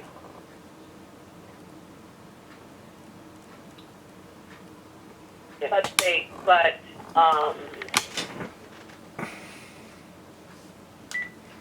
It's a $30,000 grant as well, which will also continue. The landlord will still be allowed to try to collect on the balance. Go ahead. Because the goal was to relieve the tenant of the debt burden. Correct. But I'm also thinking that if we are going to allocate county resources to do back rent, that we might want to tie it to some sort of protection for that tenant for at least a year if they are up to date each month on their rent, so they don't go back into the rears. You follow me?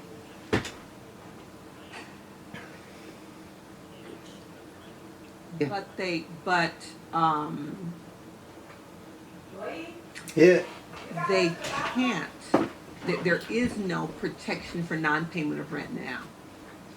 So you have to pay your rent. Yeah. No, I understand, but what I'm saying is that if I'm a landlord and my tenant's behind in the rears $27,000, and I'm waiting to apply for that $27,000 that I'm going to get, I would sign something saying this tenant is now up to date, and now for 1 year they will be protected from any sort of eviction.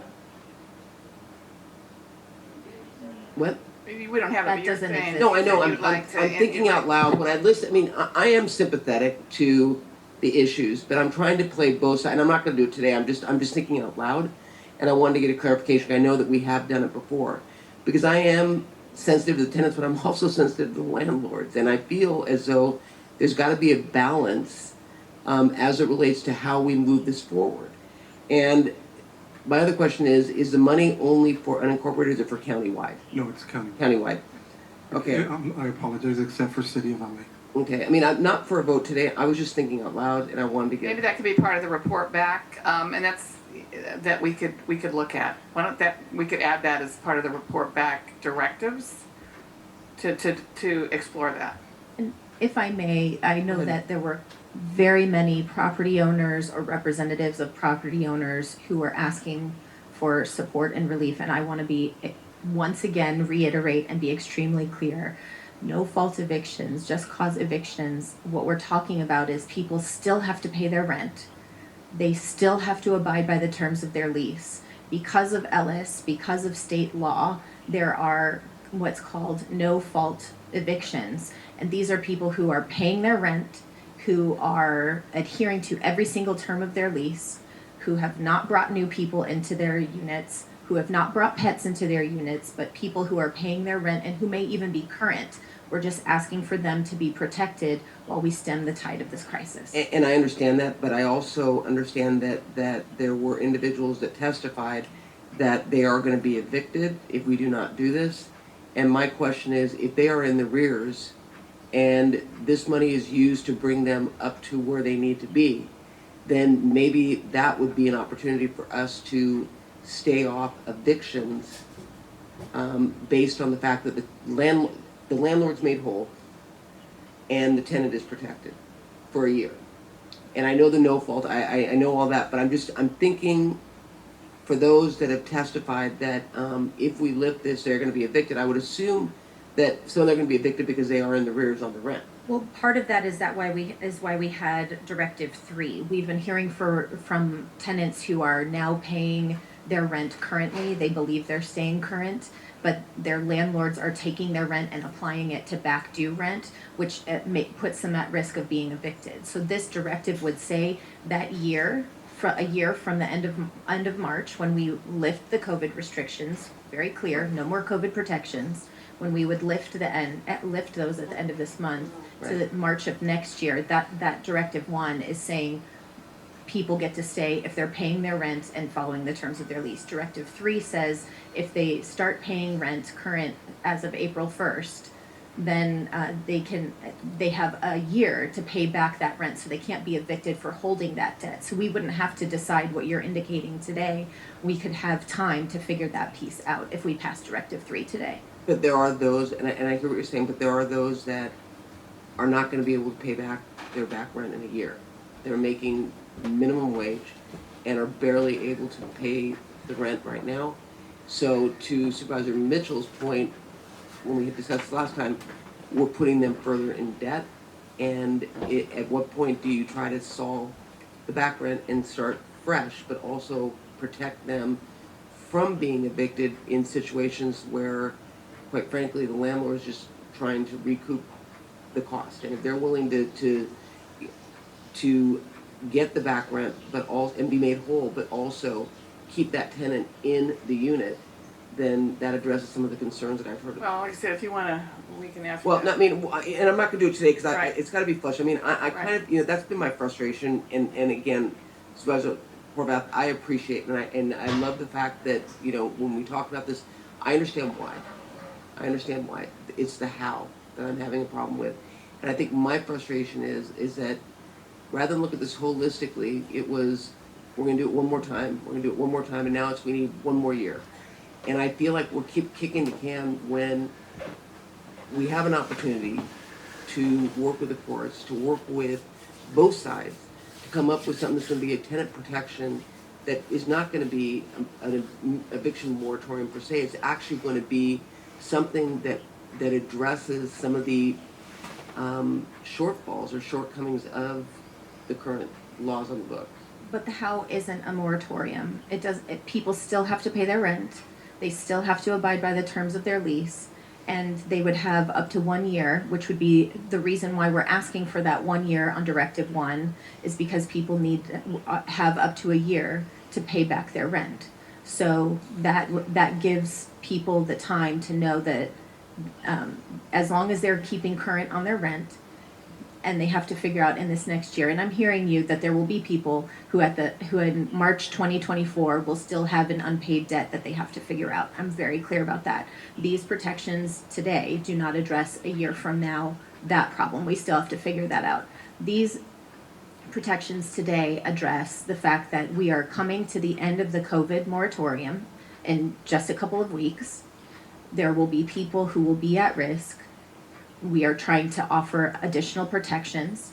I am clear that people are frustrated that the report was filed on Friday. We are also frustrated that this conversation has been going on for quite some time, and the directives that have asked for more protection have not come forward. So we've been working to figure out what are the most imminent changes we can bring forward today to help people stay in their housing while we get this summit up and going, while we get longer term protections in place and have the ability and time to engage people in more discussion.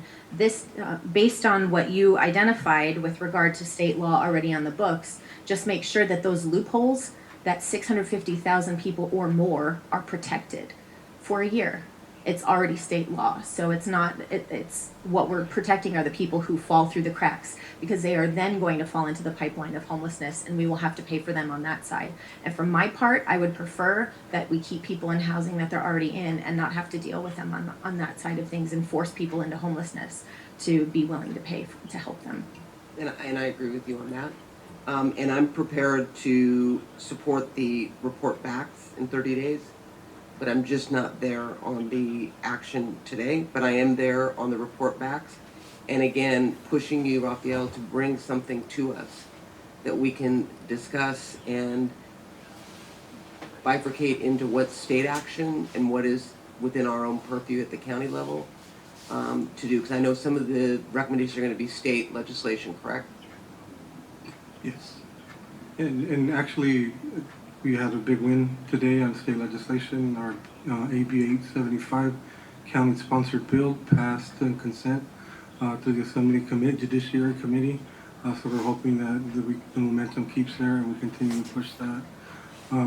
I do want to address some of the comments that were made by the public, if you will humor me.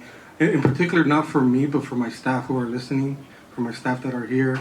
There were some innuendos and some statements about what they're not doing and what they are doing. I just want to say that we have some highly dedicated people that day in, day out are handling over 300 calls a day, dealing with these stories day in, day out, taking those stories home themselves and trying to help them. This board too, I have to commend you on the work that we've done. Because of your leadership, we've been able to advance some of the strongest protections within the unincorporated, and it should be definitely a model that most cities should try to follow.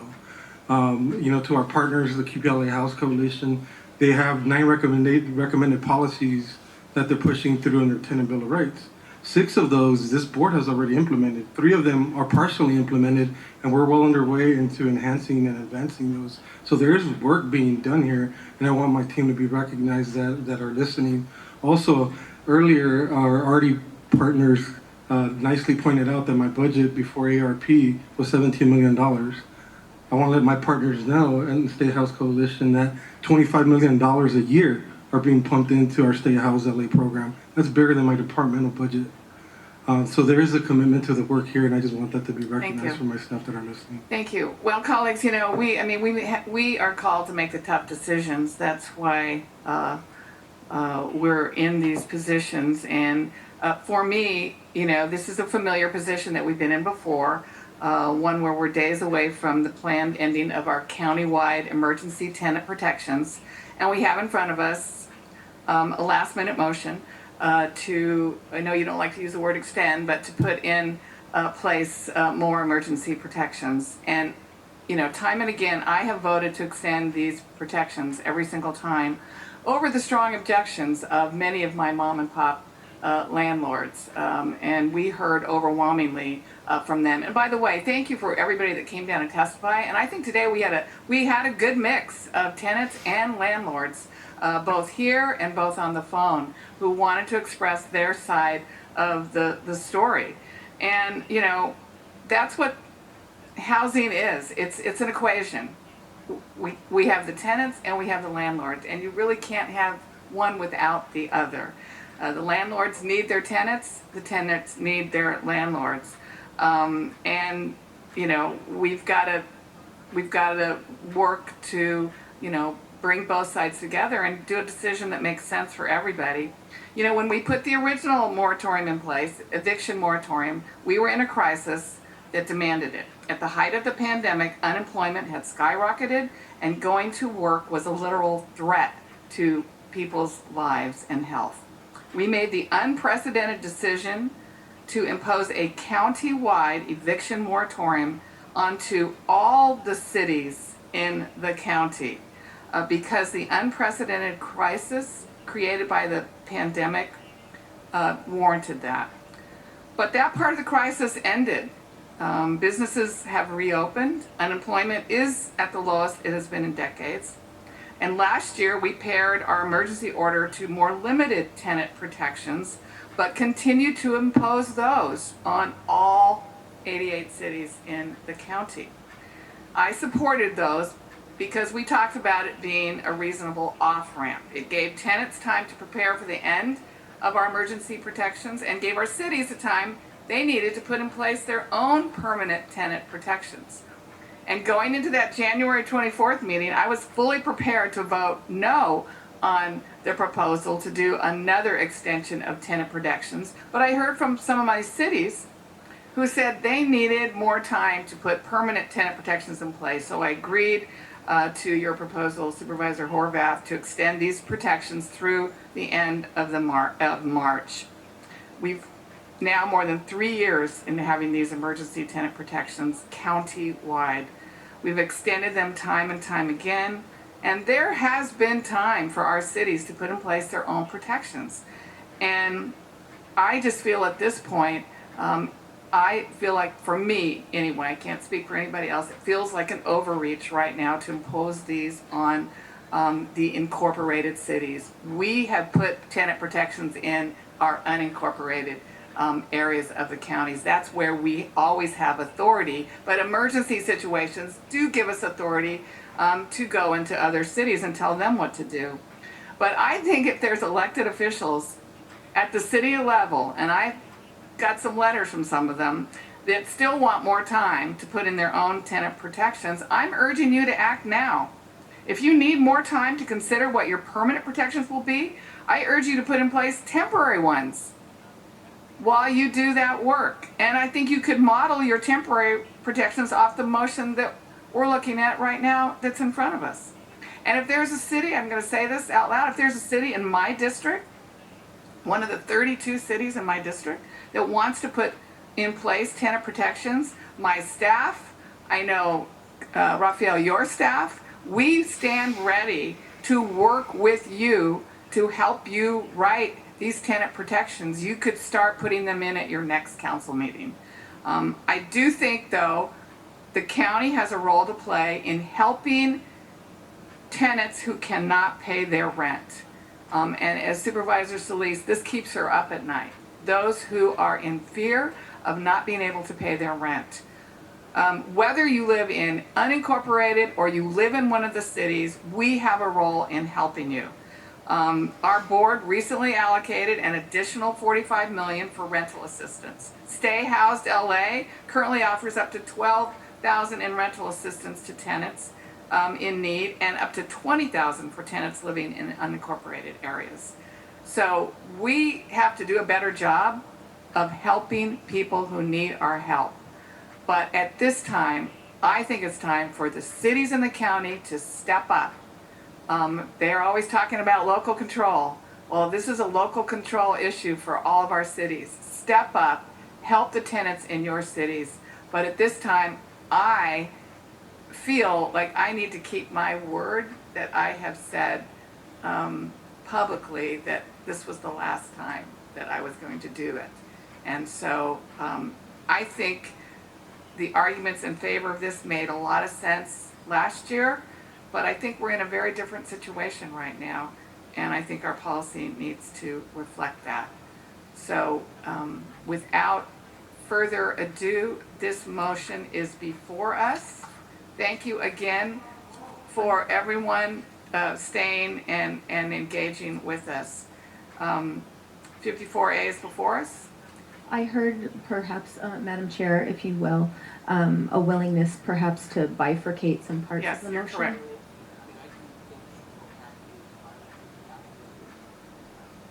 Are you willing to bifurcate the report back?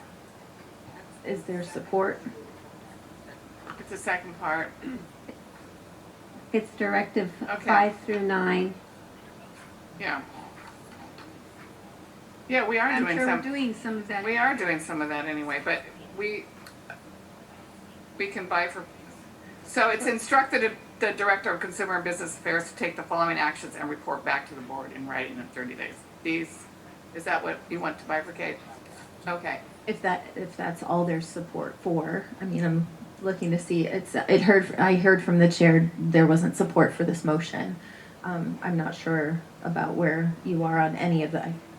Okay, understood. So would you like to bifurcate? So the report backs are Supervisor Solis, are you willing to consider those? Bifurcate? And consider the report backs only? I want to consider the front part and all of it. Okay, so we'll consider both. We'll take 2 votes then, if that's okay, Yes, Madam that's Chair? right. Yeah, I think So, that's right. we need a move and second to bifurcate, and then we'll vote on the I bifurcation. move to bifurcate. So is there a second? Second. Should we take that vote first? And then we need a vote on the bifurcation. And then we'll vote on directives 1 through 4. So we have and to then vote on the bifurcation. Okay, let's take a vote on whether or not we want to bifurcate. Okay. Okay.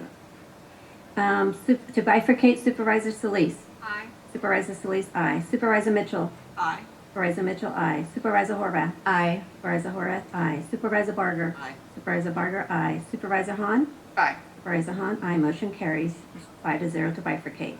Now we need to move and second on the vote to vote on directives 1 through 4. So I need a move and Move. second. Second Supervisor for Hahn. Supervisor Horvath. Yes. Supervisor Okay. Horvath. And now this is vote on directives 1 through 4. On item 54A, Supervisor Solis. Supervisor Solis, aye. Supervisor Mitchell. Abstain. Supervisor Mitchell abstains. Supervisor Horvath. Aye. Supervisor Horvath, aye. Supervisor Barger. Supervisor Barger, no. Supervisor Hahn. It's a report back, right, on this? No, This is 1 through 4. The first section. This is the first section. Yes. Okay. No. Supervisor Hahn, no. Motion 2-2 with 1 abstention, motion fails. Okay, now this is on, I need a move and second on directives 5 through 9, which is the report back. I'll move it. Supervisor Horvath moves it. Second. Supervisor Mitchell seconds. So this is on the vote on the directives 5 through 9, which is the report back. Supervisor Solis.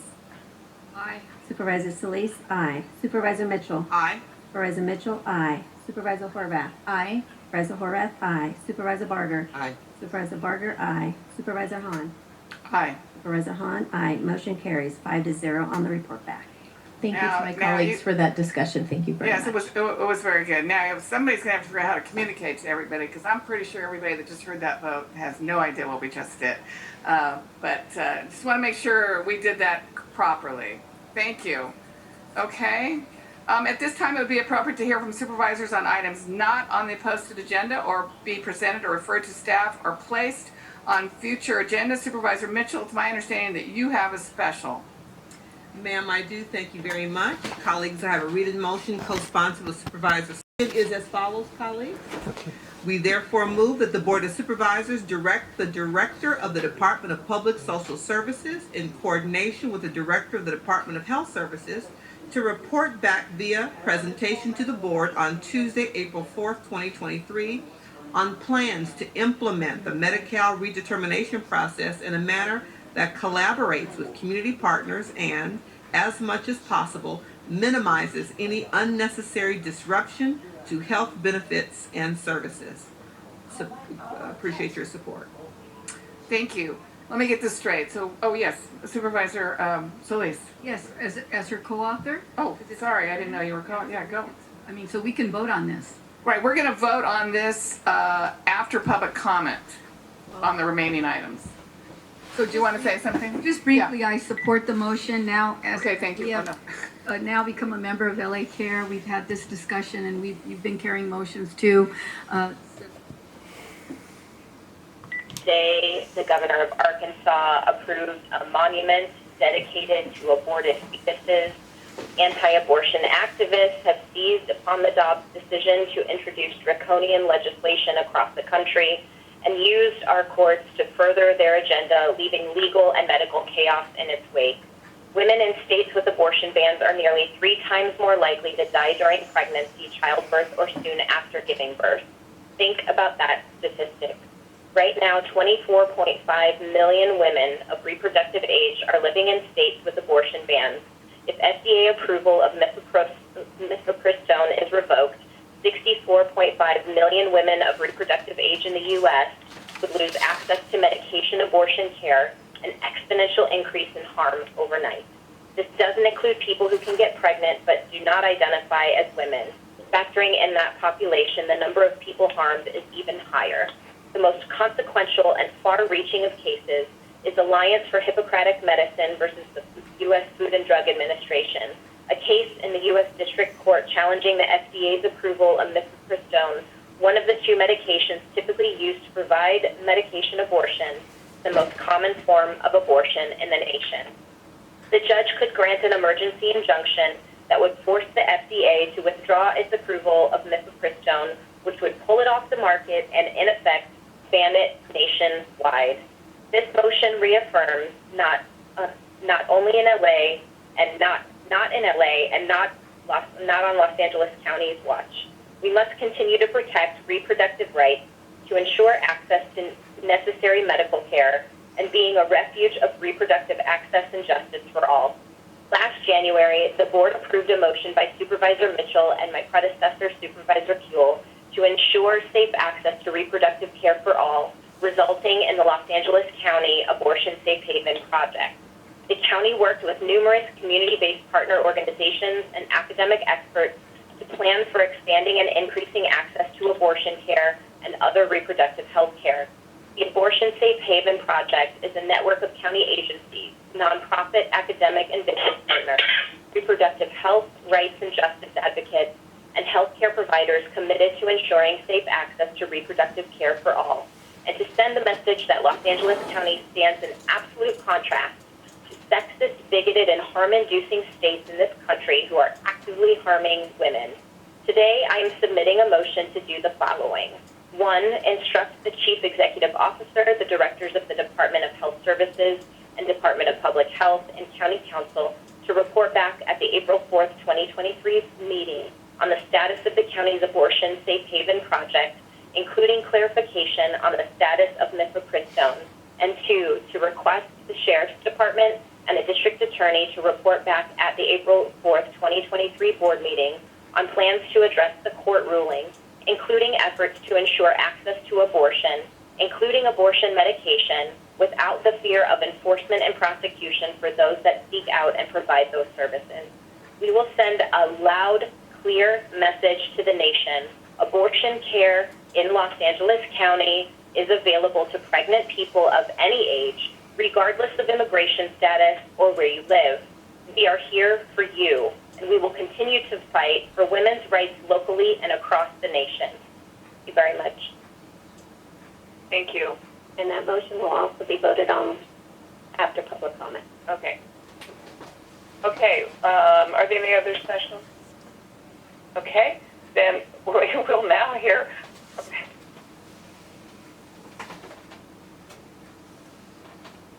We will now hear from members of the public wishing to address the board on all remaining items not held by supervisors and general public comment. For members of the public on the telephone, please press 1, then 0 now to comment on these items. You must indicate the agenda item numbers that you wish to address, including general public comment, in order for us to allocate the appropriate amount of time. But please, have mercy on us. It's 10 after 6. Get to the point, and we're all ears. Executive Officer, please call the members of the public who signed up to speak on the remaining items and general public comment. Well, Harriet Elliott, Antonin Robinson, Mira Patel, Mena Gori, Donald Harlan, Arnold Sachs, and Corey Schmidt, please come forward and staff will assist you. Moderator, may we have the first remote speaker, please? Of course. No, we're going remote first. We'll call you after remote. Go ahead.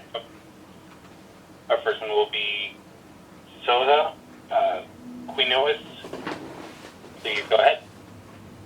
Yes, I just want to inform the Board of Supervisors that once again in unincorporated East Los Angeles, we had 5G wireless companies come in and try to install towers without notifying us. So I did contact my supervisor and the sheriff's department, and I will be sending pictures to our legal counsel.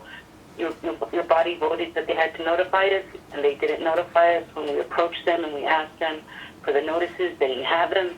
And when we approached them and asked them if they had permits, they did not have them. Thank you.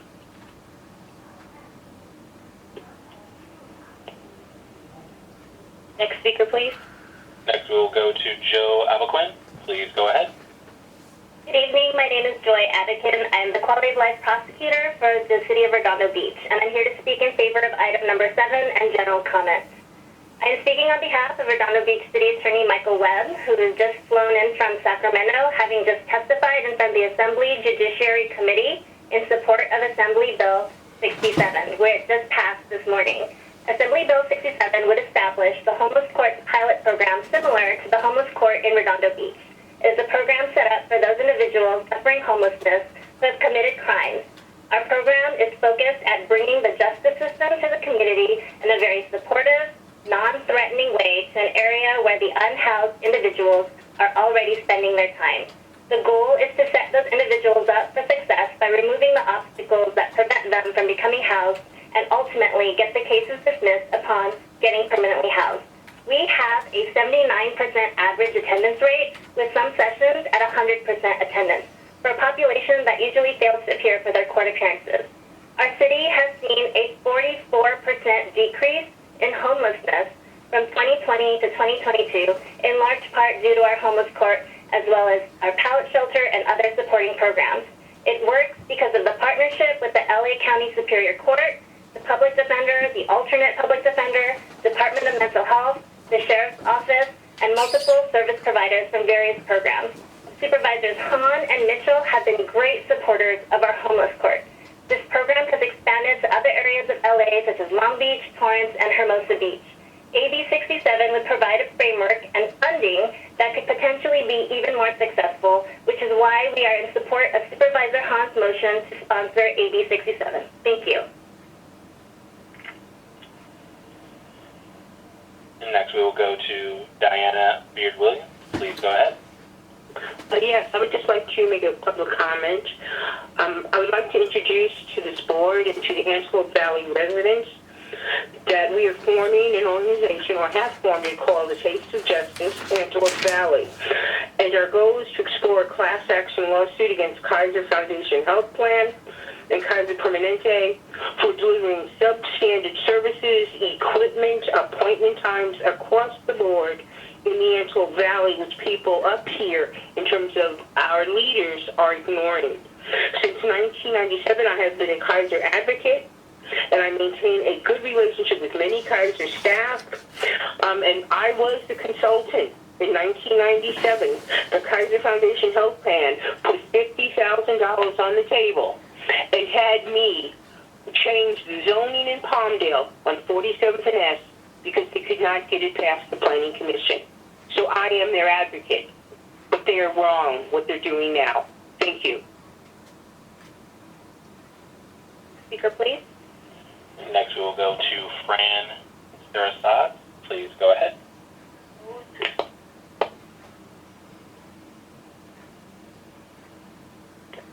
Hello? Hello? Can you hear you? Go ahead. Oh, Yes. mercy.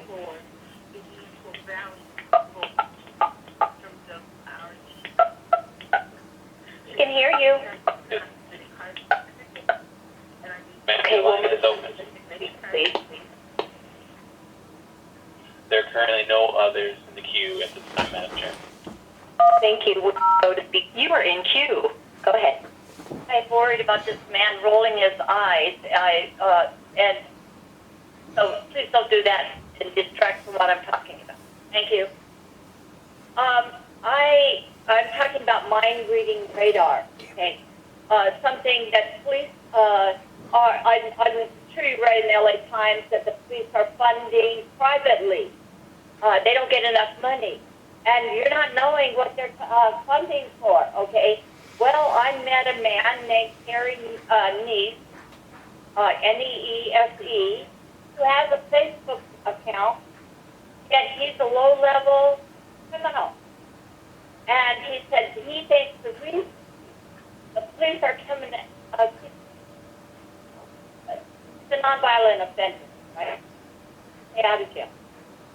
He thinks the reason he's staying out of jail is on mind reading radar. And can you take this and hand this out to them? I want to make sure that it's not put on the site. Okay, it's a patent, and there are other patents like silent sound. Anyway, these are real. Well, how do we know what police are doing? That's what he said. He keeps them out of jail. He said, that's amazing, I think. Thank you. Next speaker, please. Hi, my name is Antigone Robinson, and I'm here on behalf of AHS to give general public comment about STIs in LA County. The White House has released President Biden's budget proposal for fiscal year 2024, in which he suggests flat funding of $174.3 million for CDC's Division of STD Prevention, the same amount received in 2023. Since federal support in the form of increased funding for STD prevention is unlikely, LA County must ensure that there is enough local funding and resources to sustain our STI testing, treatment, and prevention programs. Community-based organizations like AHF are willing to work with the county on reducing STI rates in Los Angeles by offering our media services, MTUs, and other resources. We just ask that the Department of Public Health meet with us to strategize and collaborate. This is not the time to turn away CBOs who are willing to help. We need all hands on deck. Please urge DPH to accept our invitation because AHF has resources to share. We want to be part of the solution. Thank you. Thank you. Next speaker, please. Hi, my name is Meera Patel, and I'm a pharmacist, and I'm here to provide general public comment on behalf of AIDS Healthcare Foundation, or AHF, about rising STI rates in LA County. The CDC reports preliminary STI data for 2021 found that STIs are at an all-time high, and for the 6th consecutive year. So LA STI rates are no different. They're climbing every year with no end in sight. LA County Public Health Department needs to address this crisis. The county lab should resume processing lab specimens from community-based organizations without asking patients for insurance. Patients come to AHS and other trusted community providers because they know our encounter is confidential and that an explanation of benefits, or EOB, will not show up at their homes. People who are underage, undocumented, or unhoused may not have insurance to utilize and worry that an EOB in the wrong hands could be devastating and subject them to violence, homelessness, or deter them from being tested again. Thank you. Your time is expired. Next speaker, please. Good evening. My name is Mena Gore. I work at AHF. I'm here to discuss the STI crisis during general public comment.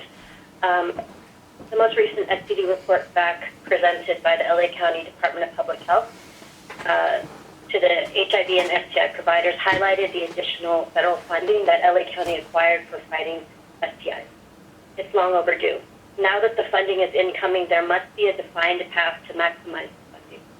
Key tools for fighting the ever-rising rates of STIs must be utilized, such as creating robust public health campaigns, covering the cost of laboratory tests, and developing partnerships with community-based organizations. Tangible goals must be established to reduce yearly infections, focusing on neighborhoods with the highest rates of infection for gonorrhea, chlamydia, and additionally, the rise of antibiotic-resistant gonorrhea. New interventions are needed to curb rising STI infections before they become impossible to reverse. Shifting the county protocol to use more mild doxycycline for STIs will treat the patient without building resistance to antibiotics. LA County Department of Public Health must support community-based organizations. Thank you very much. Your time is expired. Thank you. Next speaker, please. Hi, I'm Donald Harlan. I'd like to speak on agenda items number 1, 14, 21, 22, 23, 27, 28, 33, 34, 38, 39, Go right 40, ahead. 41, 42, 43. I get 1 minute. LA County Supervisors needs to stop illegally trying to claim my real estate. Trying to illegally develop my property.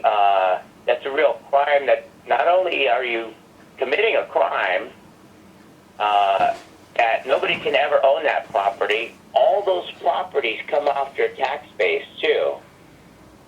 And Community-based organizations. Thank you very much. Your time has expired. Thank you. Next speaker, please.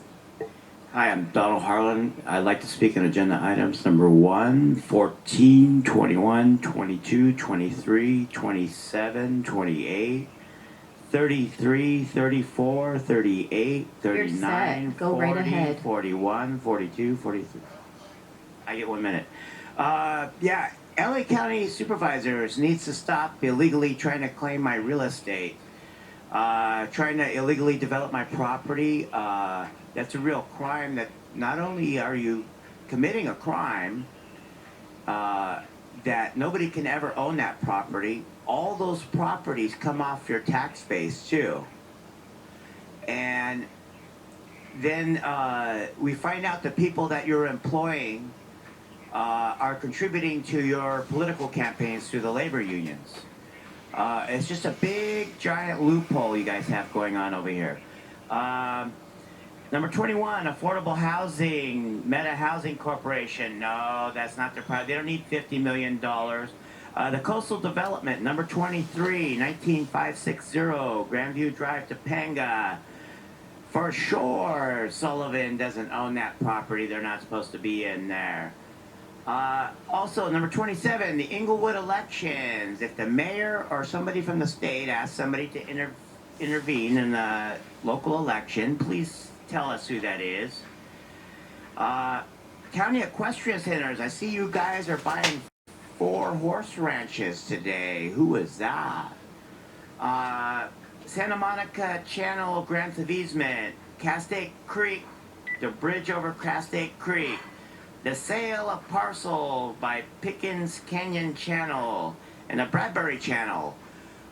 Yeah, that doesn't belong to the county. Why would you guys be selling it? Wouldn't the owner be the one to sell that? Is that county infrastructure or is that private infrastructure? Who in the fuck is going to be buying my infrastructure? I don't want you guys selling my infrastructure. You know, all those proproperties come off your tax Thank you. Your time base. has expired. Next speaker, please. Okay, I signed up for all items in public comment. Okay, good. Thank you. All right. Well. I'm back. I see there's some new faces around here. You know, Sheila, Ridley Thomas. Looks like we got some new people around here. But let's get to what I really want to talk about. So what I want to say is that R set me up. He left me out to dry and tried to kill me. Stupid motherfucker. Now he's in Department 32. And the kicker, he teamed up with Jay.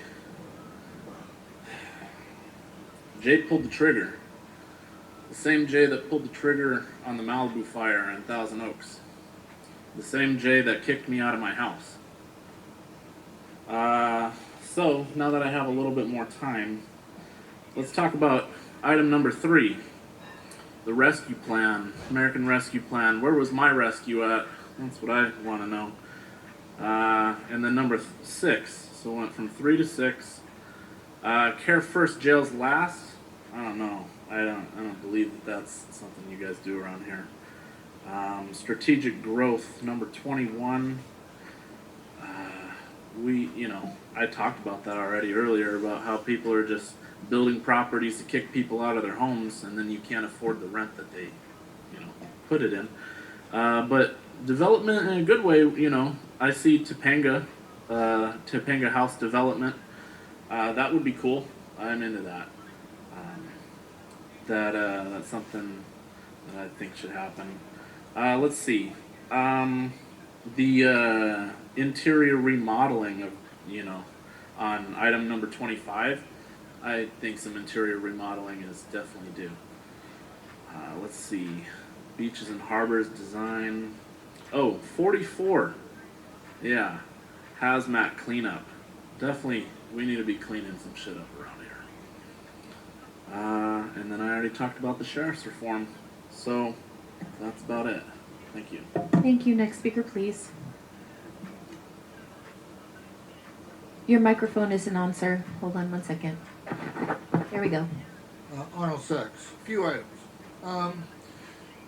Madam Chair, are you going to get Esplanade money for the repair in Redondo Beach? You promised to do that. You haven't shown up with the tsunami warning yet for the beaches. You mentioned something about King Medical Center. Did you know that MLK Junior Hospital was closed down by Mark Ridley Thomas? Or no, by the federal inspector back in 2008? They took $200 million and screwed over Willie Brown. He never put it back in the county agenda. It's not part of the county system, so I don't know where you're coming up with King Medical Center. Is that King Medical or King Drew? You know, her dad opened that hospital in 1974 or something like that. In less than 20 years, it failed. They ran out of Killer King biscuits. Number 15 refers to carrying a concealed weapon. You're banning 50 caliber machine gun. And they're talking about carrying a concealed weapon. Who the fuck is going to carry around a 50 caliber machine gun? That was your item, wasn't it? Banning guns. You're going to have the government saying, oh, you can't carry that you got to only carry one belt of bullets on your shoulder while you're carrying that 50 caliber. The city of Los Angeles said they want to send out unarmed people. Thank you. Thank you Well, very they're much. giving, I got another minute, Your time ma'am. has expired. No, I got 2 minutes. I get public comment and items your on the time has agenda. expired. Colleagues, at this time, it will be appropriate to hear adjournments. Oh no, wait. Executive Officer, please indicate the agenda item numbers on which we will be voting. Unacceptable to speak to her that way, sir. Could you please read the agenda items that we will be voting? Thank you, Madam Chair. The following items are before you. 1, 4, 7 through 11, 14, 17 through 19, 21 through 27, 29, 31.